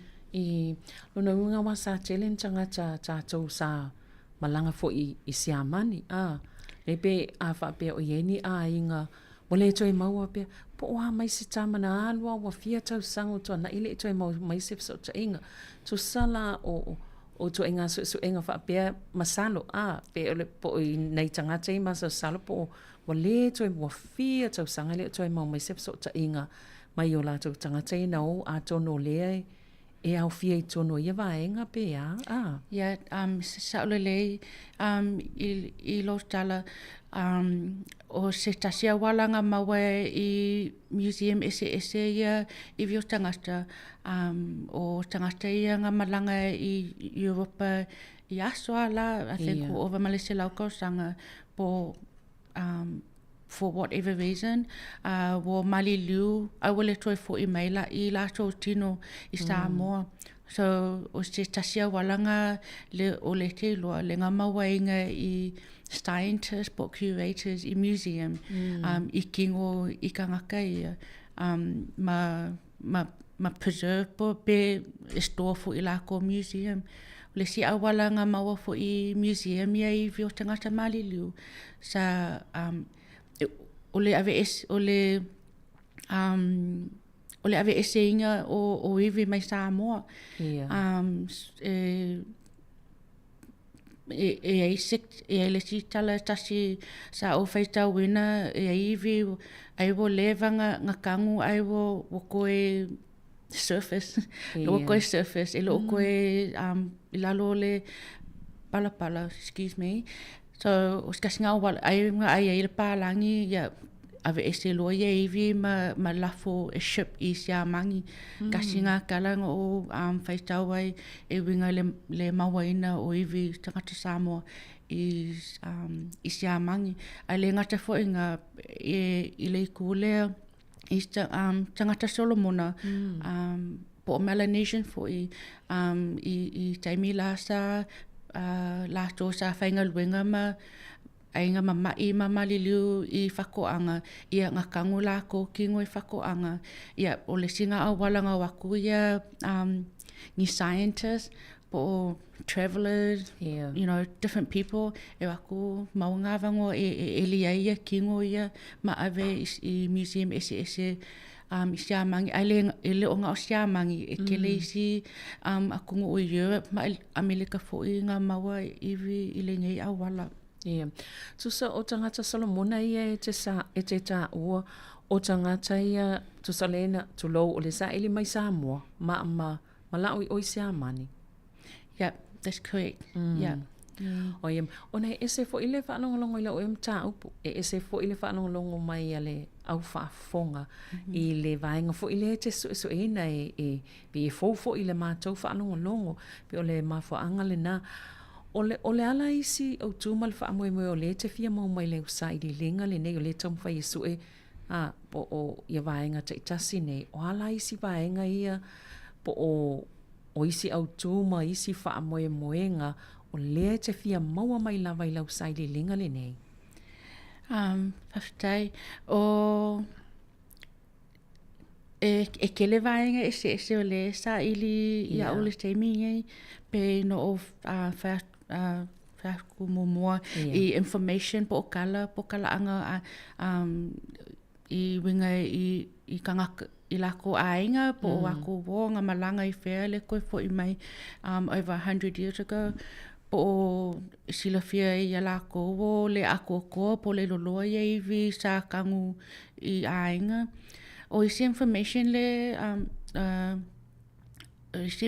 le inkalesia ia o pe fia kalakalango ai kangaka e winga I le I technology le whaonga I ke mingi pēna o whai atu ke leo iwi e le ilo loa po o ai ngai kangaka po o whea fo I lalulangi o mai ngai kangaka so ia ila le technology le ka ua o le DNA analysis le awala e whai le analysis nge o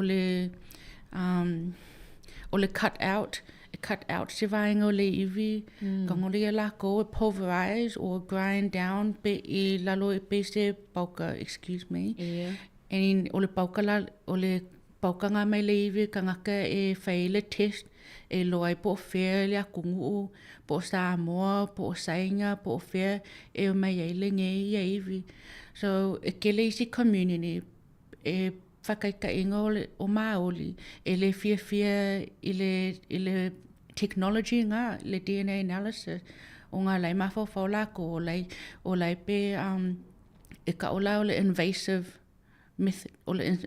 method ngai wa kango koe whaaleanga I kingo you know I kangaka I le whainga o le ngei technology yeah you see community e okay langa lai fia lope you know where they come from so o perspective mai Sāmoa e loa upoangi langonga po se mawhawhanga kangaka Sāmoa I winga I le ngei technology le si technology lai whai o le 3D scan po le 3D replica longo winga e whai copy I ia iwi po o akingi po o kelo akingi po o me nga collective scientist ia isi museum e whai copy e ku ia la ko le akingi po o ai ko whaafoi le copy I ainga po community so I'm interested is pe se mangaku pongi opinion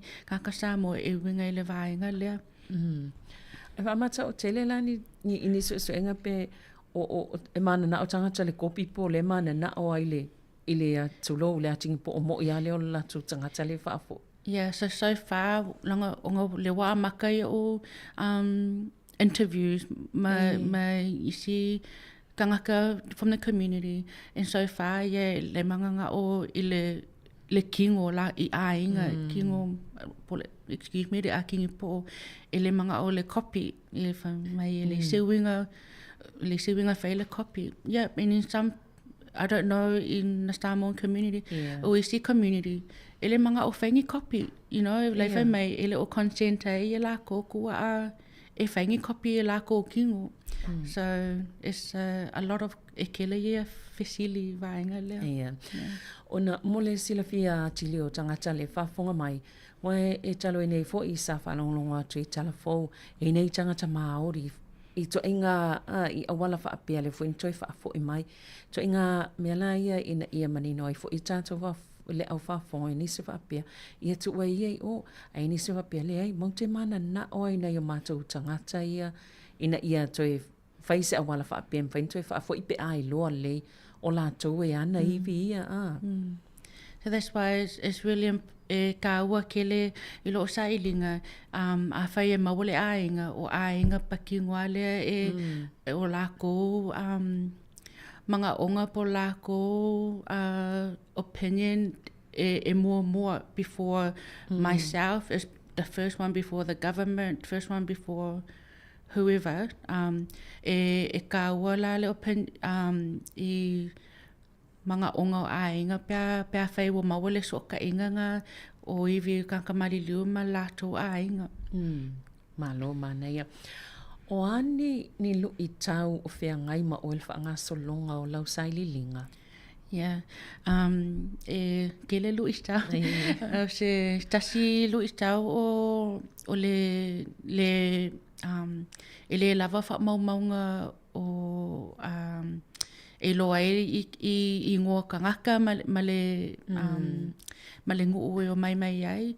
So for mo iwi mai tangata solomonga o ngā lātou sa awai I le ngaluwenga whakoanga I German plantations I aso la sa wha mau uma lako I ngoa ma le island po le place ngau mai ai. So o le ai ngai information which I need to still cross-reference, be fact check, double check is ta oi ngoia nga wha mau winga I kāka solomonga. Au kāka Sāmoa le maua I lako I Europe. Yeah, it's almost nothing. E kasila si kua a o lai kusia lalo o ia o le fisherman.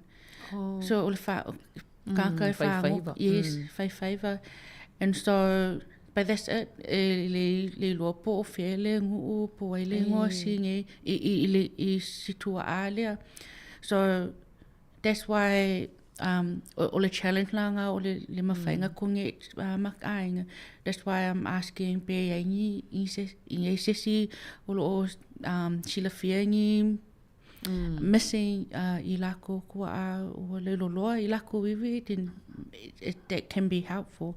Le silu I tau o le ele lava so engagement po so connection I the Solomon Island community I Sāmoa. Po lo ta ua I lunga YouTube o le kewa ai le ka ua tamauli ma isi tusia o tamauli ele o lava la so connection with this community. So se luis o se mafuanga le lo o saunga I New Zealand ma Sāmoa ma whainga o connect I ngai community ia mau ia mau fo I lato perspective e winga I kua aia I via I Samangi. And and one last o le silu I tau o is around o le ngangana o upu I whaonga I lo o research. So I le whapalangi o le laika o le human remains, but I don't I lo au pole ale pola si upu fa Sāmoa a vea e whaangai lo research. Se upule wo maua e fo ia u i ngai lo research o iwi o tangata mali liu. So you can, go sila fia, I'm using that a lot. So le kamawhai au improve le ngangana wha Sāmoa when pea kalangoa I winga le research lea. Ole ai e a tātou tal noa I tua e ala tolo wha Sāmoa ia tōna le tal noa e lei ai ole le na ole le fu lau tau tala le ngangana wa a wha pea e se taime te tala noa mana I o tātou tangata o nei te whaingo whiana e malama fo e pe a tala noa mana I o tātou tangata po nisi o lea e mwhaiona te uise taime mwhaiona una sosoani e mainisi wha amatalanga mō lau saili linga lo whaia. Ai rupi se I tā se pese le vael tāta noanga I ana tātou. Fo I mai lea ia wha wau le vaenga muli o le tāta noanga nei tai au maa loa whawhatai. Ole a wā a mea lele. O ai e se o maua e sili lona tau I penina. Ua whaatua ia te ia le loto o lana tane. E fosia lona sunga titi e malosi na te whaamalosia. O na lava lima e le mate lana la mepa I le po. Ua whaama fola lona lima I le ua tinga ina. Ua tua tufoi o na lima I le ua mativa.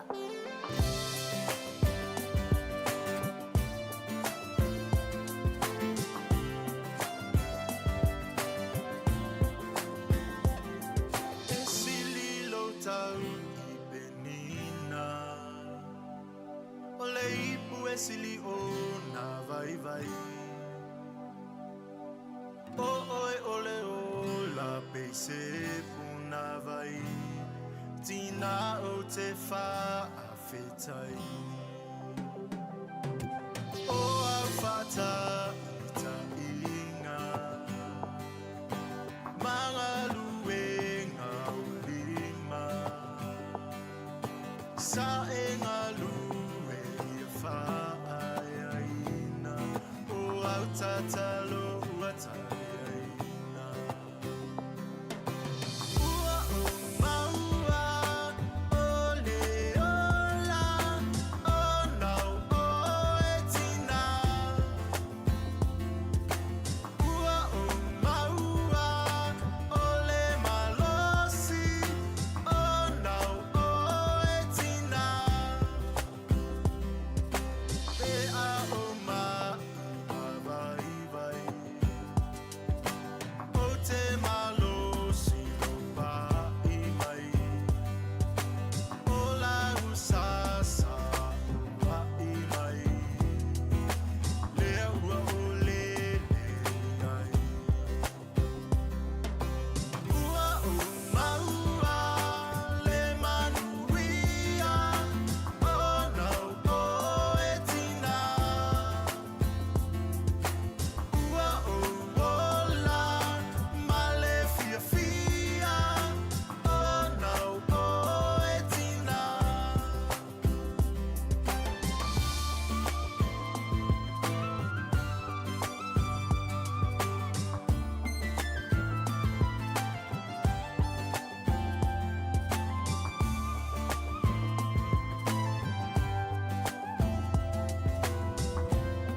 pe ona e whaafonga mai nei tae au lo tal no atu ia male sunga ia rupi sa tele asiata taltanua i mta upumalana saililinga o lo whai al taimi nei i e winga fo ila o iwi o tangata ua maliliu. Ia e maise o lana so inga leo lo whai o lana whailonga o le forma il tō whamanino po lana PhD pe ona i tono o Vienna i Austria. Ia ai o le a whalau te le atupesi vahenga wala ina whatawa ina le tanoanga nei tae au. Rupi o le saetala noa i le vahenga lea o fo i leo le momolinga o po o toenga po o tino malili o tangata po o iwi ia. Ia e maise fo i la mo tātou Sāmoa wala no winga le i whai mule i tupu mo nei mea o na o lela wa e sa ili iai. Pe mwhai ona wha amatala po o a wha peala le ua mautinoa nei le ainga lea o pe o wha mautinoa wha le suenga. O iwi o le ainga lea ua taunto e wha fo i la i lo lātou ainga le Sāmoa. Whaina e tala noa i le awala e wha ngai o i ele tūlanga lea toi wha fo inga po o iwi po o toenga fo i o tino o tangata o nei ainga. Whaftai mo le fisili. So, peina e tā ua ele i tupu mua ele nei vaenga i Sāmoa ele i toe au mai pe toe whaafo ina mai ia iwi o tangata o Maliliu i Sāmoa. And so, i lo ususu enga o ke kilo i whakakainga i examples lai whai isi a kungu. So, o ke lo le awala fo i leo lea pea o se taimi i le lumanai o te lo le awala fo inge le a happiness Sāmoa. O le kalangoa le malo Sāmoa ma le malo, for example, malo Siamangi, po malo Amerika. So o le vaenga muamuanga, o le kalakalangoanga muamuanga e mga o mea ia between government to government, po state to state. So e ka wala le ngaluenga le malo a Sāmoa i vaenga leo kalangoa have that conversation with the other government. And so e o fo I nge New Zealand o New Zealand wo faisi umi ona faile nge ngaluenga o le toi fa fo I mai iwi o Maori ancestors koiwi Maori po the Moriori, like all Chatham Island. So I kala lewo o mga whakulanga le kulupu mandated from the New Zealand government. Le basing e te papa I Tongarewa Museum, le ngai Wellingkonge. So yai le team nga ko awha, le researchers, le wo o mga whakulanga le New Zealand government. E whaiele ngai ngai ngaluenga mo koiwi Māori ngai New Zealand. So that's an example ngai New Zealand. And le awal le mafuanga e whaile ngai le ngai establishment po le ngai avenue po awala ia koe iai ngisi kangaka e o Saole Museum ma e face claim for mai o lo kua alea so and then wa mai la ia kua ai maui for it's not ele sao and so so e ka wale ngaluenga ia malo so ai ka ua fo ile la ve le ainga ma le community all the way from start to finish so ai fo ile important input for the contribution from the family for the village or the community and so ongo se mea ele I happen mo Sāmoa o se avangoa le ale e sa ili ai kako akungu o la se awala e whailelea that we can have our ceremonies, our practices, it's involved from beginning to finish. I think it's very exciting. Yeah. Mane, wa whapeala, o le isi vaenga lea, o le te fisili, o tangata Solomona ia ta ua, le savat whawhainga luenga fo I whatoanga siamani. Pe a te ua toi lo whala Solomona ia na amai mai Sāmoa. Po le asa fina ngalo, po le me toi pa fo ia I Sāmoa pe toe mana avelo I Solomona. La so I lo saili linga.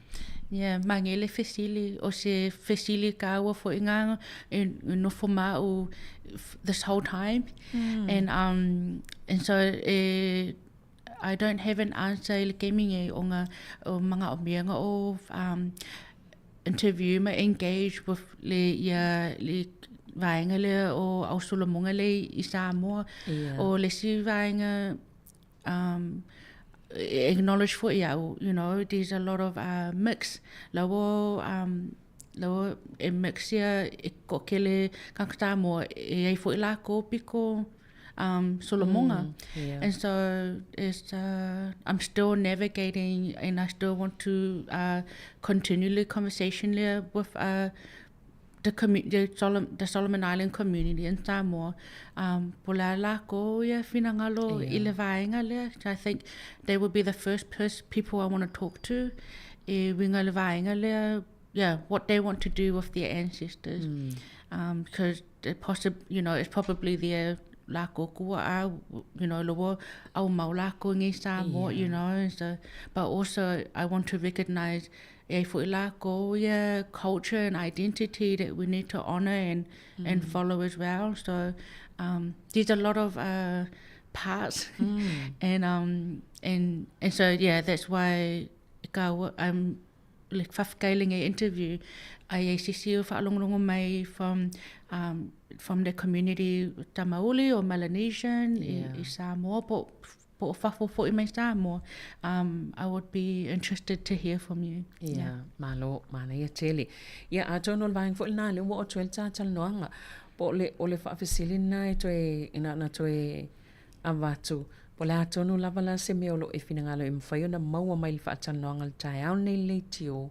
Olo e mana o I mo tanga tolo mfen fa fonga mai e ole a tono ale me tem na o tanga tai fa fonga mai ina ia sosoania I le saililinga. Whaina After yes, o leo te sa ili ma fia wha mau e winga I stala po tala anga I vi tangata malilu ua le loa po ua le atua soa.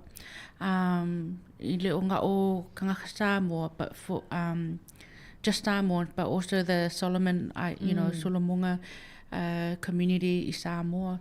O whamatalanga I sosoangi le tu whatasia o iwi o tangata malilu o lo iai whalemata anga ese la langi ai me se ai o Europa. So because o le kāua ngai whamakalanga penga o mentioninga I se teimilo masu o le a sosoangi I malo Sāmoa ma le maisi malo pea tatalangoa winga koe whaafo I mai iei viu tangata malilu I Sāmoa po o ainga fo pea maule sota inga nei. And so so anybody that has stories or histories and they might have heard friends or neighbors or families that were missing family members, po missing iwi I lako I kakamalilu feel free to contact me or the radio. Peo la toia le silia male ole va le selau male anga ile selau le masfunta sanga talwai. That's right. Cause ole vai kemile kelenga collect daia I vio kanga kamalilu from the late 1800s to the early 1900s. So yeah, also ole time period nga le nga o ia I museum. So le whakakau around that. Ile ngā kaimi I lo sailinga. So sala le wak mawau so le whaingal vaenga le sia mani so le lenga o ia I viona ia tatu tangata. Ai le o nga o kaksamangi is many like even o whalangi lai mawaisi, Belgium, the UK, England, but Amerika fo ile si vaenga ile I o wai au le te loa sa o kele fo inga lai mawai ia I vi kaka Sāmoa.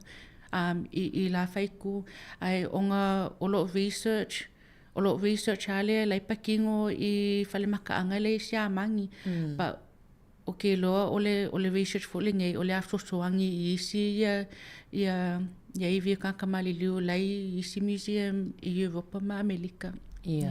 Mana ia tele ia. O le ala e whaafela na whaafsota ia tu oe tangata waleanga e tele no fo. O le e whai e mai ana e malanga lea toi fo ili meo lo whai e usaili linga. Wani awala e whai ngō whion whaafsota ia tuai oe o tātou tangata i whaafunga mai. Pea whaapea e fia talanoa tilile i lau saili linga. Yeah. You can, e mawhainga whaafsoka ia oe le emaili. Mange emaili lai le kasiale le place le o my information on ruby.startele@univie.ac.at. Ai le sia wala pea finanga lo ai whasoka I mea o lunga Facebook. Okay, lo e familiar ai wako fu makako ma le Facebook. So that's, yep. So you can find me on Facebook on Ruby Satele Asiata. If you want to bea whaingofi ai lenga, whaingofi ke le fongi o ngā o lela o iai I Europe, ke lo whainkanga whafsoka I ke le fongi. The Sāmoa Capital Radio were kind to offer their line. I fear, yeah, I say you want to contact through the phone, then feel free to call Sāmoa Capital Radio. Thank you, Sāmoa Capital Radio. Talo whai. Ia, mo I la tō lava mwhana wala au mai live fo ise betu sa ve au lunga le tātou laina na ia pea whaapea e mai atu tanoanga ne ia whai mau mātou o le 12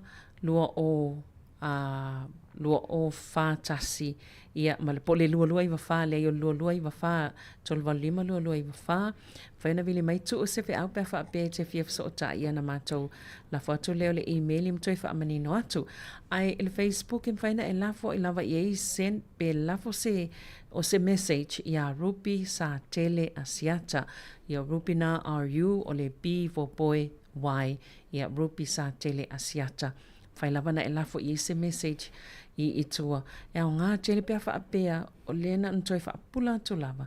Pia whaapea e leita manatu. Sa hini ta ngā tautou ainga le se lau mon tupu tau sanga. O lea sa au fia il vaenga lea ia na e talanoa atili.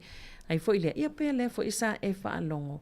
E ei se tangata o sa wō po o seisi fo I ainga na e tangata e lea tau su e lava ia se fiso o ta ing.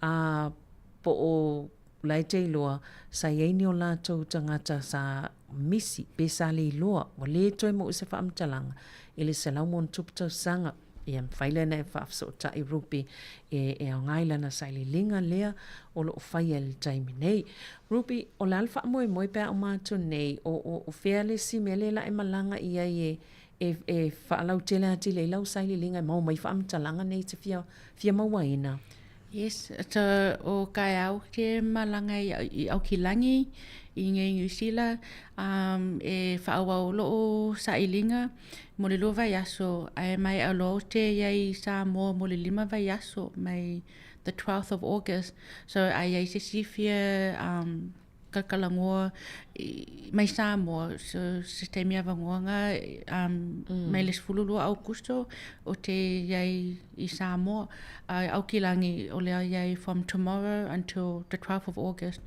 Yeah.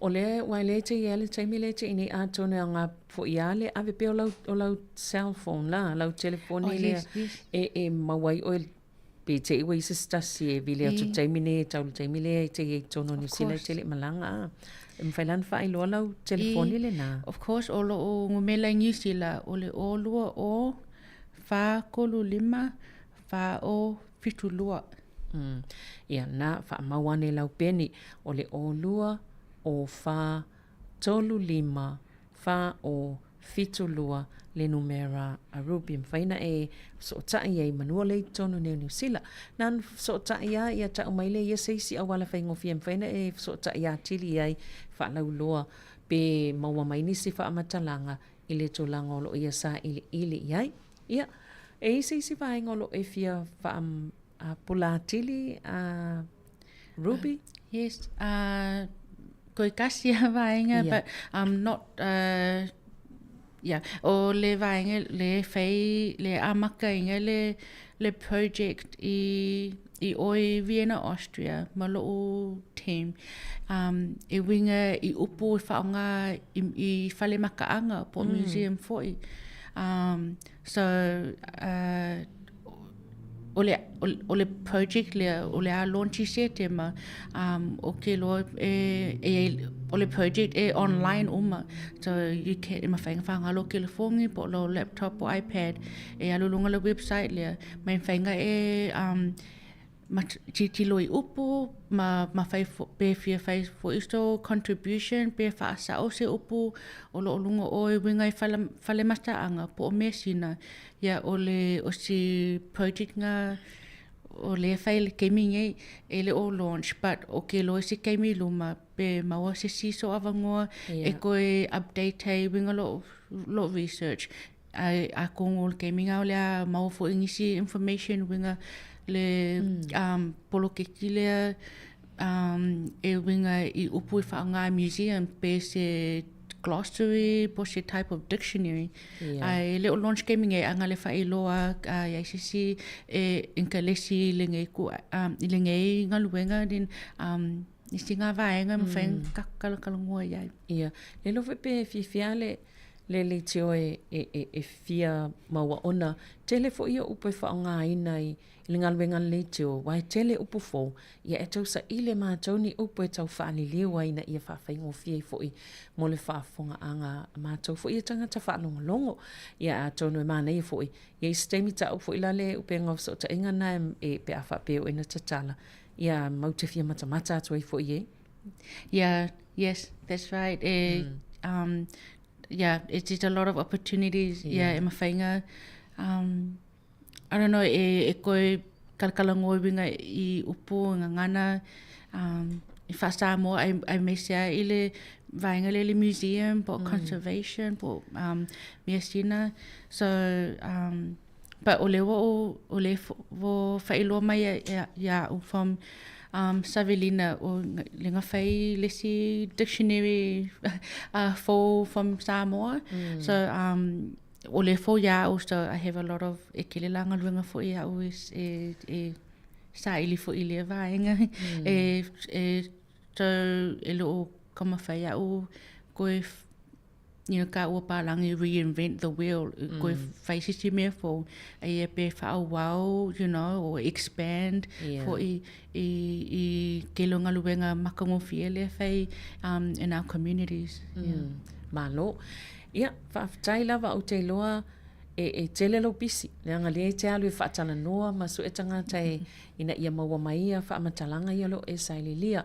Ai momole atul whaafitai tele lava rupi mole ava noa mwhena e tala noa nei taeo anan toi whaamanato tu lava ile au whaafonga a whailena misi lau whaafonga anga ile amatanga e mawhai o na maua ia le whasota inga ma rupi ile e-maili o le ruby.satele@univie.ac.at ia pe te su e fo ile Facebook ilona swafalo iai o Ruby Satele Asiata lafo iai sau fi aupo se mata upu fo i te mwhaiona maul so ta inga ia mafsili atili ai vaenga ia na tala nol taiao ia le lopo o tele o tato ni vi o leo tato a ingo lena a ia ai mana ia fo i fo i lea fo i saili linga o ta pena nei fo i tala vau o le sio tato watuno o ia lo nga lua I mole taimi nei ia o te loa ia nei o ai ngolo mfen fa fonga mai pe fa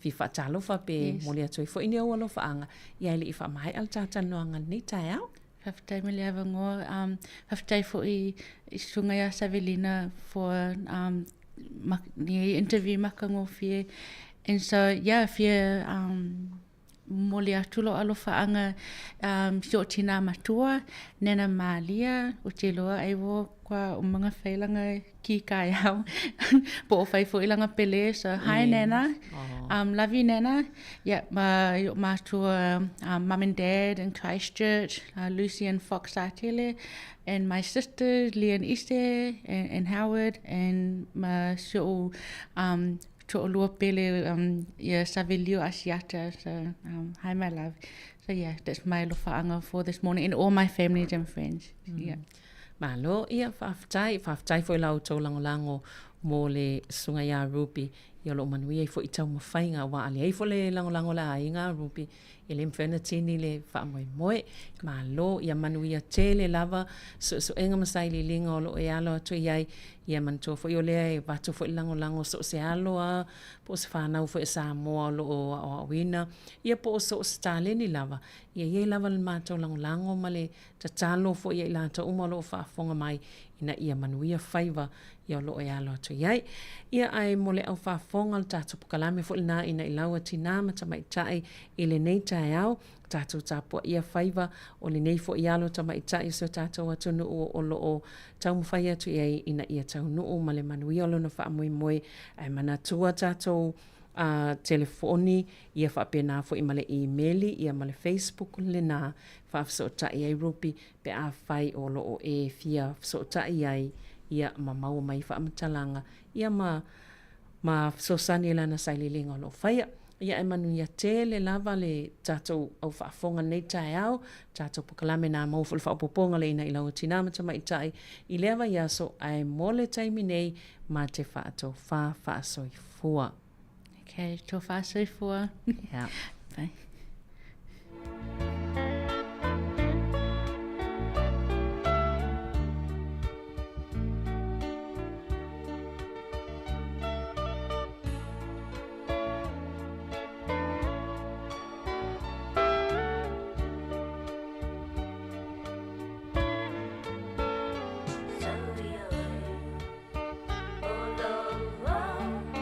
Just see I know the truth.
E toi whatalo whātua le whapoponga o tala fō mo le nei au auli.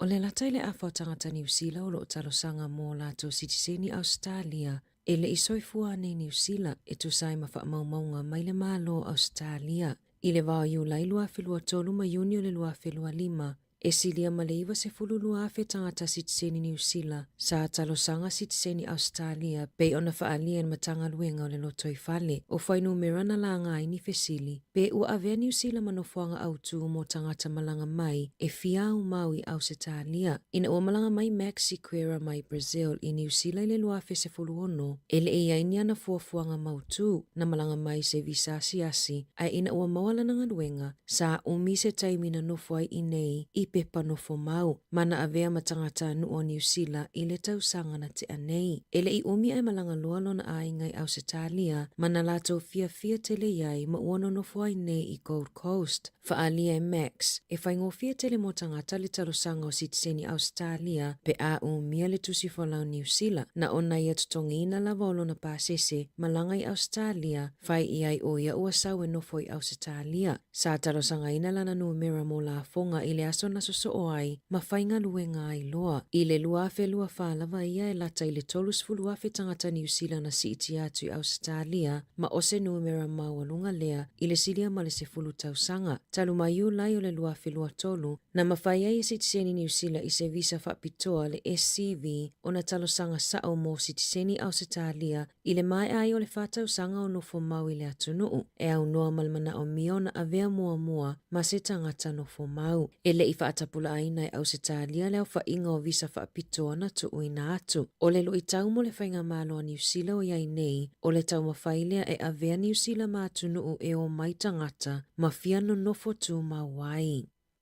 O le a whaamalosia tu la fono le malo, e toi whaamalosia ta iala mo tangata i le tutongi atu sala o lo onofo sala i le whaamasinonga. Whaalia le minista o whaamasinonga Paul Goldsmith, o lo whaia whaataita inga i masini, e mawhaiona tu ui ta avale baka i le awala, e sa ili ma whaamaoni ai ta avale a tangata o lo iai sala e le i tutongia. Asu esu e atu e whetau i le numero le ta avale malingo le tangata o lo sa ilia, o le a mawhaiona loka wili, pe ave whaamalosi le ta avale. O le teknolosi fo le a whaapipi ina foi i masinia leo le su e le manava, i poloka leo i le whai ungo le vai aso.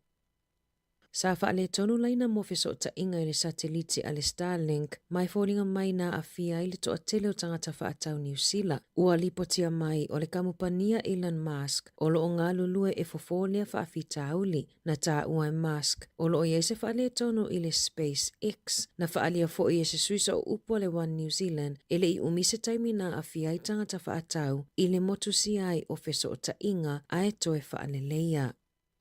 O tūlanga ai sao le awala na mafua i le tele o whaalawelawe tau ta avale, ma tau fia i nisi whainga malanga no Foafi Wellingtone i le tae awana leila. I le fuole e malulu i le tae awana leila mo kala i estete masitone e tō ese le tolu tikeri, tō ese le lua tikeri i Timaru, Hamilton e Morotorua, ai tō ese le tasi i Taupo, Napier, Blenheim, ma Queenstown. Sa avea lea ma whaalawelawe fe malanga inga no Foafi i le laumua, pei ona lipotia le me Link na suia fe malanga ingono foafi I pasi e whaaua waile au nanga mo tangata lau tele I le tae ao le aso na tau fia le whewa ingono foafi mo le laina I ka piti. O loo fautua ina I leo leo ave taavale I le Pay of Plenty ina ia whae tete I lungo le ala tele le aso ma le whae unga o le vai aso. O le motu I saute o lo valo ia le tele ai o le aisa ini na iaso o iluma ma uava ai fo I le aisa uli inisi o vaenga o le awala. O le pona whai ai le kone seti ale au whai pese ale mana moana I le Michael Fowler Center I Wellingtone. Le e taita ina I le tamaita ai a whipulea ai Helen tupai moananu ma Jadra tupai. Sa whaatumulia le mamalo le atunuu e whaalilo lato lango ma patipatia le whaamoe ma sa wawe na taulia umape paulu whalele I o mai le aso tofi. O le susunga I a tofinga whipulea ai na whai mafofonga o le pō. Ma sa amatalia le tatalo na tapena ina ele a fionga le aki epiko pō Paul Martin. Sa mata ina le whelanu lanua ai o whātunga Pasifika na langi ina ele au whaipese a le Signature Choir mata ina ele whaili po le orchestra tele a New Zealand. O le poa na neila lato kone se tilona lua I Wellington e lava ma ua taulia umafoi pe paulu whale. Ua maliule li pese fiti tautaua ia George Fiji Veikoso lea e tele ina laui loa ilona ingoa pese o Fiji e maliu ua 5 tausanga le matua o lona soifua. O Fiji na soifua ai fiti mana maliu I suva pe ona whaamaonia mai e lona ainga. E sili ona laui loa lea li pese I whātunga reggae wha Polynesia, wha Bear Island R&B, mai sili ama le 30 tausanga o nofoi Hawaii, lea na amataila na ngaluenga wha musika, ma laui loa ai I le lalolangi a toa. Na toi fo'i fiti I le lua whelua wha, mo lana ulua I kone seti na whai ai Nandi, ma sa taulia umape paurufa le tangata mai le atu Pasifika, na lolofia toi fia moli mawina le kone seti. O lana kone seti lona lua na fuafua mo se te mo le tausanga nei. Na sau noa whaalawa I tele Fiji e winga I lona ngase le ana wa ai ua alu I le no fua whaataava le vale, ma whaia lana kone seti. A o whea ngai pia malo I tau o le soifua ma lolo ina. E to tele tangata mai so o se atu moto le Pasifika ma le lalolangi, ua momoli atu alo whaanga ma wha maisenga, mo lona ainga wha apea tangata o fiti. Ma e tele ina manatua I lona tu malosi ma wha o ngalo na leo mo le Pasifika, ai maise lona tunu o fiti.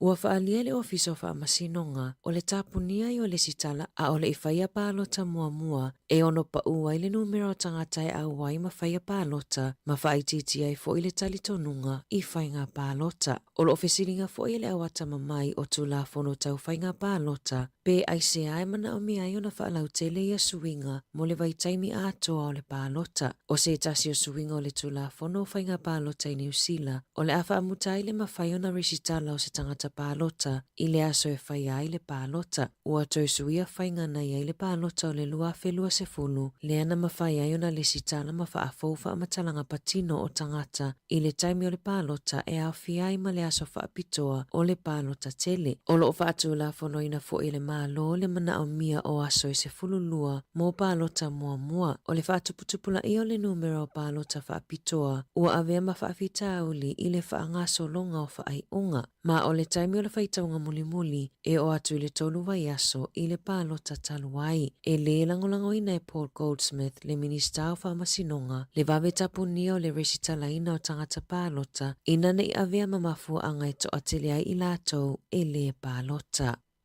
O le whalemata anga a le Te Papa Museum I Wellingtone, ua whaingoa ina o le whaatosina sili o na le lei I New Zealand, mai lona 5 I whaatosina I le Pasifika I Saute. O lo whaatu mawina le whaatesi ma le fitu, o whaafetu mai le 5 fetu, whaapea ilo ilonga I se fulu whaafe whaase lau se fulu 5, ato aima le se fulu tasi afe se lau lua se fulu fitu o ilo ilonga, o whaailonga o fetu ta I 5, o le luafe lua whaafo ina whaamawina ai, o le Te Papa na pito I whaatosina mai ai turisi mai whaafo I New Zealand. E lea I se tutongi mo tangata New Zealand e ulufalea I le whale mata anga, se I wangana tangata mai whaafo ta I se fulu ono tausanga anga I lunga, e tutongi le tolu se fulu 5 tala, lea sa amata whaamamaluina I a se te mo le tausanga taluai. E tolu vai la au po o pauta tā lava o lo whaatauina I New Zealand na maua e lea I se aonga pe mamā pe atai na I lava pe ona maua e suenga. e whaasefulu ono vai la au whaamama lava sa whaiai whaataitainga masuesuenga ale Consumer New Zealand o le Shots Laundry Liquid ma le Eco Living Laundry Detergent Sheets e au fiai le vai la au manongi o le lavenda na pa uma walalo i le 25 mai le selau le tūlanga o le mamai o lava e tutusa lava ma le na o le tāfua i le na o le vai. O le tele o ia pauta mawaila au o whaatauina i le tele o whale o loa i New Zealand. O pauta mawaila au na pito silio na le leima pito ilunga i le whatulanga mai iso esuenga le Consumer New Zealand. E iai le tuaing o le Persio, tūlanga lua iai le pauta o le Persio Clean Powder, ma le Persio 3-in-1 i le lona tolu. O le EcoStore Ultra Powder Citrus Fresh, o lo una ia maalosi le Consumer New Zealand, ina ia whaongai na ona o le whaamaonia o le lelei, mai na o le valusene i le vilinga. I taalonga, na whaalawilo mai i le World Wrestling Entertainment i le taiawana leila le maliwai o le alipi i whaapolofesa i a Hulk Hogan i le fitu se fulutasi o tausanga o lona soifua ma o se tasi na tautaua i whaafiafianga a Amerika ai mai se pi inga whaapolofesa na ilonga ai i le lalolangi a toa. Na soifua mai lona suafa o Terry Jean Bollier i Georgia i le aso se fulutasi o aukuso i le awheiva se lau 5. Sa ilonga fo'i i lona langolango malosi i a Donald Trump e tusa ai mali boti. Na mawa ai lona tula i mai le whaalawiloa i no taalongo le pi inga i le vaitau o le awheiva se lauwalu se fulu. Masa ia fisosoani e suia manato tangata e winga i le taalonga. Ona sa tele ina whaatau wemu i ai le ana ave ai ma taalonga e fia i ai tangata mata. O avele tamaitai o Michelle Montague maurua i tamaitai New Zealand o asaini mo le UFC o Michelle tolu tasi tausanga le matua o asaini e fusu matangata ilonga i le taalonga o le fusu i le lalolangi pe ona whaailoa mai e lana pūlenga e le faule tamaitai taalonga e le ngata na tauva o ia ma Sarah Walker i le sailinga sia mopini o le Oceania ai sa avea foi o ia ma le laina iluma i le aulaka pia tamaitai Waikato o Michelle na awai foi taalonga o le taupulenga i le luafe se fuluvalu ma le luafe lua mo taalonga o le pi inga i le luafe se fuluvalu na ia whaalia i lunga le Radio New Zealand o lana miti ina ia avea o ia matamaitai New Zealand mua e ulu fale i le UFC ma o lea ua whaataunu uina lea miti o lana whaia onga Carlo Meister ma o lo tūlanga se fulutolu Michelle i le whaatulanga ngau tamaitai mo le featherweight mo le MMA i le lalolangi. Tala fōwia mai le si ufofongo le lau mua mo le nei vaenga o le awauli.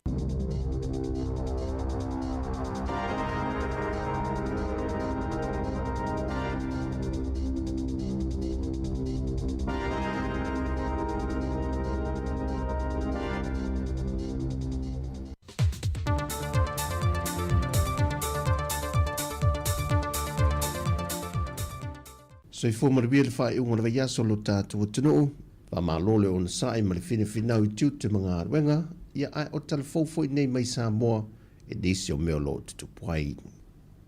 Ua whasili sila haloa ia mai ele mtanga ruenga le soifua mālolo ina, e tawala mai le whionga le sui pārami e tausio le atunuu, tuala Josefo Poni Whaseo.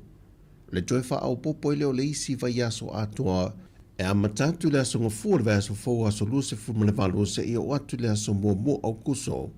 E tāpunia ato o mai a onga le atunu. Ai whaonga ina ile a vanole mo le whana ina ato o whale a onga o a onga te tasi. E mese lava ia onga le talwhata ia pia manu ula tama iai. Le olo mawalunga le whainu mero alo mawhanau olo o a fia le denki fever. E whamaumongo lava ia anutanga luenga soi fua malolo ina i tamaiti wa a fia. Wa atu le afe fitu se lau lima se fulma leono. Ato ai ma le toa lua wa wha maonia na mani liu wai. O lo wha lua mai fo ele matanga luenga. E silia ma le se lau ila atu e wha maonia wa a fia ili vai aso e tasi. Ma o lato wha maonia fo e lua i tu ai ngā le fiva po na iwi leo lo pepesi le atu nuu. O le DENV type 1 ma le type 2. Ai o le lima tausanga nga ele se fulma le lima tausanga. O lo palasi e le maolungo le foi numera. O whanau o lo a fia. O vaenga lo a ia le polo inga wa aloa ia nei.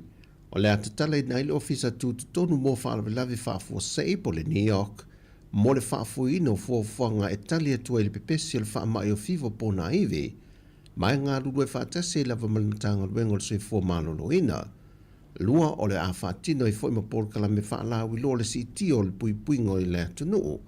E au fie ma whaamtalanga o fuanga, ma lona whaatino ngā mo le si le fie ma malu le atunuu, e tawala tu le New York.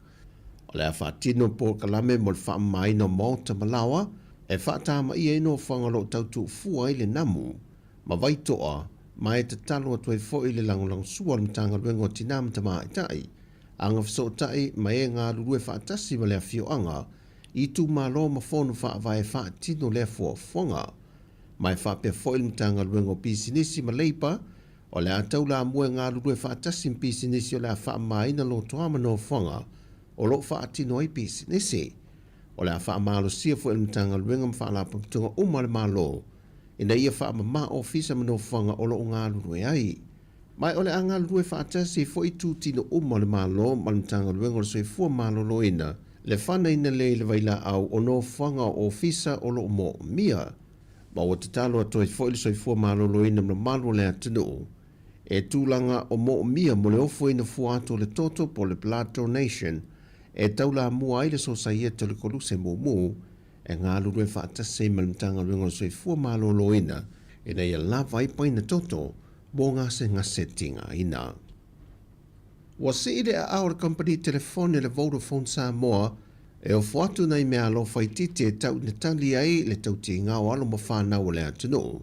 Na manuia la tu tau mwhainga i tau sinionga i ta longa la i te le Pasifika. O le Paul Kalame na whatu teia lea il whalite malo le tau mea sina.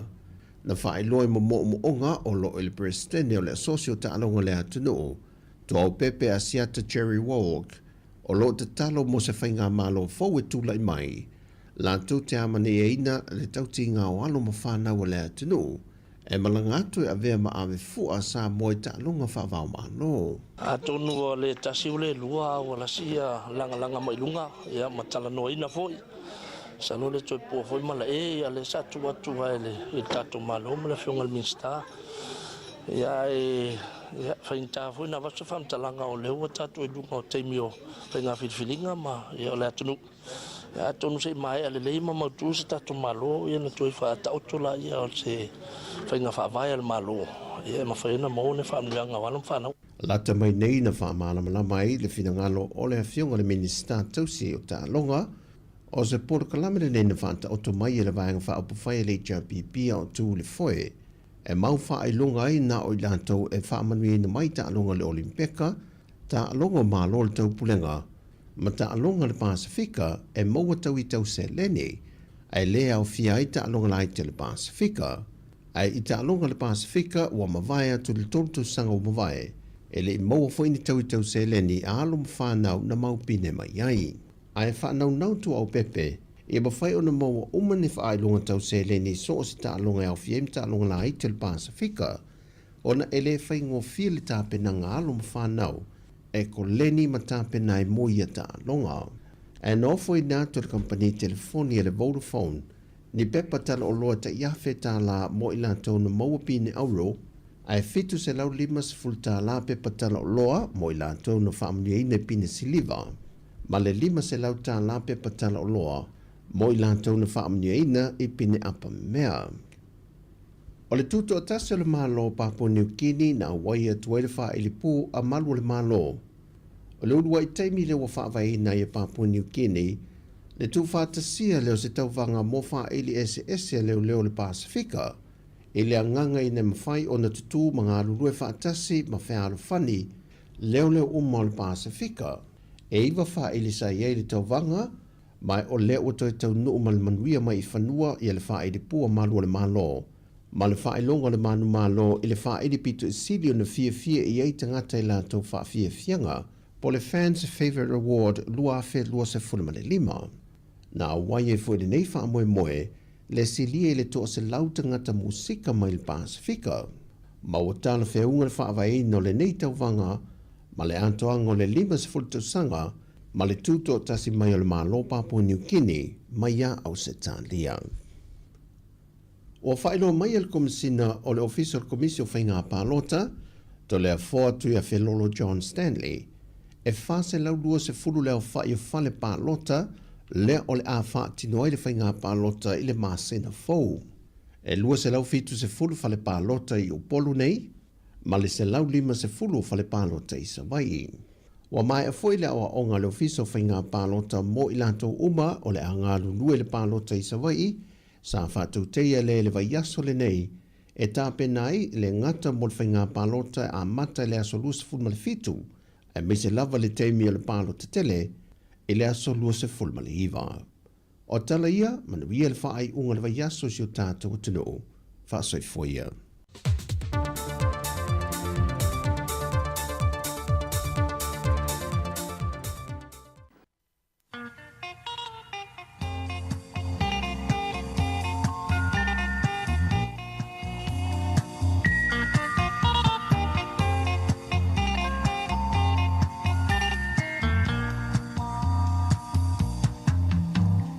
Mana ona o whaalupu ele ele nau mati.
musika o malolonga ma tau mawhatanga o leo au si fofonga o le laumua.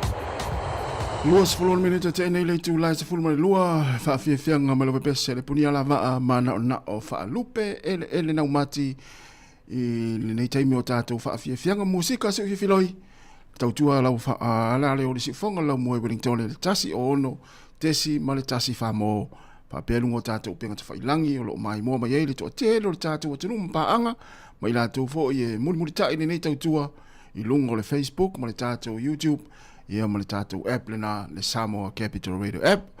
Toi whawhenoi ma toi whaatalawhatu le pa ia o le tātou atunuu, mai sene nei taimi o le auli, ia i mātou nei New Zealand, ia o ala fo le tātou atunuu i tau mawhtanga matari ngā sua, o nei wha malo stina fo i hala i nei lanto le auli, la tau lo whengai mga luenga, ma i la tau lo malo lo ma nei taimi, ia tono fo i o ainga whaatalawhatu, ma le nganga whaalalo i nei o tātou matua tausi, tonu mo tanga se ngase, mo tau tanga te matua, ma le loa loa le tātou atinu o lo mafuta mai tonu ofisa, ngā luenga, i tonu le ofisa, tonu o le whalenga osi o loa, o lo enga luei, tonu o le whale o loa nai te mafuta mai ai, lunga le awala i lauta avale nai te whai ngā luenga mai ai, ma lo le tau atai, ma lo fo le pale nei a uli, lea ua lua se fulu ma le fitu minute te ei nei le tu lai se fulu ma lua na ua mai atu le toi wha poponga muli o tātou telefau e pe ona tāpenina le tamaitai ia ana wha solo tala mai Sāmoa le sunga ia tā se salem sam toi wha fonga iai le toi kwata le tu lai wha le fia fia nei i lona toi wha salawina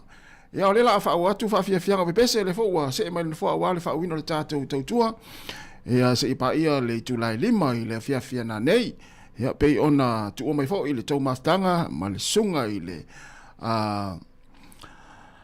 pasta e oi Mari Faivalu ia por sunga to ina tu low i le tau mastanga mai lava le tai ona le la si i pa i le taimi o le uli i le fo la ua sui mai le tatu tautua ma le na fo a wa le fa wino le tatu unanga mo le nei yaso ia mi se fo initial of ngā luenga i le fionga le pule sa ngā lue ma le to fine se vile kasiano e le fionga la wano le fo i tonu tatu fisa stai fo ia tau mai ia le sunga tu fiso ia ma tau ngā lue fatasia tu le nei yaso ia mi se fo le sunga Jeremia po cherry tapu maneia ia ma le tatu fa ili o le laumo band manatua o le fiafia na nei le tu lai fa ia tu e fa uina le tatu proclame na o pespesenga mo tangata mātua se ipa ia le tulai lima i le fiafia nane. Ia o le la whangal nei teimi tātou mafuta, la whala i titi lau tala noa ni tasi, ai whaatele tātou musika.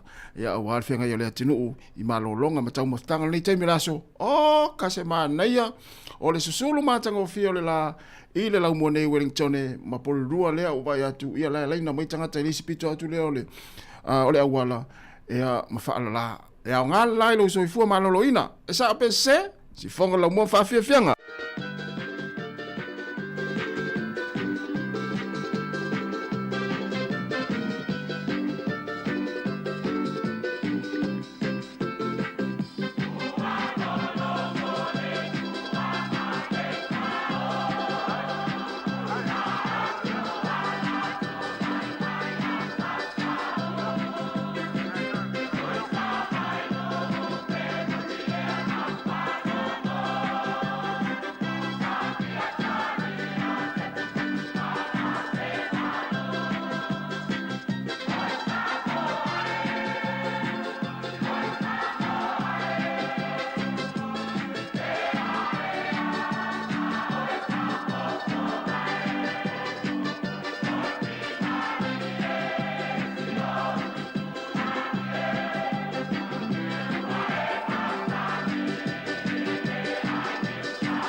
sika o malolonga ma tau mafutanga o leo au li si fofonga o le laumua.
Tu fo maria la pese le la oso ma le pese I tai walilia ina wa falongo e le fia le tau ainga ia taita io e le pese la e fa tau ia tau ia le pese o manatu malangona o le fatu pese le ana mafuai ona fatu ma usuina le pese le punia la va ia le uto usuina le pese ale la oso io ia ma fa oi al mala ia le pese le pese fe au foi le lo lai mo moli mai ai ia I tatou umalava po le ale mafu anga ia le ona feita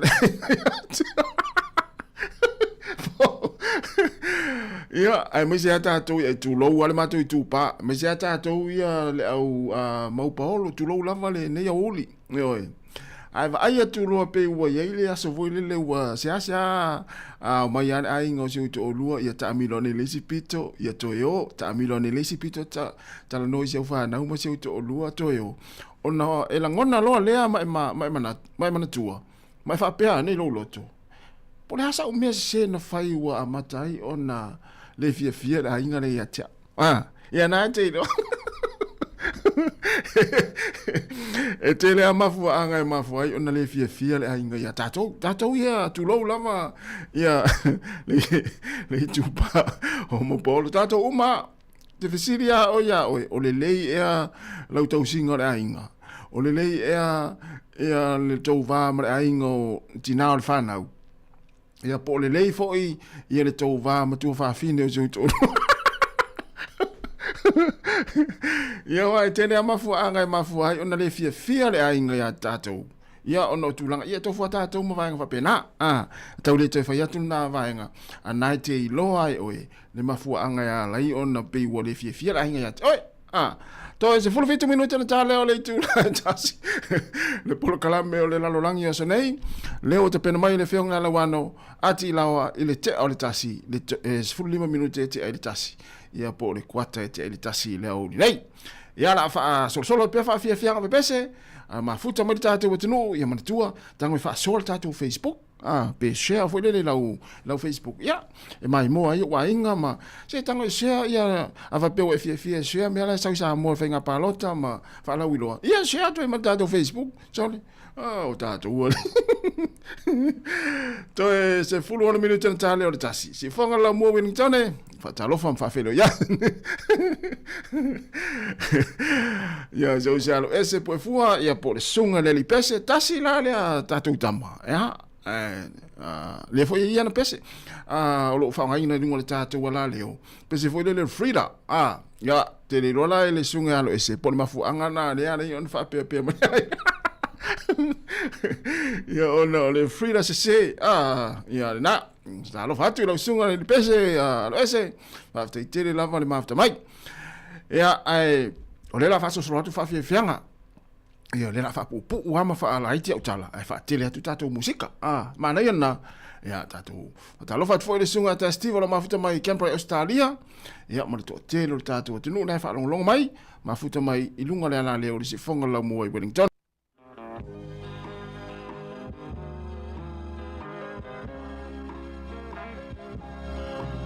E mātou rua mai whangarei.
sika o malo longa ma tau mawhitanga o leo au li si ufofonga o le laumua.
Pisa lo alama, ese amanai, afa pena mai, ya te aku.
Tunga ya sua misi lukisua malipese Frida ya ole Frida na sunga ya misi lukisua ya male Frida ale sunga alu ese puefua lea na lena mo muatu uso soa Frida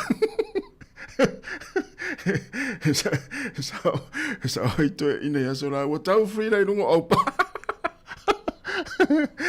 Talavatu le sunga ya vale mati ya ole mafuta mai au kilani malolava valele ya malia foi ya ngā ruenga o lo whenga iai wha aftai lava le mafuta mai ma nei al tau ia i mātou nei Wellington sulu mātanga o fiele la wa ftau i le ifo i masawari valinga ma wha amalo stino ia i le nei aso ia le tātou atunu wa ia le tātununga to telefoni tātou atunu ai o e sawa vali e le ma nei le la ma le mawhanawhana o le taimi ia ftau i le ma nei sawari valinga ma nei wha amalo stino nei taimi raso o leo te tasi le minuti ana tālea o le tu la tasi ia whatalofa atu isi o tamā matua ia pole to ina matua o le nei ainga ia tausanga whanga iyo tausanga papali i whanga iyo malo lava to ina ia whaatai lava malo lava le on sai ia i whenga tāma whaafita au le o le soifuanga nei ia o le afo i le o le olanga nei e tātou te whitai ai ma whenga tāma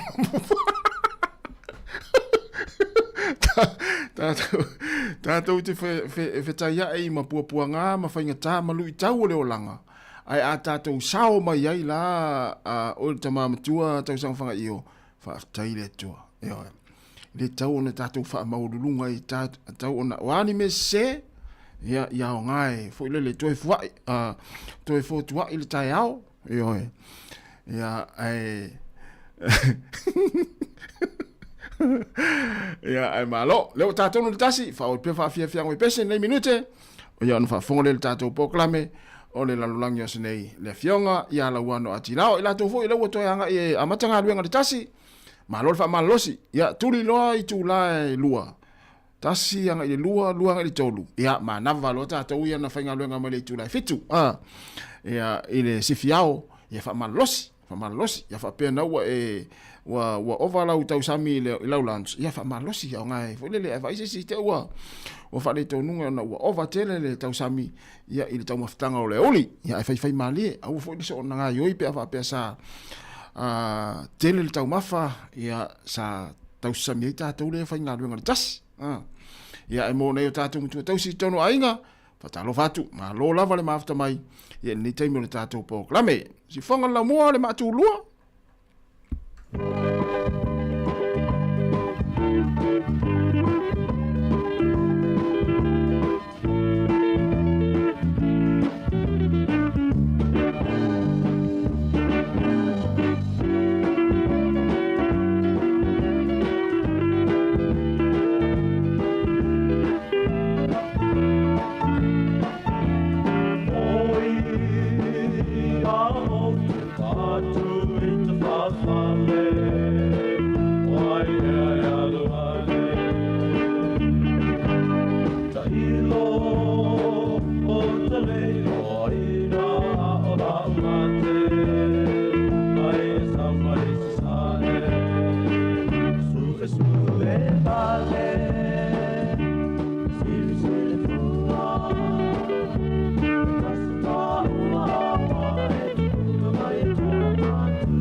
Oi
Suma, oh, oh,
fonga o le lau mua.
Ia, mātou te whiwhilo fo i toi whatalofa ma whawhelo i atu i le malu o le tātou e tino u ma lau whafonga i le nei fo i tū nā o le aso, le sforeile le so, ia o le luas fulu mo le lima le nei o le masina o Iulai, lua hafe luas fulu mo le lima.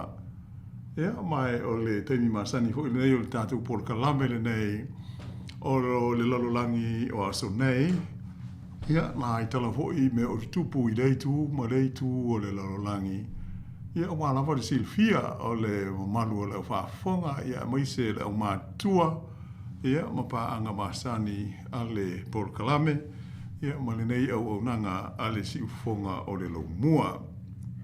Ia, a e mo mola fo'i o nā au whaafeila i atu i le strunga i atasi ma iawa tu i toroa, ia, lea lo o mā ngāru nua tu fo'i le nei tu la, ia wa le tu ina tu le tātou porkalame me lea ia ma lo li de soi fu mruia lo sung tasi ma lo fo i le tauatai ma talo fa tu fo i ma le nganga fa lo i lo fionga la wano ia after yo lo mo pelo soi fu la le ia wa le fa unu le tātou porkalame le va yaso ia ma lo fo i le sopo ma o lava le tau pitenu ia le lo after yo le ua tau no manuia mai ia wa fa unu le tātou porkalame le va yaso manuia porkalame ma lo tai yo e o lo o mai te watu whafo, ia māta ngofia, ia wingo le tau, ia ono iai i nei porirua, ia mai se ma le laumua atoa i Wellingtone, i le nei ho iaso tau sia o whapena, ia ona māta ngofia fo i tūlanga o le tau, i so se ai o Aotearoa nei, o loo maua mai ai, ia le malo si o le tātou whaasa launga. E mātou te whaafeilo e te fōi le malu uma, e ala o sila mai mō mai so o se te whao le kilope, e o wala I lunga o tātou so te inga te le vave. Ai, I le nei whaapoponga o le polokalame, o leo la so atu ia nai tala mai si o tātou tunu I Sāmoa, ia muisea ia tāpenanga mō le palota, pe o na tātou talano ai fōi I le vai aso o mawai. Ia to ai fōi se teimi ia o na se atu lea I isi ia tunu o le Pasifika, ia mai isi tu o le lalolangi. Ai, pe o na ta ua le tātou tala le vai aso te luai, ia o lea ua hapea na amata ia whaatou sina mō le pālota e pei o na lumana iai ma loma I la so ruas fruiva o le māsina fau. O le teimi nei ia I le mātou mai te watu o lea ua matua vevela lava ia le tūlanga o whainga whaatou sina ia moise o wholofolanga pāti te tele o lo fina wina le pālota I le māsina fau. O le tele lava o pāti ia ua mauti noa o le atou vai le pālota le nei, o lea ua amatau na wha solo atu a lātou polkalame wha alawi loa, ia ua wha alawi tele mai ai ia wholofolanga, e wha ato sina ina ai le lango le mamaru ala au pālota, e pei o na māsani ai ia mea nei o whainga pālota. O le maita watu I meo manifesti po o manifestos ia ua whaailo mai a pāti ia ua uma o na ta pena la tu manifesti a wā ia le pālota polkalame ia matala inga whalawo I tele e pei o na ta amilo atu ai nisi o pāti I upolu ia ai whapea I fōi ma le motu tele sa la whai ua feilo ai ai ma le mamalu nuu ma fio anga ai whapea au pālota ese I nuu ma la le whanga I tua. E mafuli lava ia wholfolanga e pei ona maita watu I tūlanga iau fia ai le maua fua leo me o tongo fitinga whaale soi fua mano loina mo tangata uma ai maise oni se leni o le a maua e fesoa swani ai I le au pālota ma o lato ainga I le taunga tau le tau le soifuanga I le nei vai taimi. Ai le ngata I le nā o ni polokalame o le a whapeona mauaini ngā luenga a toa ma le whaale leia o meo o wala I o maisi vaenga mo mia a walawa le soifua le lei ma le soifua manuia o le tunuu. E pei ona ta ua le tātou polokalame le vai aso taluai, e fitu la whai o pāti po vaenga whai o malo SS ia ua alo atu nei e fina wina le pālota I la so ruas fruivo o kuso e tusai o le whaalinga manino mai le komisina o whai ngā pālota ia tole a fōa tu ia whelolo Stanley. O pāti nei e fitu e au fiai ia le vaenga whai o le whaatua I le atua Sāmoa o tasi po o le fast I lona whaapupu. Ia ai ie fōi ia leisi o na vaenga lea na wawai ese mai ina ua malepe le pāti le nei ma fuai le pālota whaanatinati e pei o na tātou ia nei. O le pāti po le vaenga whaapuai leo o whaingoa ina o le Sāmoa o Poto o le SUP. E taita iai, ia le pāle mia o le mālo tausi, ia fia mena au I mata awha, ia whapea malana kāpeneta o lo awai le pāti fau la lea. Ai le ngata I lea, o le pāti e puipuia ia de tau o tangata po o le HRPP, ia maisi pāti e wha e au fia ai le Samoa Labour Party, le SLP, whapea le Samoa National Democratic Party, po le SNDP, ma le Samoa Democratic Republic Party, SDRP. Whapea ia le tasio parti fau le 11 na whaavaina, lea e whaingoina o le tūmua mo pule Reform Republican Party, ia po le TPRRP, I lona tau whaapupuu. Mai la whainga le nei e fitu ua manino mai e tolua ia pāti de tele ia o lo o autu ma tau la mua nei i polka lame whala wa i tele a wale wha ato sina ina o le lango o le mamalu o le au pālota o le atunu. O vaenga i e tolu po pāti de tele nei i tolu o le vaenga e a wha upwhai pui puia a ia te tau o tangata, HRPP, wha pēa le wha tuatua i le atua Sāmoa o tasi i le fast, ma le Sāmoa ua poto po o le SUP. O sina o tonga o pāti de tele nei e tolu mo le sila fia o le au whaafonga. O le pāti e le fast, o lo i lalo le te ita inga ala auli le ua tea pola te ivao. Sa te tala ma whaalau i loi sa vai la te mai nei lana anawa tau o le a whina winai le pāno te tele. Mai o le lato polka lame whaata atia o lo au fiai i ani whainga whaamai malo losi e au tū i le soi fua lau tele ma le toi wha le leia o le tamau a inga o Sāmoa pe a whai e manuia ma toi tūla i mai i lantou i le taita inga o leisi whainga malo le tunu. E au fiai i a lato whainga whaavae ma wholofolanga ia ua whaia i le au pālota. Ia le vaaia fua lea e le aisi tutongi o tangata uma e mana o mia tongo fitinga faa le soi fua malo loina, a toa maisi au nanga i le tonu o whale mai o le tunu. E le ngata i lea o le a maua foi ia se a launi mo tina maitanga ma ta maiti la iti. Maua foi ia se tupe faa au popo mo a inga e lalo o le lua sifuru afe tā la le au whai o lātou tupe maua tu whatasi po le income.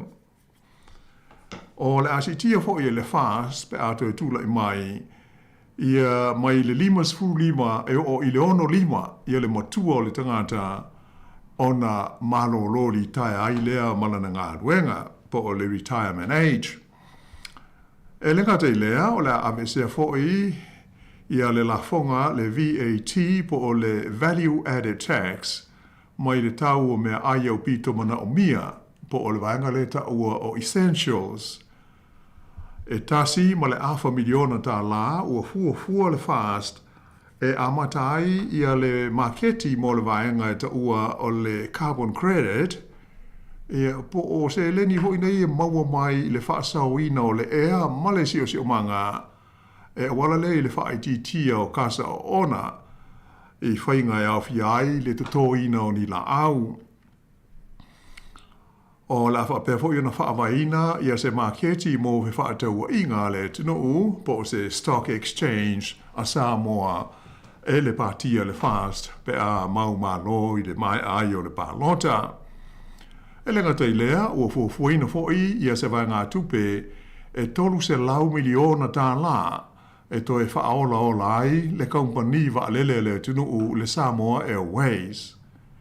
Ai moi se fo i le whaalau tele i nātu o le ati nae o le malo si anga e to e whaafau e po o le vaenga le taua o le Renewable Energy Development mo nuu mai tū malo i tua.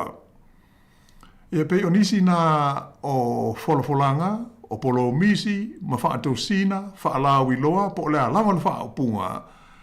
E pei ona o loo ua ta amilo nei le pātia le fast, ia awa le whaalau i loa i nātu i le mamalu o le au pālota o Sāmoa, ia lātou whailo inga o loo whaia manu mai tū mā lo.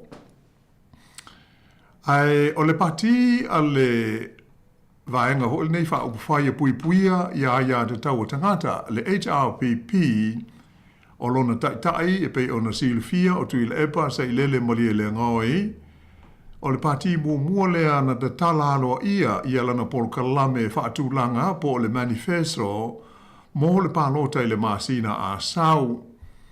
Mai o se tasi o ana whainga whaawai au tū e pei ona whaailoa mai ma ua fola whaalawa i tele i le mamalu o le au pālota. O le maua leo se whasoani tau tupe mo a inga uma a toa ma le sanga whaale leia o vaenga e tā ua i le soifua manuia o tangata e au fiai awala ma tūlanga tau whela o inga. I le mai ta watu iai e au pito I umi ia le lato lisi o whainga whaavae ia o fola ma polo misi le HRPP mo le fina wina o le whainga palo te la so luas fruiva o au kuso. O lo au fia I la I le lisi umi le neia le HRPP ia se mea lofa tupe e lima se lauta la I le tausanga mo tangata teito tasi uma o a inga o le atunuu.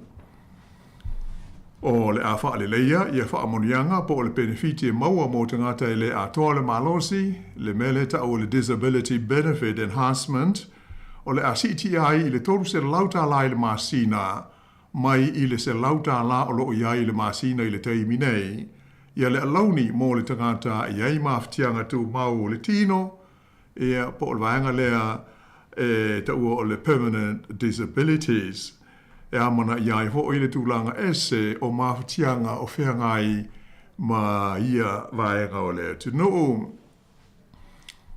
O le tasi o wholwholanga le HRPP, o la whape fo i ona whaititia la whonga te tongi e tangata whainga luenga whapea ma kompani.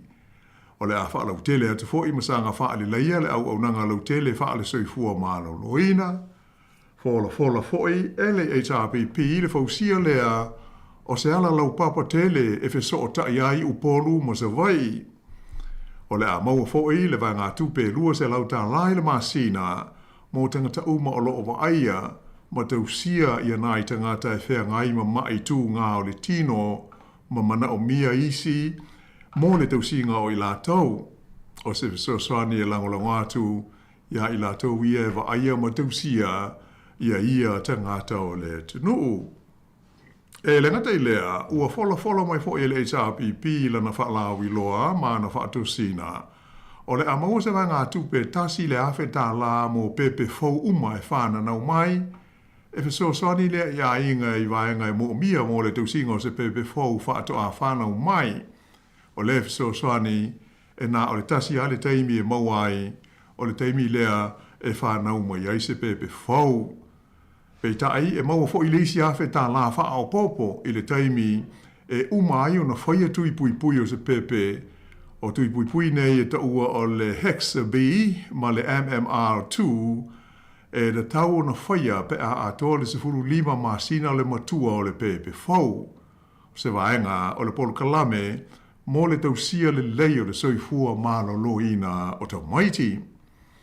E le ngata I lea, o le aso loia foi ma ave e sea le HRPP pe a tūla I mai, ia le lafonga whaao popo I le tau o loa ma au nanga, le Value Added Goods and Services Tax po le VAGST, mo o loa au pito mana o mia po o Essentials, ia e au fiai, ia tu apa po o eleni, o meo moa tu apa, Canned Chicken, a e whapea le laisa o le whalawa mata, susu, pata, male pateta, ina I tau whaaititi ai le tau ngatao le tau le soifuanga mō tangata uma. O iei fo I male polo kalame a le HRPP o le afso soni ai mō pepe fau e whana mai, ina ia lango malo si ai tau ngawhainga mō le whaia o tui pui o le whanau, ina ia mautinoa e soifua malo loina le leita maiti umai le lumanai. O le ave se fo I le la fonga de tongi le VAGST mai le tau o loa o pito silio na mana o mia.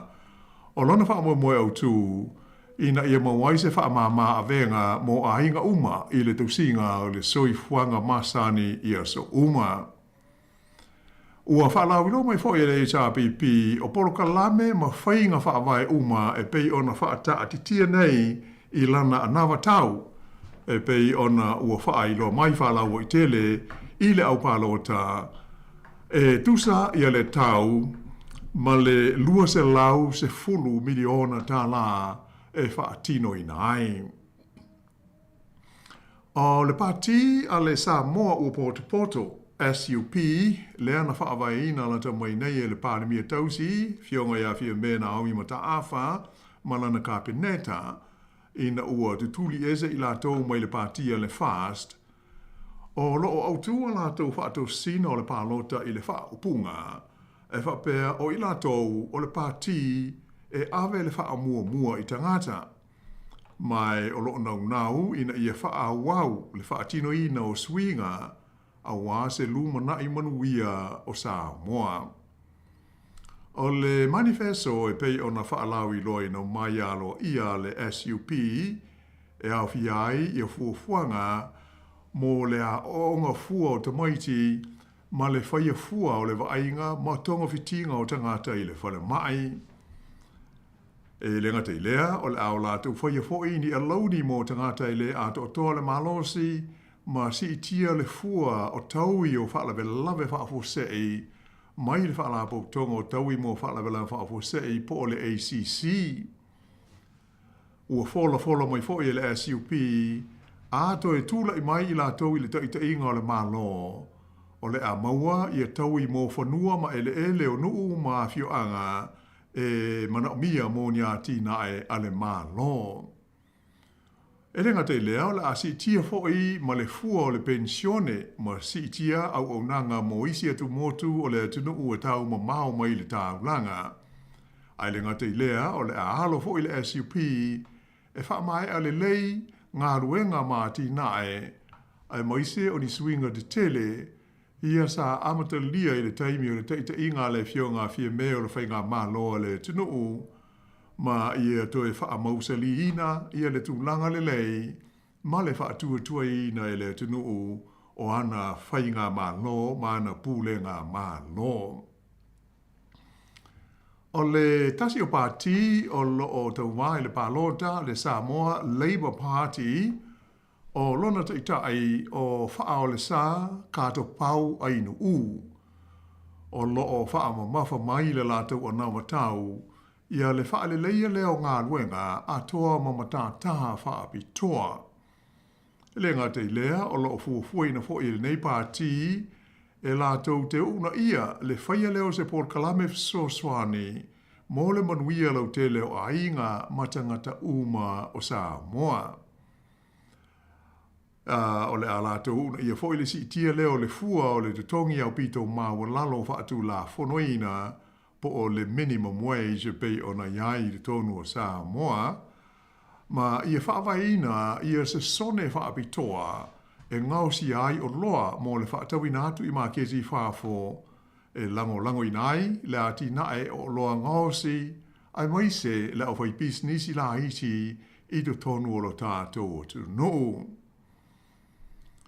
O le pati ua whaingoina o tū mua mapule Reform Republican Party o lona taitai o le tofa molio o pio molio o.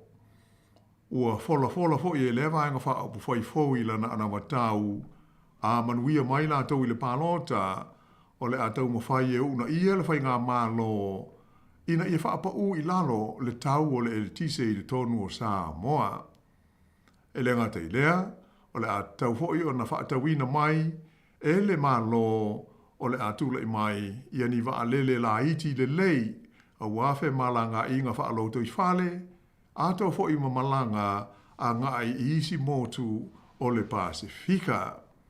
Whaalia fo i e le pāti le nei le TPRRP o le atu malosi fo i la tau e una ia le whaale leia leo whaalapo tonga whaale nganu u ai maise o le whaale leia o to mai maanga waa whaale nganu u o alo matama whanau o Sāmoa.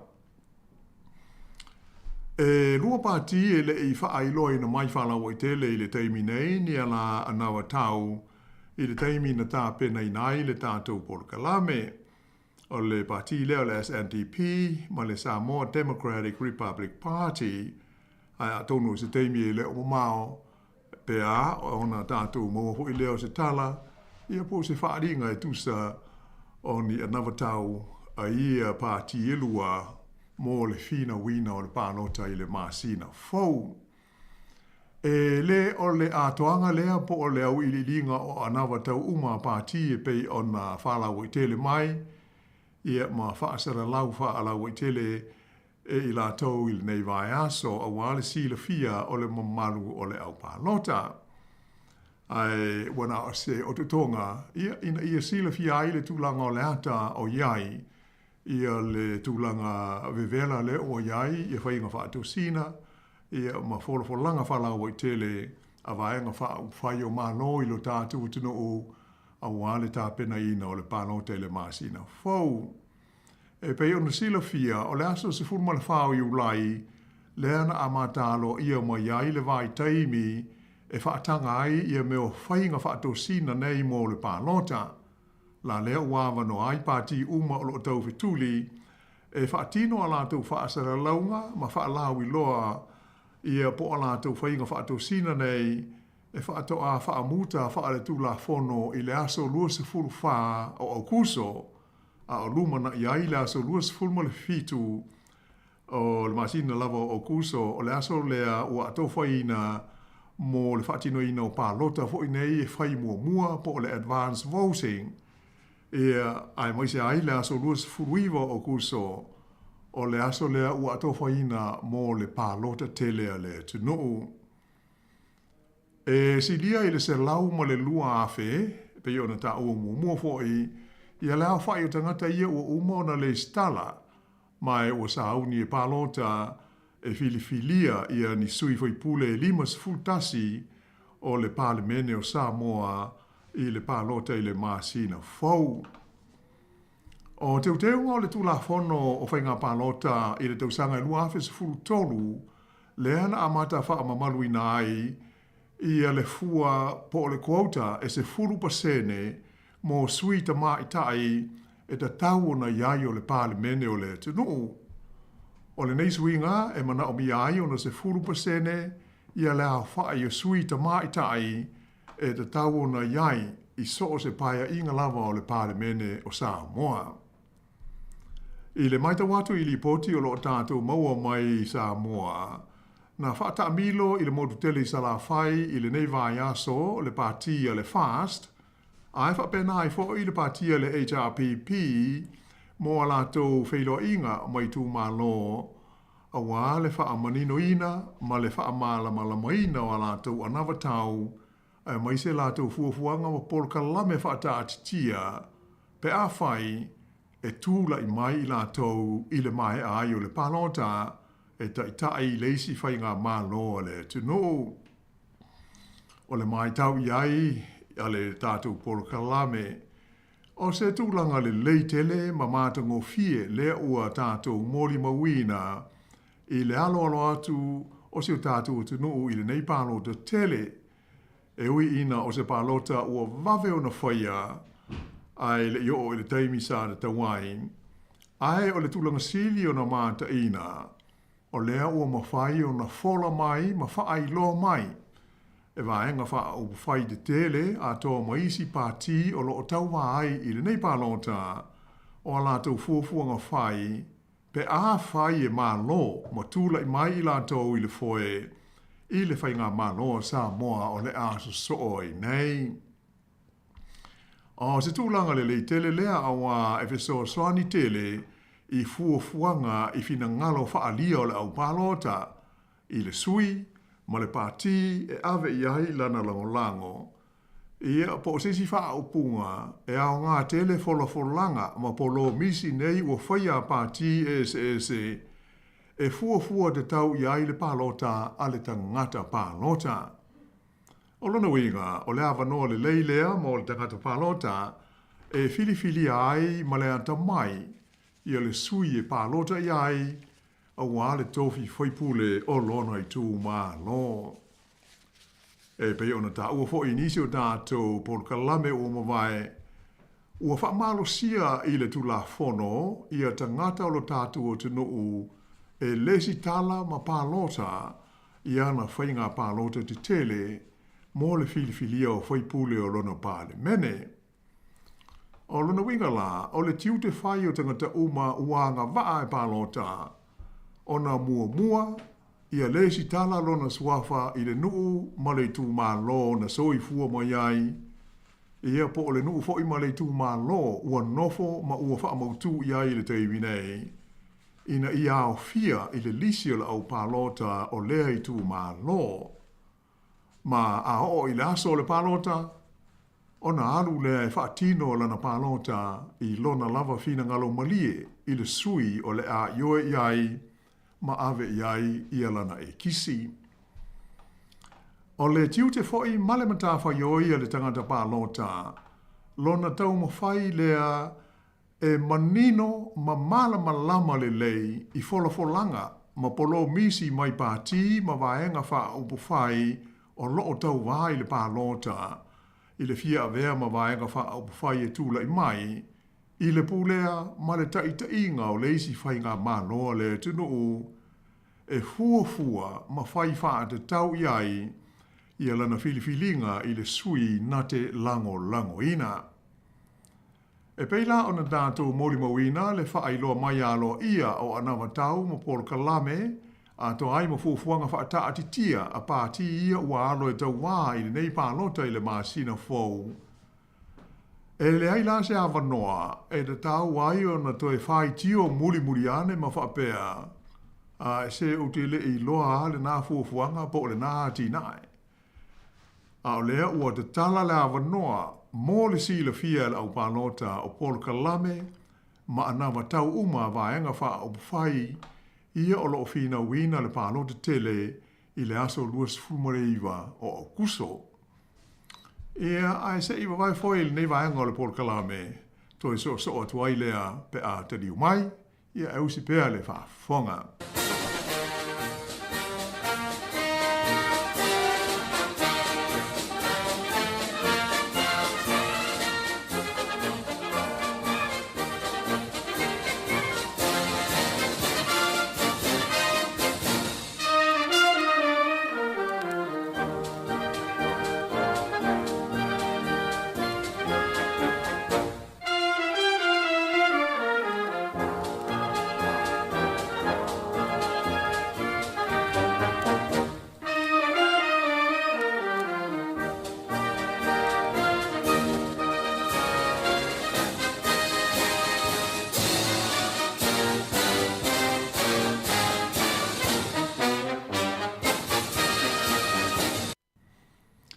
E leisi la vaenga o le tatu tala.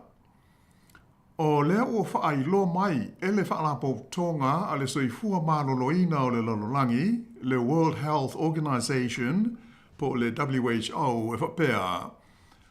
Ua lata atu I le sefulu ma le iwa afe, le a whainga o tangata, ua afia I le mai o le fiva pōna iwi po o le tenki fiva, I le tonu o le Pasifika I le taimi nei. Mai o whaamataleina, e whapea o sao whainga o pito I mau o lunga lea, o ni tangata ua mawai le tenki fiva, I le tonu o le tātou I tūlangi le nei o le Pasifika, taru mai le tausanga e lua afe se fulu ma le ono. O le lipoti au pito I lata mai nei a le WHO, ua tuina mai, I le taimi ua I longa o na siisia e aile a whai o tangata, ua maua ma ua afia I le tenki fiva, I le tele o atu motu o le Pasifika I le taimi nei. O le vai aso taruai lea sa wha mao nia mo iai e le matanga ruenga le soifua maloloina I Sāmoa. Ia lona lua o taumaititi ua maliwa I le nei wha mai I le tausanga nei. O lea whalavelave ua oi nei I le iwa la whainga o tangata ua whano le soifua ona o le fiwa pona iwi I le tonu o le Pasifika I le nei tausanga.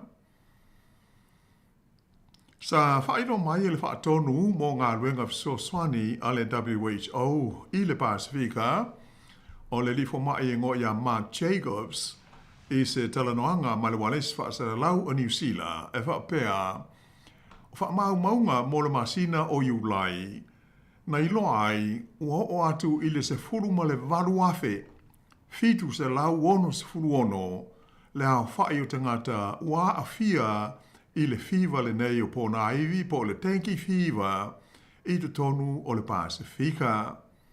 O se au whainga o pito I maua lunga lea tanu mai le tausanga I lua afe se furu ma le ono.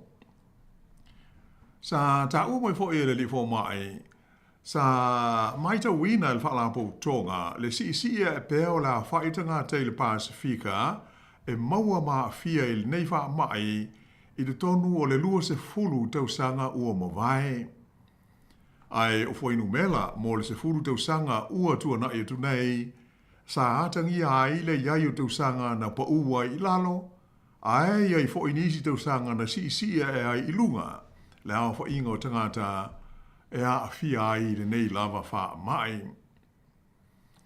O le tau sanga nei lava ia, o le a wha inga o tangata ua wha mao nia i suenga wha fo mai, le maua, ma ua wha ta otolia ai ona o le tenki fiwa, e se fulu lua hafe ma le wha se fulu le a whai.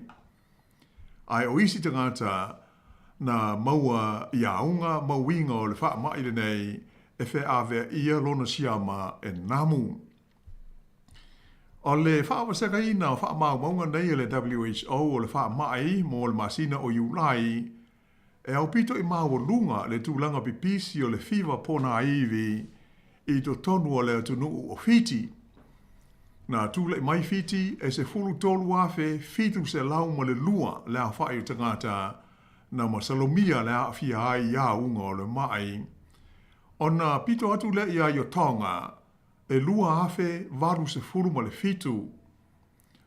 Le a whai leo tangata Tonga la tona a whaina, a e tu tolu atu iai i Falani Polynesia, French Polynesia, po Tahiti e pei ona lau sila fia ai, e afe ma le fitu sfruiwa i a tangata na whaina.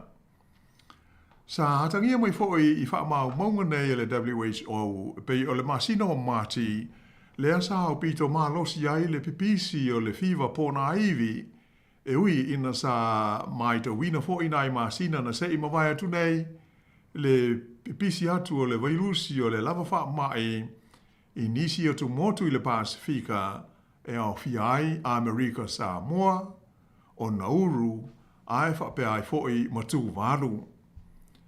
Na whaelongo e fo le fo mai o WHO o Mark Jacobs e whai tu a inga siama SS o le tengi fiwa o se tasi leo mafuanga o loo whaafai inga tai o na pui puia ma tau tau fiu fia le bibisi ma le salala watu o le wha mai. O le taimi nei lo tātu o tunu i Sāmoa o loo ave ai le wha mua le mtanga luenga le soifua malo loina i le whanaina lea i le waila au o ta whawhale, ma no whanga e ono tau tu ufu ai namu, i se vaenga o tau mwhainga e tā awhiu fia ai i le pipisi atu o le nei wha mai. E mai pei ona wha ailo mai le so, o le o to e wha au popo i a leisi vai aso a toa, e ta puni ai a onga umai te tonu o le tunu i Sāmoa, ina ia mo whai o na whaatino ai ngā ruenga, o le whanaina leo potu a onga, ma loto a o whale a onga, i le waila au, i se vaenga o tau mwhainga nei, e ti neia le namu o loo whe awea ia le siama o le fiwa pona hivi. Ea mai ua lapata ina ai foi, ma maru o mātua, ma lo tātu o tunu o atoa, ina ia whaai tete i le nei wha mai, ona o leo o mauti noa, ua o i se tūlanga ma tau tia le pipisi i se o tātu o tunu u i le nei taimi. Sa wha maa nia mai e le sui wha atum sili o le sui fua maa loloina, o le lifo mai i a tangaloa Robert Thompson, e wha pēr e varu tau sanga le matua o le teini titi lea na maliu i le wha mai i le asa se fulutolu o Iulai.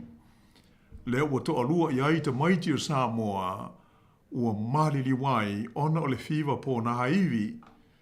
Na mua umai le ola o le taumaititi e ngoa ia misi afa lene i le masina o Aperila o le tausanga nei lava. Ai o wha maunga la tau mai, ua iloa ai o lea whai o tangata ua mauai le fiwa po na haivi i Sāmoa. O lea ua o atu nei i le afe fitu se lau 5 ma le ono. Tasi fitu 5 ono. A mata mai a Januari e o mai i le masina le nei o Iulai. O le teimi nei lewa ia, ua 20 ono la whai o ta maiti Ia o lo tau fia nei le whale mai tele mo tō tua mo tonga fitinga, ona o le fiwa pōna hivi. Ai ese ai leisi tō fitu o tō moiti ua whaano fo e sea, ua masalomia ua whaapea fo i ona matua hawhai ina i le wha mai, e tusai o lipoti mai le matanga wenga le soifua malolo ina. Na whaadia mai fo i le sui whaatong sili a tanga loa, o le tolu vai aso lea ua tua na i tu nei, e ese ai le vai aso le nei, e tusa mo le toa se lau lea whaai o tangata o loo mauai i le vai aso, i le fiwa le nei o pona aivi po o le tenki fiwa i Sāmoa.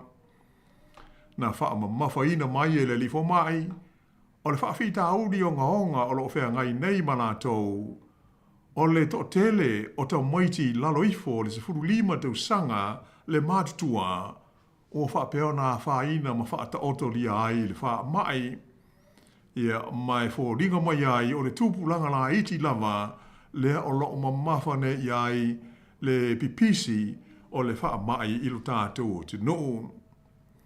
Ea mai tātou te tārusia tau ngā whainga o whaatino le matanga ruenga le soifua maloloina, mai se le malo Sāmoa, ea awa le malu pui pui o le soifua maloloina o le tino o mai le nei fo i wha mai pipisi. Ai atonu o se whautuanga mai le tātou polkalame nei mo le mamalu o lo o fou malanga ma asia siatu i Sāmoa. E matua tā ua lava o na tātou tā pena le lei ma Sāuniuni, a wala le i le whaia o tui pui pui o wha mai pipisi a o le i malanga, a wa o le nei wha mai e ui ina wha pēr o tamaiti o lo o tele ina a fiai nei i Sāmoa. Ai, e le wha apitoa le wha mai i alo ma whanau laiti, e ma whai o nā a fiai so o se tangata, pe au tia e le namu, le e whe awea ia le siama o le tenki fiwa. Ia e usi pēr le wha fonga.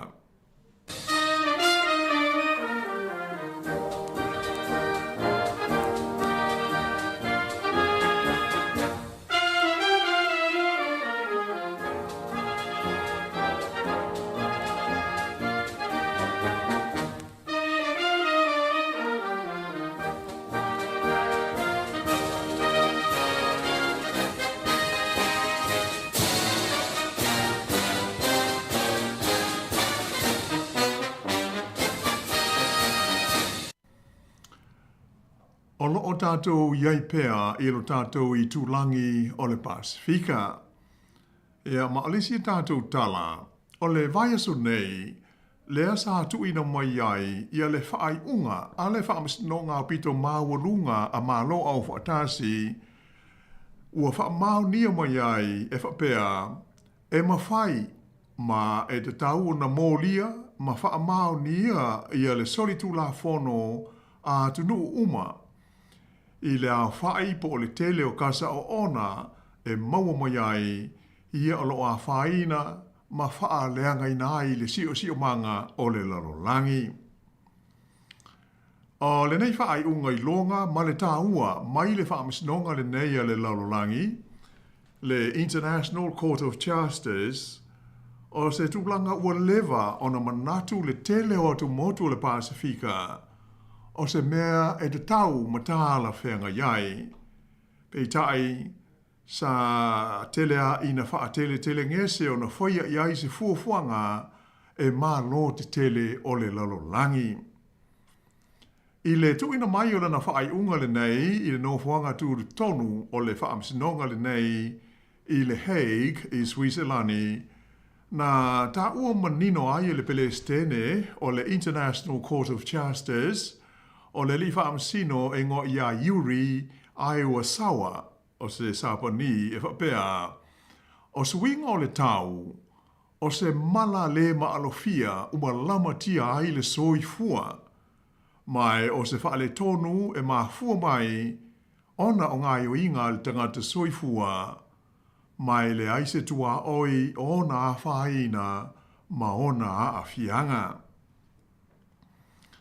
O le nei whaai unga le whaamsinonga le nei whaale wāo mā lo, o le taunu unga leo tau sanga e ono, sa wha ngā solo mai ai tau mo whainga mō le sa ilia leo se fo le nei mata upu ma tau wha mautu ai se whainga e le tau mata la whenga e maua ai se toa mā lie mō tangata maha tunuu e au pito silio na mawhatia mā whaina ona o suinga o le tau o le lorolangi. Pei ona sila fia o le tausanga e lua afe se fulu ma le iwa. Le ana a mata whaatu langa ai ma whaahulu e se vaenga o tama ma teine a onga o le Universite o le Pasifika po o le USP ia se talo sanga alo ia sa tu inatu lea i le whaamisinonga le neia le lorolangi i le Hague na o lātou mōli ai ma su ia malo mātunu uma o le lorolangi. O le nei fuafuanga a tama nei ma teine a onga a le USP na mafua ona o lo lātou le fia i le umi o fetoso a i o le nei lava mata upu i fono tanga e fia wha le vāo malo ua whaia e tala noa inai le wha whita uli o whea ngai mātunu la iti mātunu vai ia uailonga o nā whaina ona o suinga onga o le tau. O le mata upu le nei e tama ma te ina onga o le USP sa tuuina iai le lango malosi alo ia a le malo o le atunuu o Vanuatu. Mai o Vanuatu lea na o lātou tau au inatu ia lea mata upu ma le tārsanga po o le tangi le nei e tamaitia onga o le Universite o le Pasifika. I te tonu o le fono tele po le General Assembly a le whaalapo tonga o malo au whaatasi i New York ea ama whaapea o na o atu ai le nei mata upu i le whaamasinonga whaale wā o malo moso lato fina ngalo e winga lea i mata whaioi matulanga e mana o mia o na whaia e atu nuu uma e tusai matula fono whaale wā o malo e whaata tau lea i a whaina ma whaale tonu e mafua mai ona o swinga o le tau ma le si o manga o le tātou lalolangi. Sa mana o mia ia whaamasino uma e toa se fulu lima o le whaamasinonga le nei whaale wā o malo e whaalia o lātou fina ngalo i ni fesili au tū se lua. O le fesili mua pe whaamata o a mea e te tau na whaamalo si ai o tunu uma e whaia e tu sai o le tu la fono whaale wā o malo o loo iei nei e pui ai ia le tau ma le si o manga. Ma le fesili e lua o ani a fianga whaale tu la fono mo tunu pe a whai o a lātou ngaio inga po o le aio se ngaio inga e whaia e te le a whaina ai o le tau ma le si o manga. E lata i le lua i tu la o tō lau e le whaamsino ia Iowa Sawa ia le whaai unga tusia le whaamsinonga e tusa o le mata upu le nei i le pō o le aso lulu i le Hague. Lea ua wha manino le lei mai ai, ia mata whaioi ma mea e te tau na whaia i lalo le tula whono wha le wāo mā lo. E le ngata o atu nuu ma lo le laulangi. Ae wha pe ai ma ta ngata te to tasi ma kaumpani i te tonu o ia atu nuu i le wha atino i na o whainga ma ngā luenga e wha ai titi ai le masua atu i le si o manga o kasa o ona mai a lātou ngā luenga whai mā tina e whai.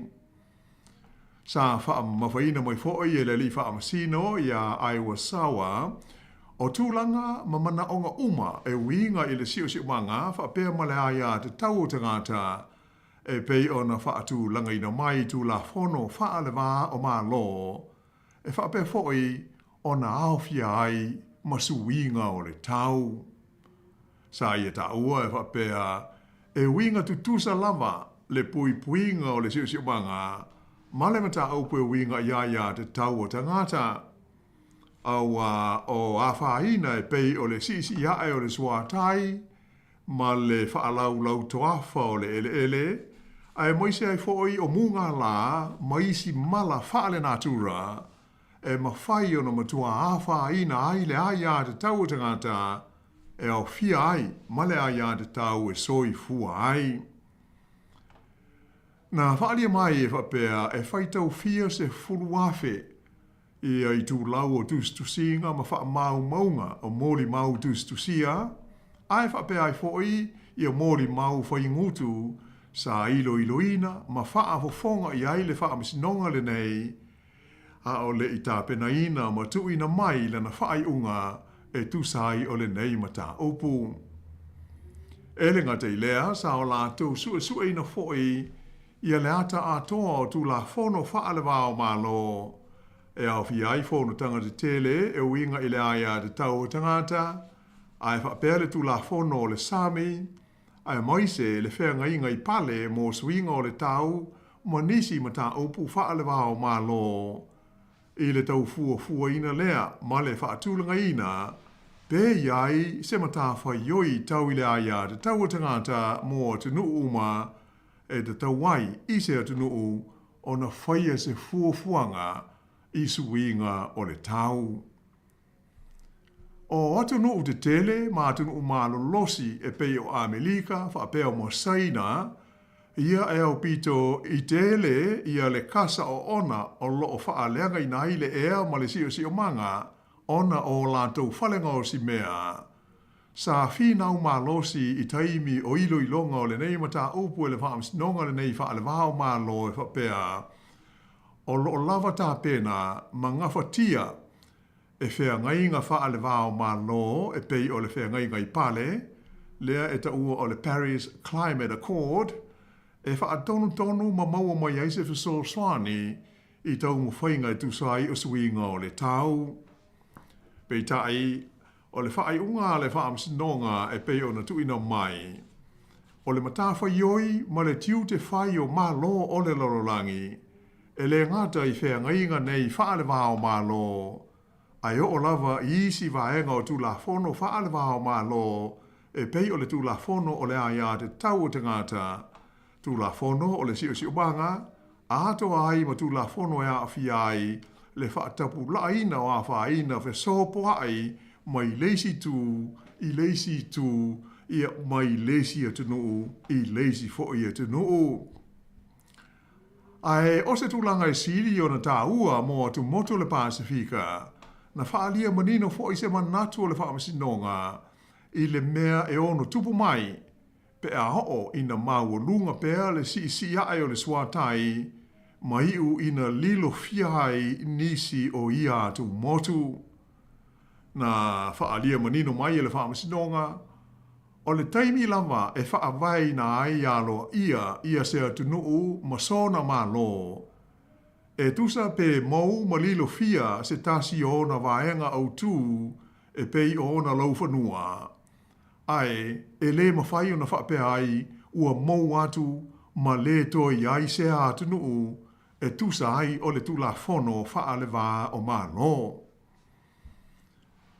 E pei o na mantua fo i stasi o tātou por kalame la ta mai nei, e winga i le atunuu fo i le nei o Vanuatu, le ua iai tā Tuvalu, le Vanuatu Tuvalu, le ua iai tā penanga a tumoto Tuvalu, e whaawa wai pēr ona iai lo la tu atunuu e tusa pe ngoto unga i lalo le swatai, ona o le ua walo ia, e o atu i le tausanga i lua ori ma o, ua lilo fia umalau whanua, o Tuvalu, e le Sami, ia ona o suinga o le tau.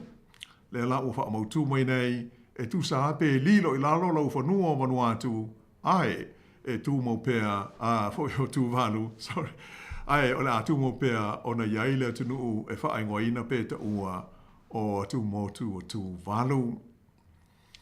O le whaiunga ma le manatu wha le tu la whono le nei o le whaamsinonga wha le wāo malo, le International Court of Justice, po o le ICJ, e le no tia ai wha le tu la whono ia ni malo mani atu nuu o le larangi. Peitai, e ui ia tūlanga, Ae na whaairoa mai e la tau e langolongoina le nei mata o pū. O se whaai unga tā ua tele le nei ma se manatu aloa ia whaale tu la whono. O le āhamana ia mama whai ai o na talai a wanoa mo le whaatulanga ina o ni taui a atoa ai mani whesoa soani tau tupe mo na ia tunu uia uailongo na mawhatia mawhaina ona o whaafita auli e mawhua mai suinga onga o le tau o le tātou lalolangi. O le winga moni o le tūlanga, ua mawhai ai e tangata te totasi, ai whaapea whaala potopotonga, o na whaia ia se tangi e whaasanga i o lātou lava atu nuu ma malo, pe a whai e le usita ia ma le tausi sia, ia le manatu whaale tū la whono le whaamisinonga whaale wāo malo. Mai o le am whai e fhoi e leisi malo, o na mōlia i le tū la whono, ma whai e se tangi whaasanga i leisi malo, ona o ni mata o pue a fia ai suinga o le tau. O le a sili fo i o nao ngāle nei lama whaai unga mo le vasenga o whaipule, ai maise o wha masino, pe a o ini mata o pue a fia ai ia wha fi tauli mai suinga o le tau, mai so niai ia tunu la iti i le tala noi na leo ni wha amanuianga mō lātou, e awala i whengainga e pei o le kop, atoa maisi vaenga e whesotai masuinga o le tau o le tātou lalolangi. E wi ina mamao i Europa le Hague o loo iaile no whanga tū tonu o le whaamsinonga le nei whaale wāo mā loa le lalolangi. A e sa mwhai na a wai ma whaatasi ai i le aso na lau ina i le whaai unga le nei e le whaamsinonga i anisi mai le Pasifika. Sa hawhi ai ia le li tonga e ngo ia si osi vai kune o se tasi o tama onga na awai i le vaenga o tama matei nea onga o le Universite o le Pasifika ia na whaapongai mao lātou a mataina ia le tangi le nei sa tu inatu i le whaamasinonga. E mo le sila fia o tama matei nea onga nei o le USP pe o na whaamao popoina le nei tangi sa tu inatu le whaamsinonga whaale wāo malo. O nisi ia o alo ma whanau o le Pasifika sa o tauina i le atunuu o Vanuatu i le tofinga po o le tomai whaaloia o loo iai le onga whaaloia le Universite le USP i le tonu o Vanuatu e pei ona si le fia. Ai sa moli mau ina fo i le whaaiunga le nei i le hei ki le nei vai aso e le minsta o swinga o le tau o le malo Vanuatu o le li i swa whaia Ralph Regevanu le asa ia whaalia i le Autustala o se whaaiunga le leitele ua whaia mai o se taunu unga o whaafia fia i nai o ia malona malo ai mai se o alo ma whanau o le Pasifika ma atunu o uma o le Pasifika sa fia i le fina wina o le neimata upu i te tonu o malo au whaatasi a toa maisi whonutanga whaale vāo malo. Sa ta ua whoi le minsta o Vanuatu o le nei whai unga o le asanga wha malo si ai i tūpulanga tala vau o le Pasifika e una ia pēa o lātou malo ina ia le mapu le sa ili pēa mō se manuia e siri atu mō ta ngata o le Pasifika i le lumanai. Na ia whaalia fhoi wā ta ngia i lea whaai unga le tāua o le ngāru lue whaatasi o tangata ai maise o malo mātunu o le Pasifika i leo una ia ma le fina wina leo se tūlanga le lei mō ta ngata uma.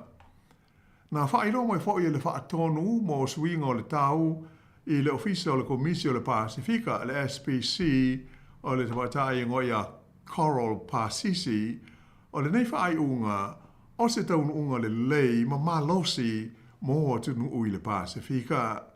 Sa ia tau foi, o le soifua maloloina, o le siu manga, e fiso o ta i le lei ma le soifua maloloina o le tangata soifua, e pei ona o lea ua wha manino mai i le nei whaai unga taua mai le wha misnonga le nei wha lewa o malo. Ia ai usi pēa le wha fonga.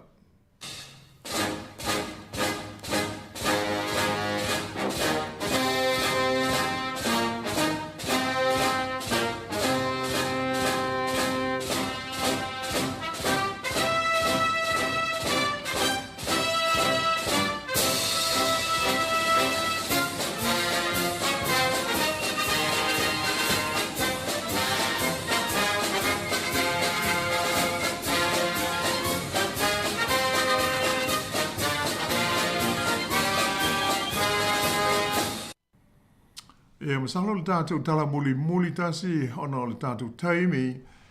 Ua whaino mai e nei vai aso ia le maliwai lea o le li isa avea ma kovana o le malo o le tunuu o marijuana i mātū. Le Commonwealth of Northern Marianas o se tasi o atu motu i le tulangi sifo le Vasa Pasifika. O le li kovana le nei sua whaia Arnold i Dalcio Palacio ua ono sfruiva te usango le soifua na maliwi le whalemai i le pō le aso lulu na te nei. Li potia mai whapea na pa o ia i lona ofisa i le nuu o Saipani ma whaana natia nei ai i le whalemai sa muliane o na awinane le i le whalemai tele i le motu o Guam. Na whailo mai i le sui kovana o David Apatang o lona se furua i lea o kovana filifilia o le atu Mariana i mātū. O ia o stangata o tele te usanga o ngā lue ma tautua i ngā lue ngā le malo a o le i filifilia i le tofi kovana o lona atu nuu. Teimi nei la e tusa o le whaaringa mai le sui kovana e le i mautinoa pe le i whaamautuina se teimi ma se aso o tu sauninga ma whalelau singa o le li kovana ua maliu. Ia mai o manatu la whaapau mai il nei whaapoponga o le tātou Paul Kalame le nei whai mai aso. Ia, se wang mai se meo e fia sauno mai ai tasi, whaftai. Malo whaftai, te tele lawa ilo fionga la wana mo le tātou Paul Kalame le neve aso, manatu a tau ile whai mo le tātou taimi i ana o le au ngā fo ile matau pulena i talo mai ai le pesi le whaama i le tātou o tenu i Sāmoa. Ia os whaamanatu fo i mo i tātou le olo a sauni malanga. Me se lava nei whanau. Tau foi ona fai le tui pui ia ona nga i le i fai ngā malanga i Sāmoa. Ia e pe ona ma tau foi ma whaailoa. Ia pe o le tei mua le ua te to te le ai le fai tau a whai o tangata o le Pasifika wa awhia le wha mai le ala whionga lawan. Mo i le lava ta ua le vaenga le mōrisi le fia. E pe ona whautua mai lo fisa soi fua māloina. Ia whae tete, ia no ingo tātou o lo fia asiasi ia inga hoi whaarewalawe ma tūlanga whapea i le tunuu. Ia o le mwhaina whai o tātou tui pui mō wha mai i nei a o le ia ngai i Sāmoa au e le o wha mai e le whapea na o ta moiti e moi na au na i whanau lai tele ina lawea i le teimi nei to tele ia i e o tā fia. Ai o wha mai i e so se si a awai e pule ale namu po fea nga ia al namu le fea ve ia le siama le ma fua ai le fa mai a lo fa ia te un fainga tatu tansia ia fa bena na so longa munu ia fu fuanga ia wa se fu ma lo ina se tatu no ai fa te tele mo le Paul Kalame tasi ia to e lo fo ile vai aso ia ai fa bena fo no ma to fa ma fa se fu atu hi le ma lo le tatu no ma le fa fonga fa se fu ia se fu ia le fo la wano.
O le nau whawhonga le tunu le tātou programe o le lalangi aso nei, hea pe o le whawhaina e le whionga ia la wano ati lau atu e mol whaponga le vasa whautai masani le tū le tasi ea i le peauria le lofa ma le anga leo le tua lewa se mali tātou taimi se fulu 2 minute te ai nei lewa se fulu 5 minute te ai nei le tū lai lua le se whanga la mua Wellington e whawhia whianga o le nei taimi o le auli. Sāmoa e ua lomo i tolo i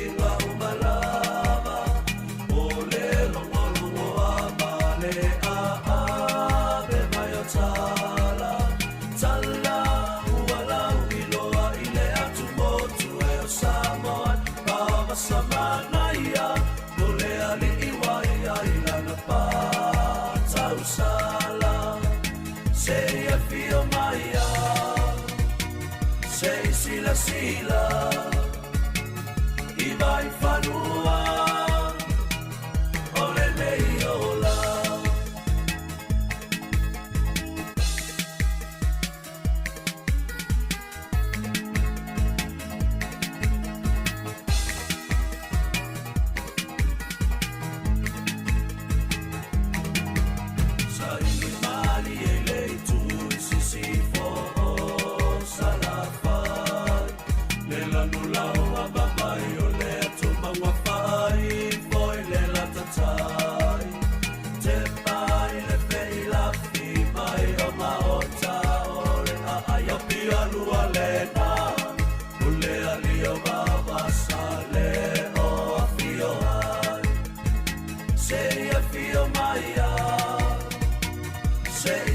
Sila i vai fanua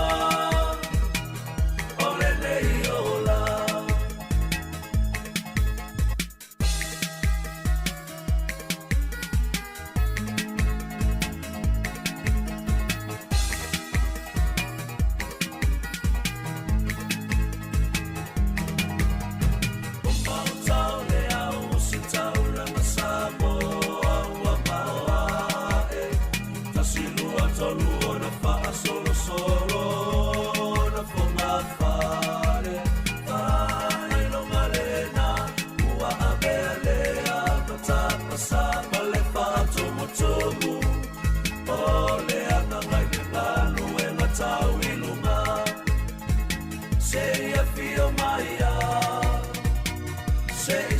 Sila i vai fanua ole leiola va saya i amali lo finanga lo finanga lo vai ta ele wale lava wata uti osia usama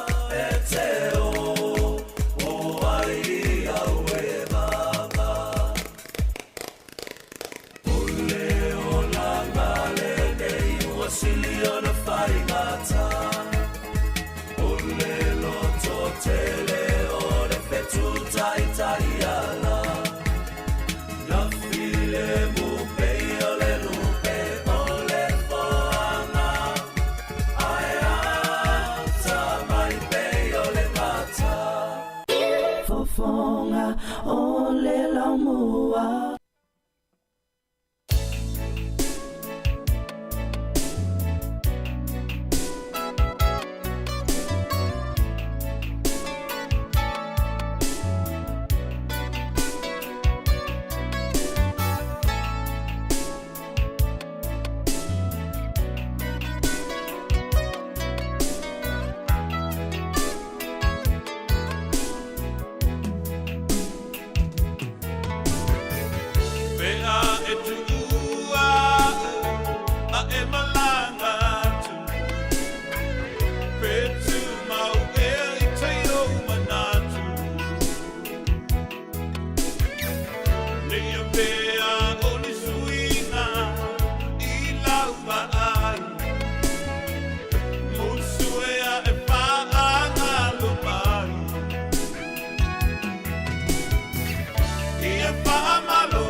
fofonga o le laumua.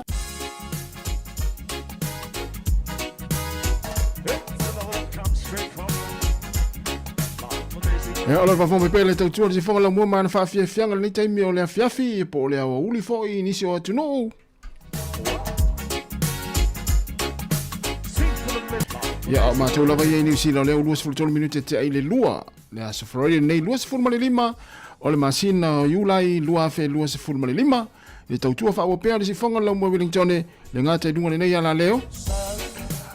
O i lungo tātou penga te whailangi o le Facebook, ma le tātou YouTube ni taimi. Ma lo lava le mawhata mai, manatu nā ua tāpena fo i lātou e whainga luenga le whiawhia nā nei, ia uanga luenga le whianga i mi lātou e maise le poa nā nei, ia lātou fo i o le asifi ao, ia po o sifi o le vave ao, ia tāpena fo i lātou nā, ia is taimi o le whiawhia nā nei, ai mo i lātou wā ia le amata le tolu, ia manatu nā ua anga i fo inisi runga le awala, ia o whaafonga mai le tātou tautua nei, ia lofa te atu le tātou poklame, ma lofa a malosi manatu, o mau fo i sautou whaasiringa malosi, wa lava fo i se moe la tau ma se malolo, i le nei aso ato te pena i o tō ngā luenga i le fiafi, ai mo mātou ia na whainga luenga mai le fitu na leila, ia lea to e tōrus furu mane ono minute, ia ona e atu roa lea o le alam po le longo, ia po le alava, ia e foi le tau atu ai, o tāle tolu, o tātou mānawa, o tau lo on tātou o sao ai le whare.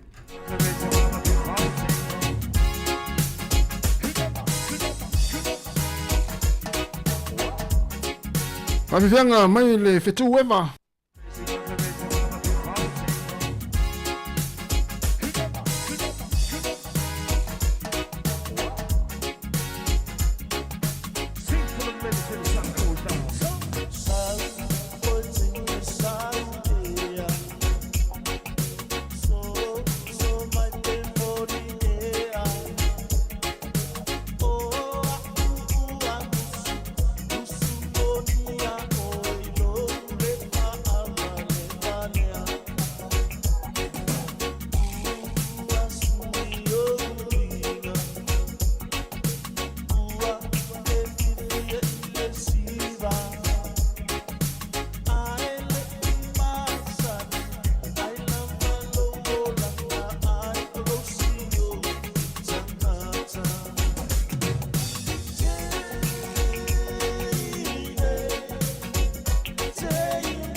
over.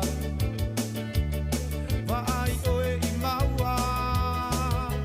Give me 5 brother. Vai mai sautala.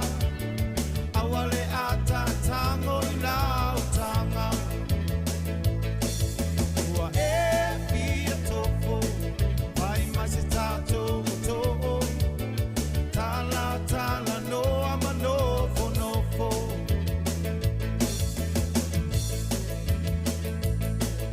Wow fo I ita. Tasi le miti ae o niniva. Tamasa sa ona. Wan choing ae le aunga. Kile musika. Give me 5 brother. Vai mai santala. Awale ata tango I lautanga. Ua e pia tofo. Vai mai se tato to'o. Tala tala no ama nofo nofo. Ua e pia pia. Plenty money and you don't care. Eyo e se cowboy. Na oe I lolo toe. Mawalo ama oe. Mawa nei tama. Loka fo tama. Le toe ali ali le taulanga. Tu ai pea. Do ai fo I lo valea. Awale toe faya le mea.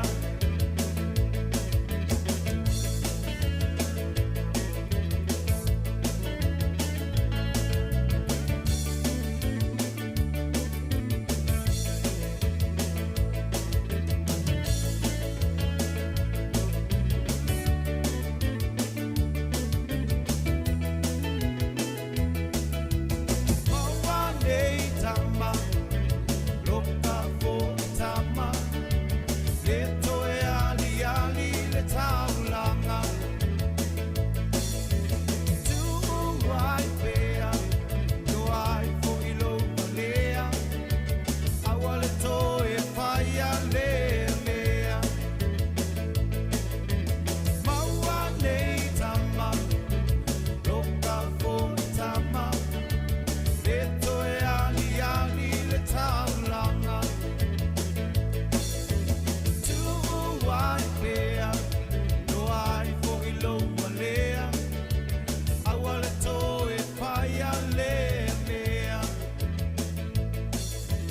Maua nei tama. Loka fo tama.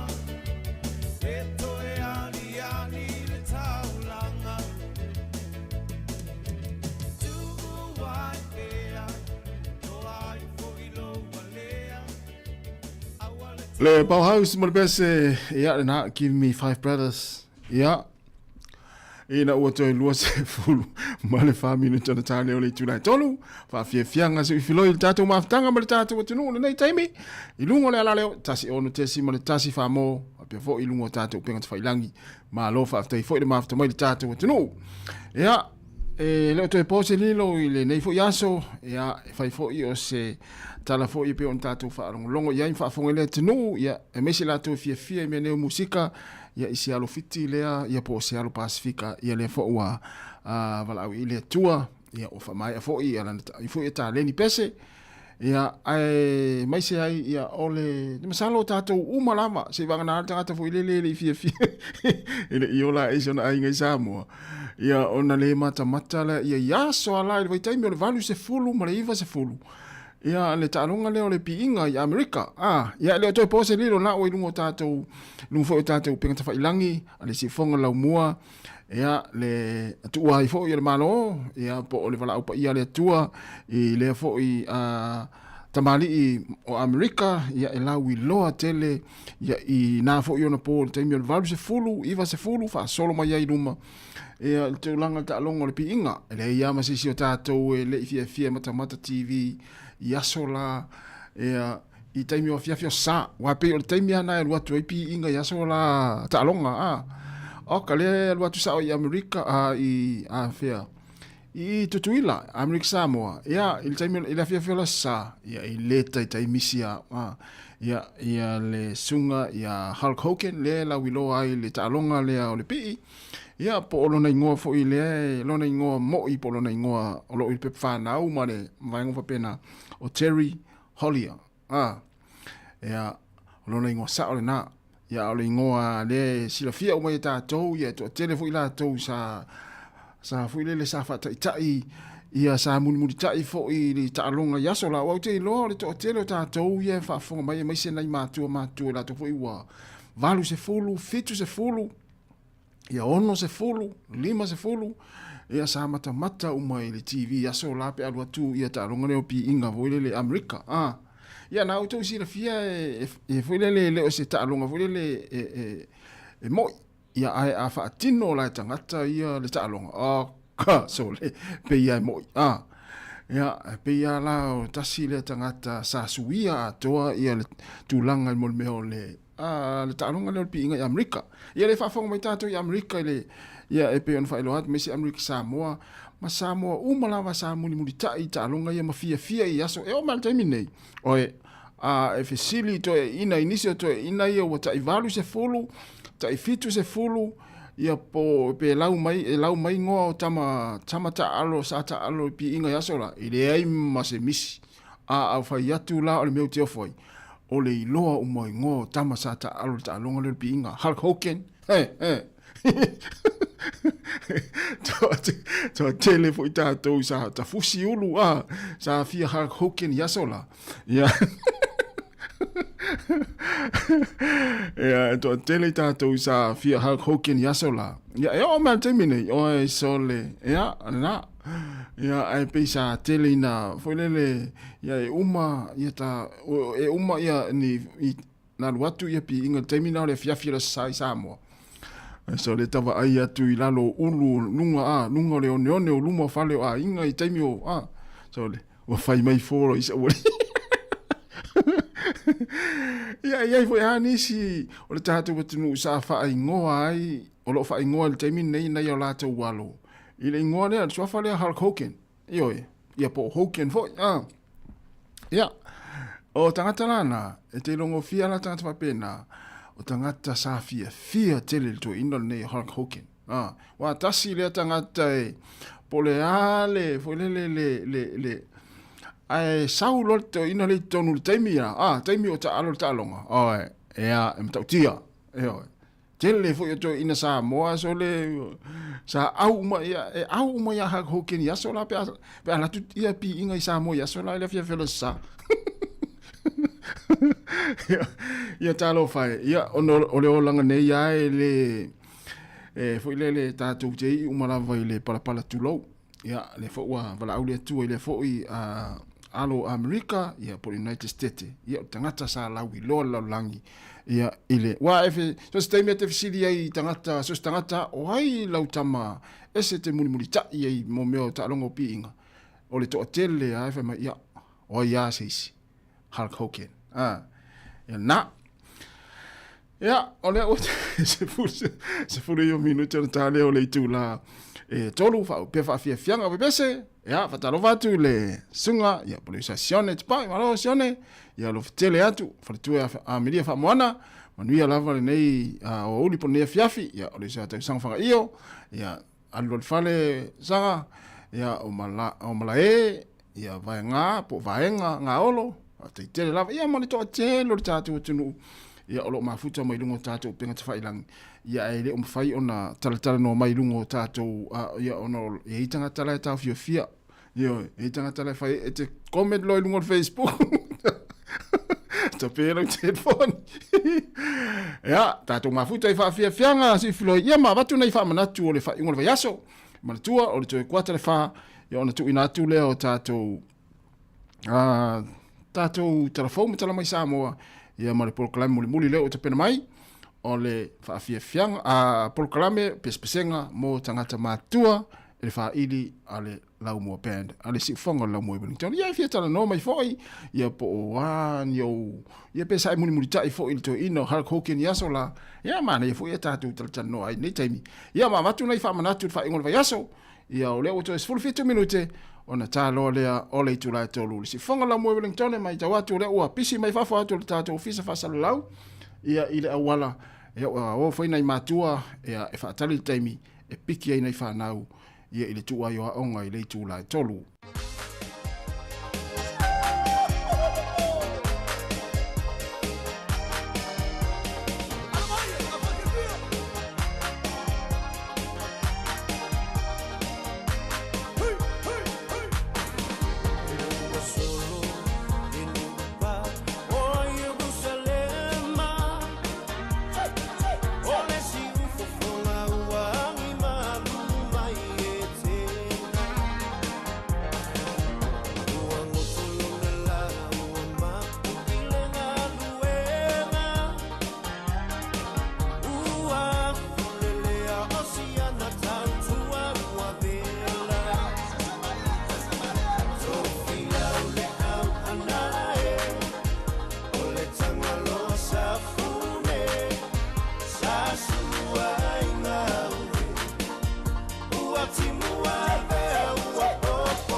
ia fa malula te la to ia sa mal tatu pese ia o lea wel tatu valau talo fal valau te tatu pese na pe mai valau lea talo fal valau o tasi malo se fua e como muia quero ia kua kamale na vo ina ho pene pe a ia kamale sa sai mi kia fu kamale ia Ai, bunga le pebi libi ali mo kamalo bunga le galinga bunga tia. Ia. Le pe pa lumo bunga le pa pe ha. Ia. E mi la nga la ua pe kamalo bunga le sau. Per banco sau pa ma ka la lu ko yang ha.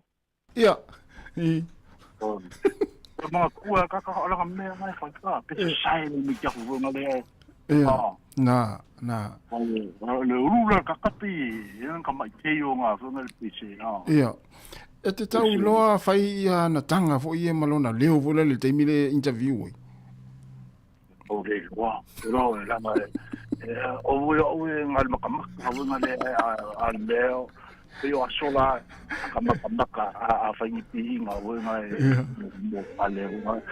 Sira ke ngai ka uri ki Sāmoa. Ia, na. Ora pera. Ole lima sa we pinga. Na. Ela inga la le mo kudia ko ngale o makamaka. I. A ko pui ngol kalamu go ngale pui. Pui tinga me fa le ai. Pa sa pa ko nga. O se la no sa pinga te inga. I. Ka ala ko nga. Ko inga la sa fa i lu mo so le. Na. Ke ba ina ye pe ai sa bla ka ka no ke na. Ke ba va ko inga ya so. Ole fe e ta mana a. Asa mai ka lo ko me dise so inga. Ala kamale wa ulia. E ke va ye e fe makana mo mo le mea. Ia. E sauro a ko ke si wa fa mai ka sko. Champion wala ma ko. Ai peila o le mea kilo ka ko. Ia. Ai ke va e vi va le limo kamalo yon ka linga we mai pi a. E la seko nga kamalo te fa longo pe kamalo e fa la au ka we mai. Okay, no. Saura kamalo e fa pa mai le mai nga pa nga sa kai ala le limo kamalo nga le. O mga e sa sai men ki a. E finish ro maka. Mo le fa pe ta to ya sola sole ole matua mo ia o ya ta longa alfatino ina tanga tol ta longa sole ole matua ya sa le ya oi sa le ya sa no o isi ato ina matua ita te le pe ave tu la vea so io awal bela le sa si do mo ko mo ko no mo le me kala go e kala lo mo Pinga me ke maka. Ne pa che rotu.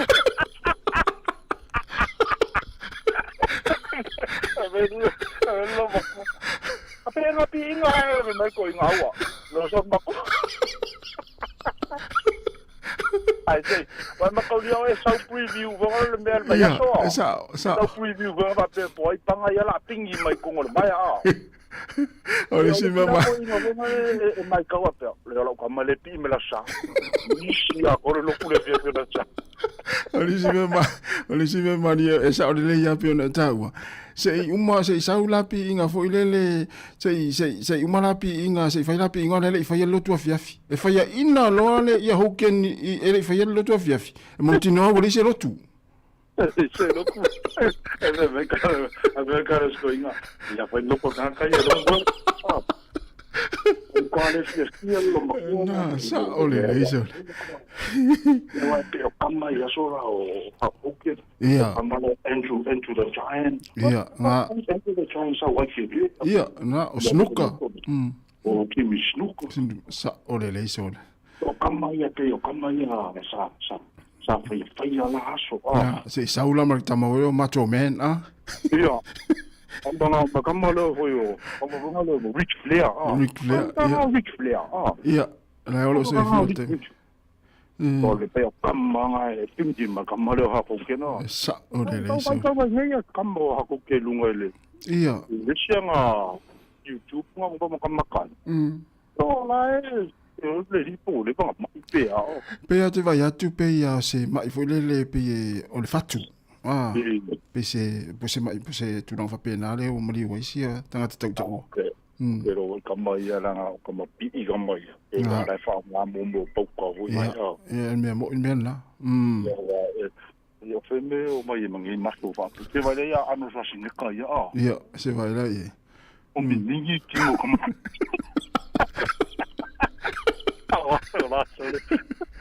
Que vai. Ele macho como malo se so awan que no mi mingi tingoso. Ole yi macho ano so se ka ko la ngongi la. La ko me la kama. Malo ba tai. Ai vos escamalo, cara, vos escamalo uma liua. Ya, sa. Because sa ole. Le livro se kama yang pese o. Ya na. Ta ko o Pasifika. Ya. Pawa leo langa ole tatu yai pawa me ya tatu Sāmoa ma. Kala wai ka ko umba o lo ki umma. Ya. Le bala umbe le li ola ku mau ba. Ya, o Sāmoa. O Sāmoa. Ta wa te wa me ngai olum ku. Ka uma me mangu ngai. Manu ya tele ma so. Ya, ona nei mauia, kai o fai bon ngia. Aftai tata. Ma lo ko kua. Aftai el fatu wa.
Ana foi le tuone lunga fa ngata tu pese tal pe tatu leina ia pe fia wala mai ia pe va so ia ha kok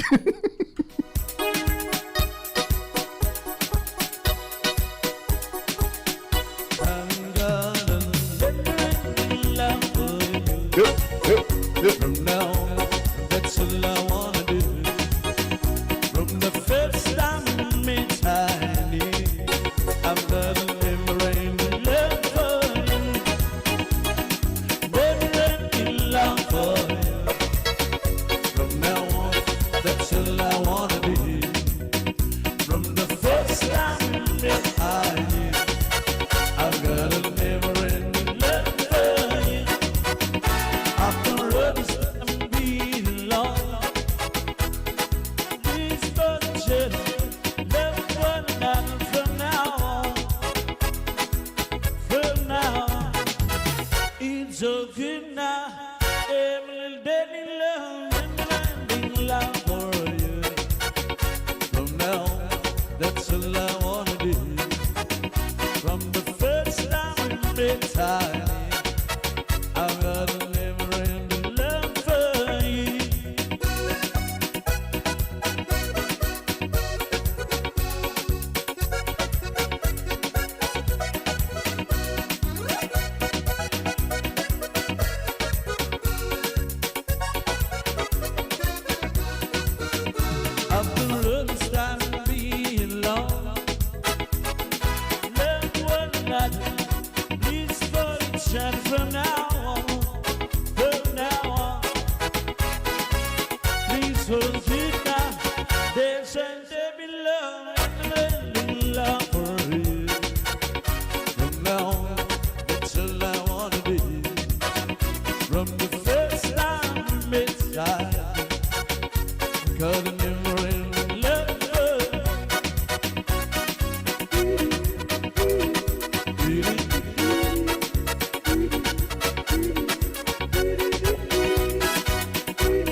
Wai papa tuni mota fa fianga le taimi o le fiafi na o te minuta tale o le Julai tolu manatu ya na vo wa taunu ya telo matua e piki nei fana wa onga nei fiafi po nei uli ya tau tu na ta tau ya ui atu luma o onga ya sa fa tu langa ina na fa manatu tu pe langa ya ta mai te ta mo e mai lisi pito o le ato lisi pito le wala ya e fa uta le ta to le wa ta vale ya te wa fa ina fo ya sealo ya po se sir fa nau ya po fa nau fo yo lo ya onga ya il taimi e te ui atu ai luma o wala ya luma kolosi o a onga ia fa uta le tatou non fa mna tot pe va fa pena ia manuia fo ile toanga ia tu o le tatou tunu ia inga i le nei fiafi na o mana vai fo i manga luenga le ua to tele le te vai atu le te lo le atu lava le o leva nei tono ta vale ia ale ta ina tolu le o ta no ma le tolu ma lo lava nga lue fa ta lo fatu ia le taimi ia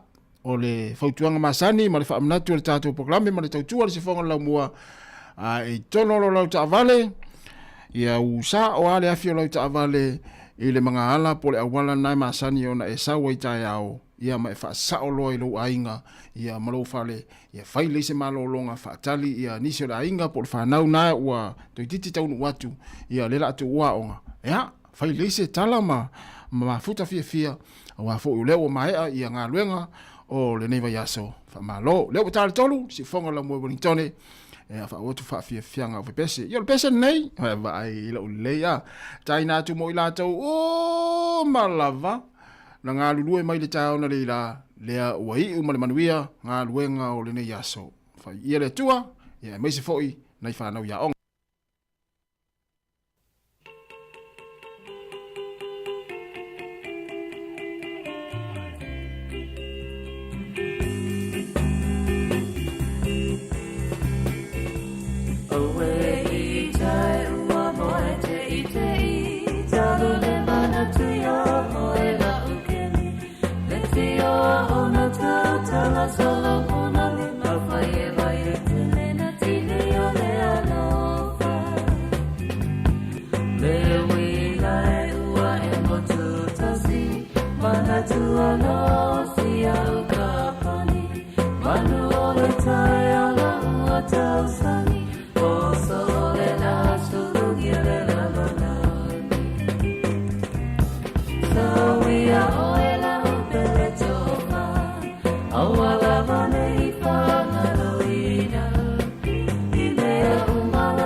Tomorrow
Ue tai ua moe te tei ia mai le bese le peni no tia fau ina ua whaminu te tei nei le tula tolu ia toi whawhilo im toi whatalo whatu le tātou tunu ia o tātou iei pia ia le sata le tātou le o lo tātou iei pia le tātou poklami muni whawhiawhianga se whilo ia manisi o whamanatu le whaingol wa yaso ia o tālong fo i le whaingol wa yaso ia kalap a onga ia wale ua mata na o Taiao Finals. Kalapula la kapila vai Wellington o Taiao Finals. Ai leo te iloa o lunga le au tele, au le Premier. Ia le la final ai, ia le au le Hard Old Boys Marist mai o Hard Valley. Ia ma le au le a taua. Le au le a taua. Ia au nao le asu Champini. Ia o taupanga kalapula kapi tonu Wellington le ipu le o whaingoina o le Jubilee Cup i le aso a Taiao. Ia le taumate foi o le a whaatumulia foi. Ia le malae ai maise ia o au supporters a au elua. Ia o ainga o nei tamata alo. Ia maise foi. E le ngata foi la o le a whai umasu e ngā whai no si Taiao. Ia i peia o le utewai atu o le paka le a malisi. Ia i o i tai whea. Ia i o Kilpeni Taiao pia ina leo te vai atu le fai ai finals Taiao malava ia kalapula kapi ia tautua nane tapua inga ia ili toi tau faa matalaina na vaenga na uti le fia le tātou le toi inga tapua ia tapua iai ia i talonga e maise o finals kalapula Taiao po au Taiao taitasi ia ona se mai lea i vaenga foi le leo tai lenga foi e maise whangotanga ia wa le man ia le tau le whaingo niva yasa ia non fa manato tu pea i le toi pose lilo e fa fongfo le tātou tunu i le niva yasa i tātou telefoni na avatu na nafi ia e maise foi ulungo penga tawhailangi ma la televise a la leo whaasara lau ia ua whaasala i foi nisi ona o le leo sta ia o tu la fono ia rau whaingo pā ua e tau na ave ia Wellington ma nei lava ai o Wellington ia o le whaingo au pā ua e ave e lima e le se furu lima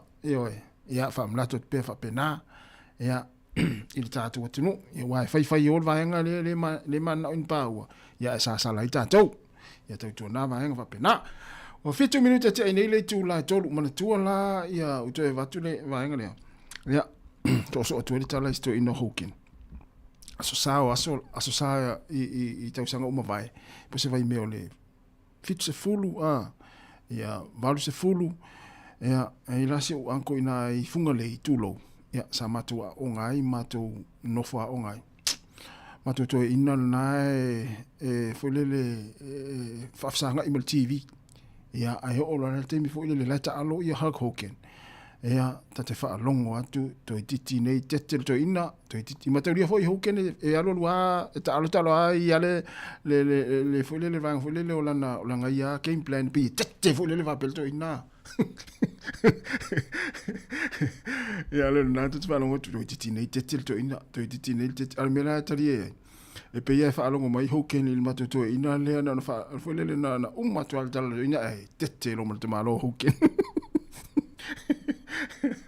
ia wa valu minuta te nei le tula tolu si fonga la mua fa fianga o nei taimi o le fiafi ia te tu na sa ngale mu to ia ia inga ina o mai ai fo ia o nga nei fa nau ia mai si la tu le wa mana vanga luenga ia wanga ia tu ia inga nei taimi o le fiafi ia o fia o le misa o lu tonu ta vale ta mama tina to e fa wa tu fa fianga na vivinga o le fianga o ivo le moteli sala fai Talamatu le sunga ya Tanielu, fafuina Tanielu, sunga ya Testiva, ya meise ya se uso ya Ellen Solomona, talofa Ellen, ya manuia fo ne fiafi.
Atu le fartua Cecilia tuinga mala, ma lofa teitele lava Cecilia, imonia fo ne fiaf.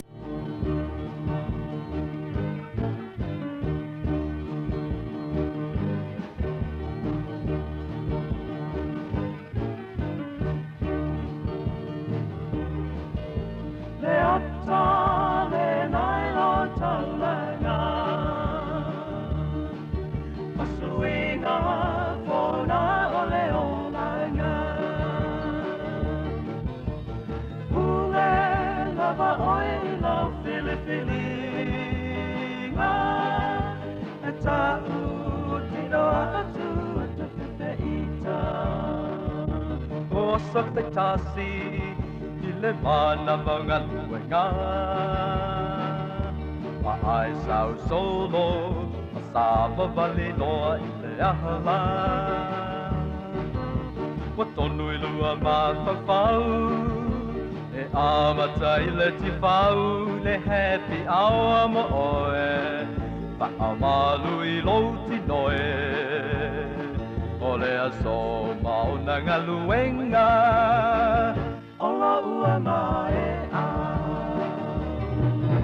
Le ata le nai lo taulana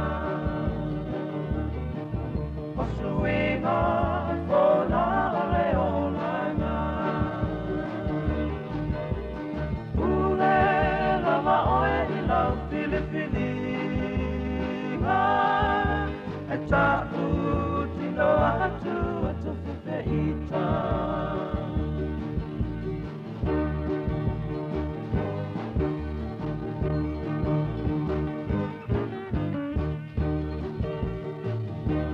Solo mai I le apian wei so sa e Awane I umi pe ale e ai sau ta avale So o malentu si tala Poi le o lava lava le happy music mo oe Fia fia I lolo toe Ia sau ne lau saa Pa ai sau pa ana Le ata le nai lau taulanga O suinga kona ole olanga Ule lava oe I lau Filipininga E tau tino atu atu whiwheita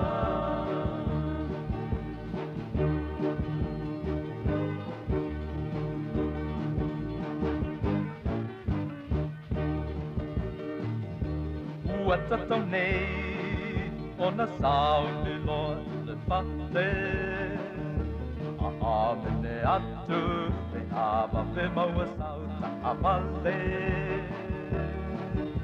Ai apai o e malosi Mountain vai aloha ua e oti Se happy darling ma oe Na te tai tai a te oe Ina nei manu alo tino E ai oe e nino Le ata le nai lo tau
Pavianga ma le pese le matu lua, ma le pese fai ungo vaiaso, ia o fitau le foi ma le nei aso, o le ua mai ai le tele ngā luenga le tātua tunu, ai mai se foi o a onga nei whanau, whamaloa tui mātua, mo le tāpena ina o nei whanau ne vaiaso, e mai se o a onga, ai mai se foi lantou, ia sa fia ngai mga luenga, le ua e mo le manuia ngā luenga o le nei foi aso, ai mai se o nei vaiaso atoa, ia whanau lava foi le whanau atu mai tau atu si o tātua tunu isa mo tu langa lo i e whamai o tanki fever.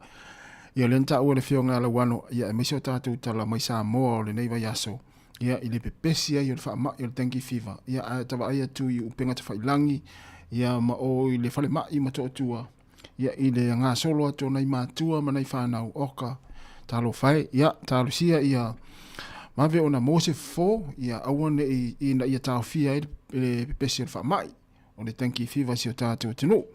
Ia mana ia fo i le whai unga ale malo tau siro le teimine nei ina ia toe tau fia ma ia onga mo le vaiaso fou ia ia se taim fo ile le tu fata sile tatu tinu ia ta pena e fa mama ia ta faala ia me moe namu ia mai se o vai fo ile le moe namu ia mo le pepesi fa mai se tatu tinu ma nei tele tu langa le pe ona fa longo tu Sāmoa ia ile tau fia fo i ma tu langa le ai ia le malo loyo a onga le vaiaso fou ia ma tapena o alfa mai na o te faala ia ma vaenga fo ile lo ia vai ia e mo moe inamu ia ma tu fuai inamu ia ma pepesi ia fa mai se fulu 5 minuta te nei le tula tolu ia fa manat fo mo tato mlanga i Sāmoa te tu na tau fo ona failo oe tui pui ai te le ti ele va e te malanga tu Sāmoa e le ia lo tau no i Sāmoa ala o man faio tui pui o fa mai ia le ngata ile thank you fever a le fulu ia maisi fa mai e pe ona ia tatu ia le vai tau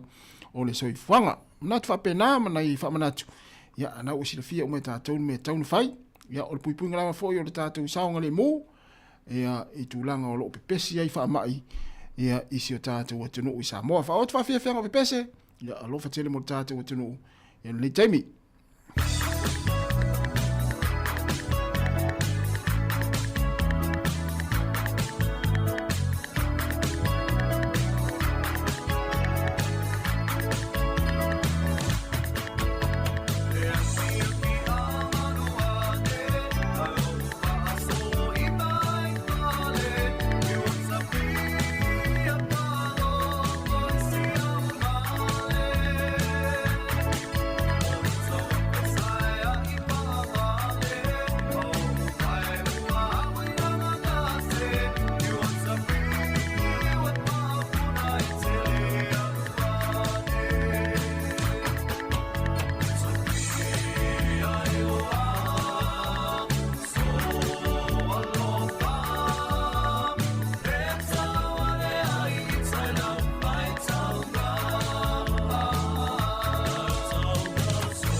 his love for me has died, but he found somebody else, I suppose.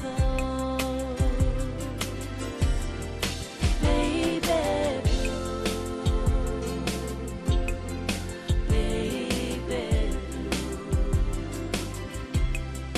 do you know that I'm still in love with you? Now I know that you won't be here no more. How I need you, how I want you, baby blue.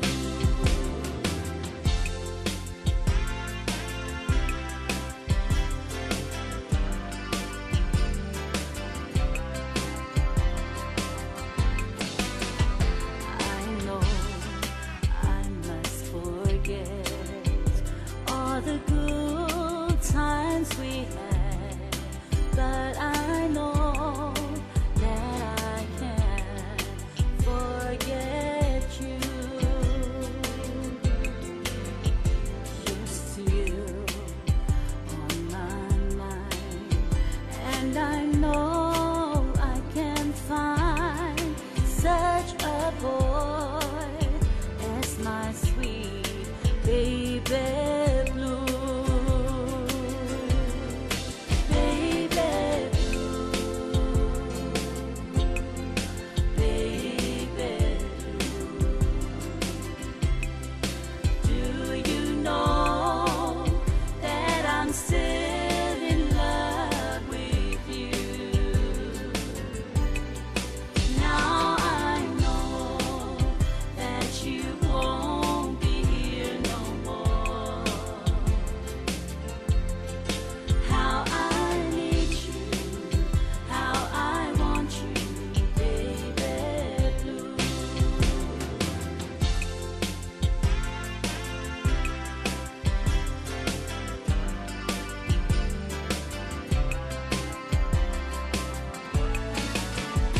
Na itusina yate au ua uma o so manatu ai ete toi sau e abatu o ofu ole a e alu.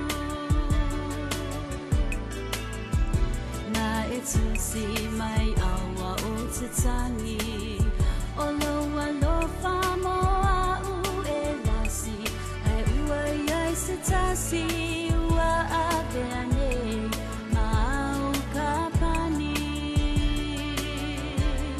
le mana mea ea o o e loa ea o lo ua lo fa ele mawhai ona ave e sea o loa nei wa e whaanga loina i tanei so whaina oe i manuia no wha moe moe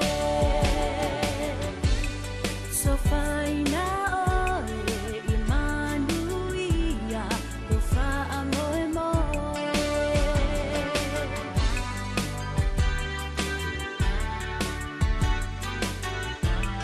Ting ting ting ting. Luas fulman minute te nei le tula tolu fa fia fianga su filo si fonga lo mua mana vai nga luenga ne fiafi ai mai se o le nei vai aso fa malo atu tate o tunu malo fo le foi la wa ta vale lo fianga i pe nga luenga nei taimi ele malo lo mai la fo nei ta vale ya malo la fo le on sai i winga o tangata fa ali atu ya te uto e mai se lava ia vai nga le la pasese o le vai nga le la le ave pasi tu low o le au ave taxi o vai nga le upa ya malo mau te la ngona lava fo i ma tau nei e whainga luenga matautua ia ele whainga o fie fo i a taimi e ia fo ia pase se whaaso e sātu lo le upu marenga ngana o le nia fiafi e iai fo ia pase se e le pūlea mi o le taimi e whi avea iai o tau ia ae whaamalo atu le tātou poklame ma lo lava le onasai ma lo le pale ioi ele whainga o fie le tataringa o o langona fo ia mese o tala ila lafo atu ia te utou ia e pasese o lo utou fi avea ia manuia lava fo ia ngā luenga lo whianga i nea fiafi ma utou ia ai o lea ua luasifulu ma le 1 minute ua te ai nei le tu la e tolu si fonga lau moa musika mfaafiafianga whaamulatu fo il whaingo le vaiaso ia awal whianga ia i le tātua tinu ia po atu lango le anga iai ia i le aso ataiao ia e maise o le whaingo le nei vaiaso ia manuia lava ia fuafanga lea fiafi mo le au kuka talo whai le au kuka ia e le mawhai foi o na ngala utou ia matau le au kuka ia o le hale kuka o le fiafi ia pulea oi pulea le kuka o le fiafi ia ai whaftai le tua lo whaia peana ngā ruenga lei ia mo le kuka o le tāiao a uri a fiafi ia mo nei o tātou mātua tausi ia wa ienu manatu ia o le au afa le tolu ia le la whaamanuia atua i loa ma i la tau ia o le afa i poipo tāiao ia o e manuia lava aso fia ia o ai lava ia nisi o le whanau o le atu whaatasia le sakalame te pa ia o le whaipoiponga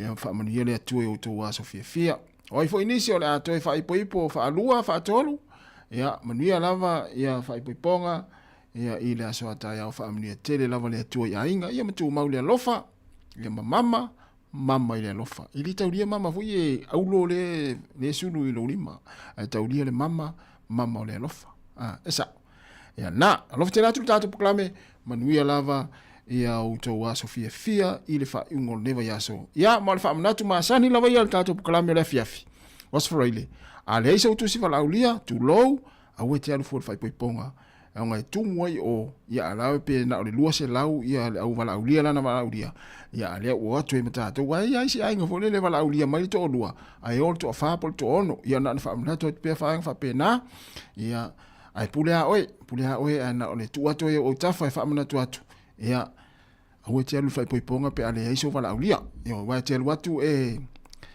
e no foi ol no fo au valaulia e na atu le ona tangata e valaulia la te sa mai pe ia na valaulia o le ainga ia na famlatu fa pena e pulea oi taro fatu le sunga sone petelo taro fa sone manuia lava ne fia fatas fa taile mafta mai pel tua Katerina mosa woi o le levana nimo o Katerina ia manuia lava ne fia Katerina sunga va le mate me o kilani ia le fionga ya famosili ia sia nava malo lava le fionga famosili manuia fo ne fia ia tato woi fa fianga ia o le 4 tolu i le fa ia ona vatu le tato telefon tala mai Sāmoa mo le pokalame muli ia o pespesenga mo tangata matua le o sauni mai le tato fa ili le lau mo pen i le isi pito le ia uma foi o savali atu iai ia tato mafuta foi le fa wino tato maftanga le fiafi ia tua nei lunga be fia sa ai uli leisi ia ai mo leisi ia pe ai uli fortina le ainga ia le tamale ainga ia si va fata upotina ia ese ia afu na suru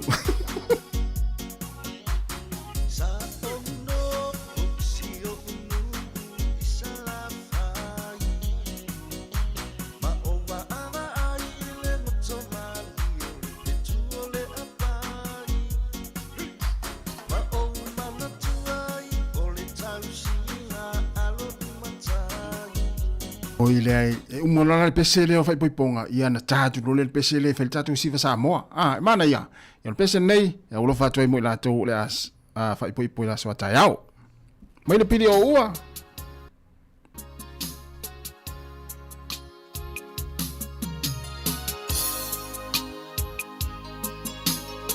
ya malo lo fa le ainga na lua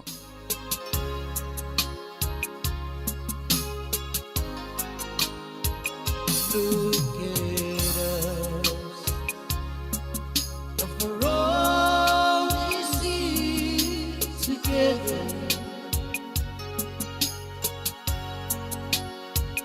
Look at us, and for all that we've been through. Look at us. Still leaning on each other.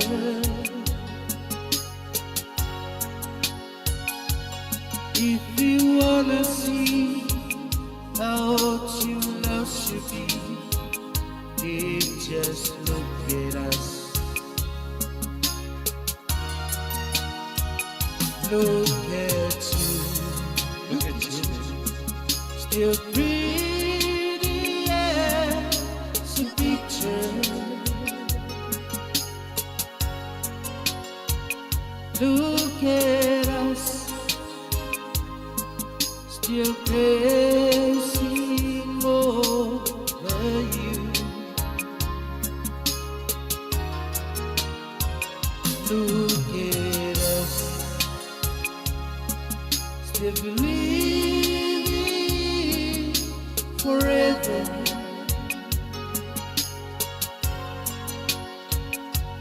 If you wanna see how true love should be, just look at us.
E toi whatalo whātua le whapopunga o talafou mo le nei au auli.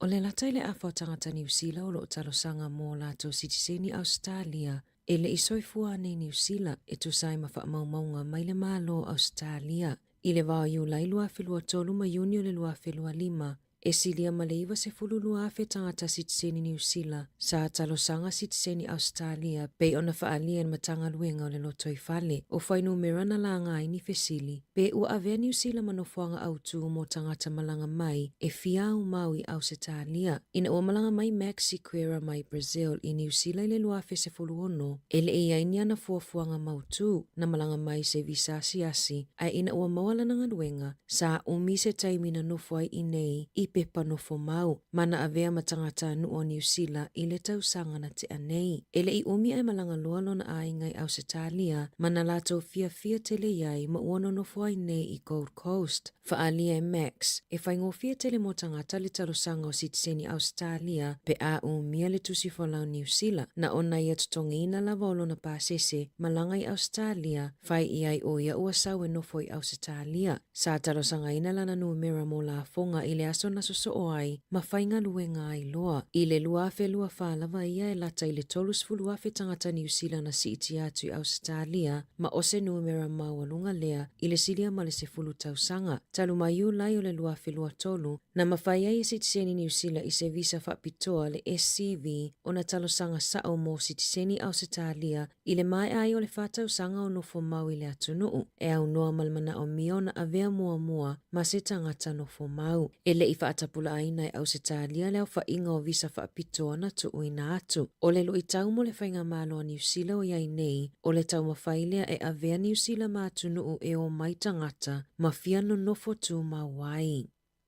O le a whaamalosia tu la fono le malo, e toi whaamalosia ta iala mo tangata i le tutongi atu sala o lo onofo sala i le whaamasinonga. Whaalia le minista o whaamasinonga Paul Goldsmith o lo whaia whaataita inga i masini e mawhaiona tu ui ta avale baka i le awala e sa ili ma whaamaoni ai ta avale a tangata o lo iai sala e le i tutongia. Asu esu e atu e whetau i le numero le ta avale malingo le tangata o lo sa ilia o le a mawhaiona loka wili pe ave whaamalosi le ta avale. O le teknolosi fo le a whaapipi ina foi i masinia leo le su e le manava i poloka leo i le whai ungo le vai aso.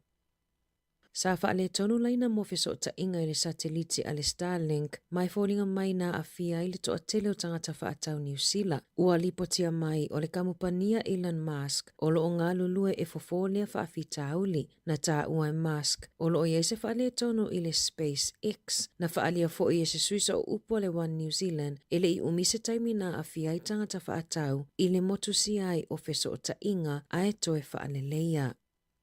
O tūlanga ai sao le awala na mafua i le tele o whaalawelawe tau ta avale, ma tau fia i nisi whainga malanga no foafi Wellingtone i le tae awana leila. I le fuo le a malulu i le tae awana leila mo kala i estete masitone e tō ese le tolu tikeri. Tō ese le lua tikeri i Timaru, Hamilton e Morotorua. Ai tō ese le tasi i Taupo, Napier, Blenheim, ma Queenstown. Sa avea lea ma whaalawelawe i malanga inga no foafi i le laumua, pei ona lipotia le Metlink. Na suia malanga inga no foafi i pasi, e whaaua waile au nanga mo tangata lau tele i le tae au le aso. Na tau fia le whiwa inga no foafi mo le laina i kāpiti. O loo fautua ina i leo ave ta avale i le Bay of Plenty, ina ia whae tete i lungo le ala tele le aso, ma le whae unga o le vai aso. O le motu i saute o lo valo ia le tele ai o le aisa inina i aso o i luma, ma uava ai a fo i le aisa uli i nisi o vaenga o le awala. O le pōna whai ai le kone seti ale au whai pese ale mana moana i le Michael Fowler Center i Wellingtone. Le taita aina i le tamaita ai a whipulea ai Helen tupai moananu, ma Jadra tupai. Sa whaatumulia le mamalo le atunuu e whaalilo lato lango ma patipatia le wha moe, ma sa wawe ona taulia umapia paulu whalele ia o mai le aso tofi. O le susunga ia tofinga whipulea aina whai mafofonga o le pō, ma sa amatalia le tatalo na tapena ina ele afionga le aki epiko pō Paul Martin. Sa mata ina le whelano lanua ai o whātunga Pasifika na langi ina ele au whaipese a le Signature Choir, mata ina ele whaili po le orchestra tele a New Zealand. O le poa na neila lato kone se tilona lua i Wellington e lava, ma ua taulia umafo i pe paulu whale.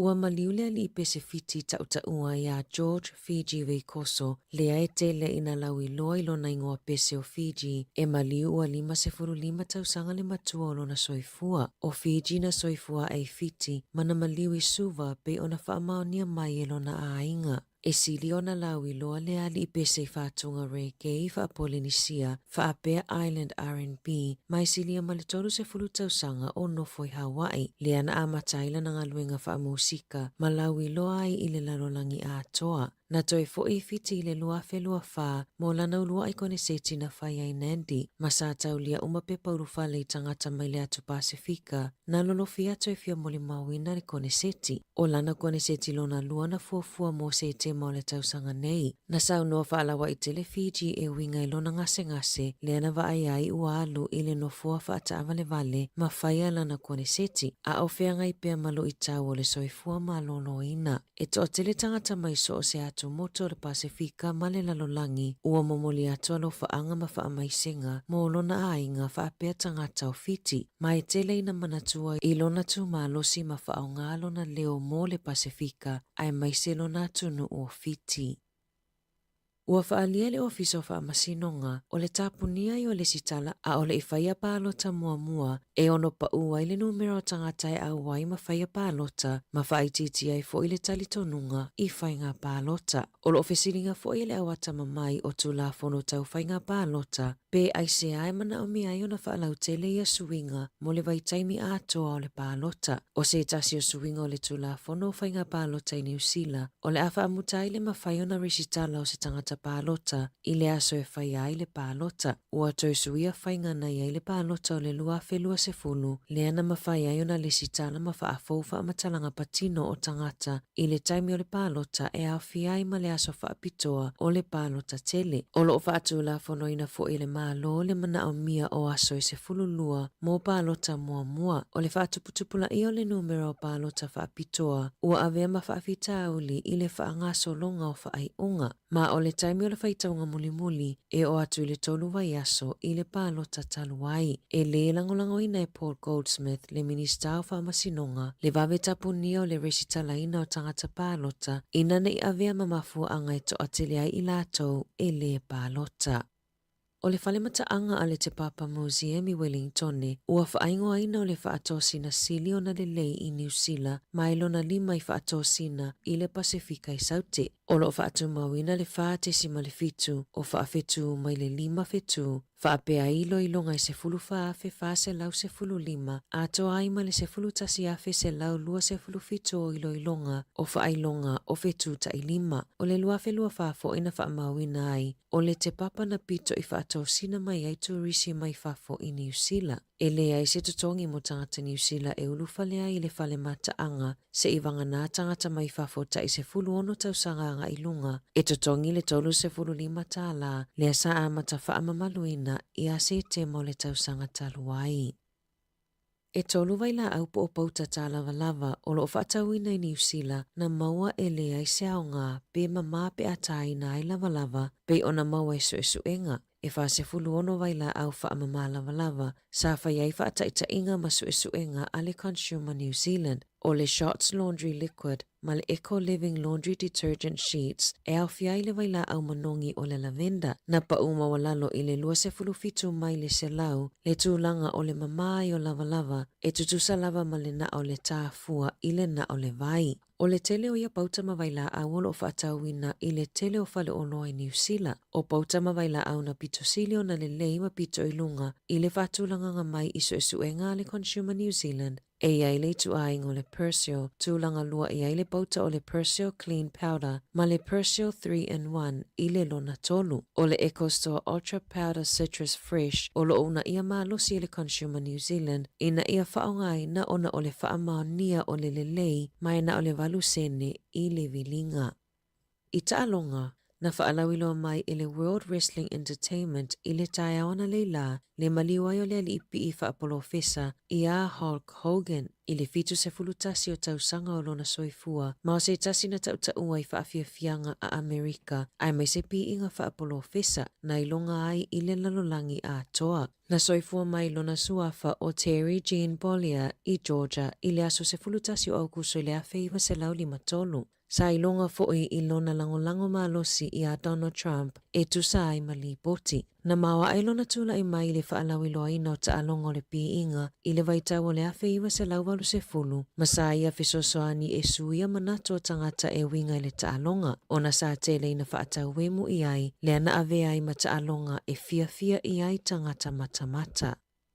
O avele tamaitai o Michelle Montague maulua I tamaitai New Zealand o asaini mo le UFC. O Michelle tolu tasi tausanga le matua o asaini e fusu matangata ilonga I le taalonga o le fusu I le lalolangi. Pe ona whaailoa mai e lana pūlenga. E le faule tamaitai taalonga. E le ngata na tau vaa o ia ma Sarah Walker I le sailinga siamo pini o le Oceania. Ai sa avea foi o ia ma le laina I luma I le aulaka pia tamaitai Waikato. O Michelle na awai foi taalonga o le tau pulenga I le luafe se fuluvalu ma le luafe lua mo taalonga o le pi inga. I le luafe se fuluvalu na ia whaalia I lunga le Radio New Zealand o lana miti ina ia avea o ia matamaitai New Zealand mua e ulu fale I le UFC. Ma o lea ua whaatanu uina lea miti o lana whaia onga Carlo Meister ma o lo tulanga se fulutolu Michelle le whaatulanga ngau tamaitai mo le featherweight mo le MMA I le lalolangi. Tala fōwia mai le si ufofongo le lau mua mo le nei vaenga o le awauli.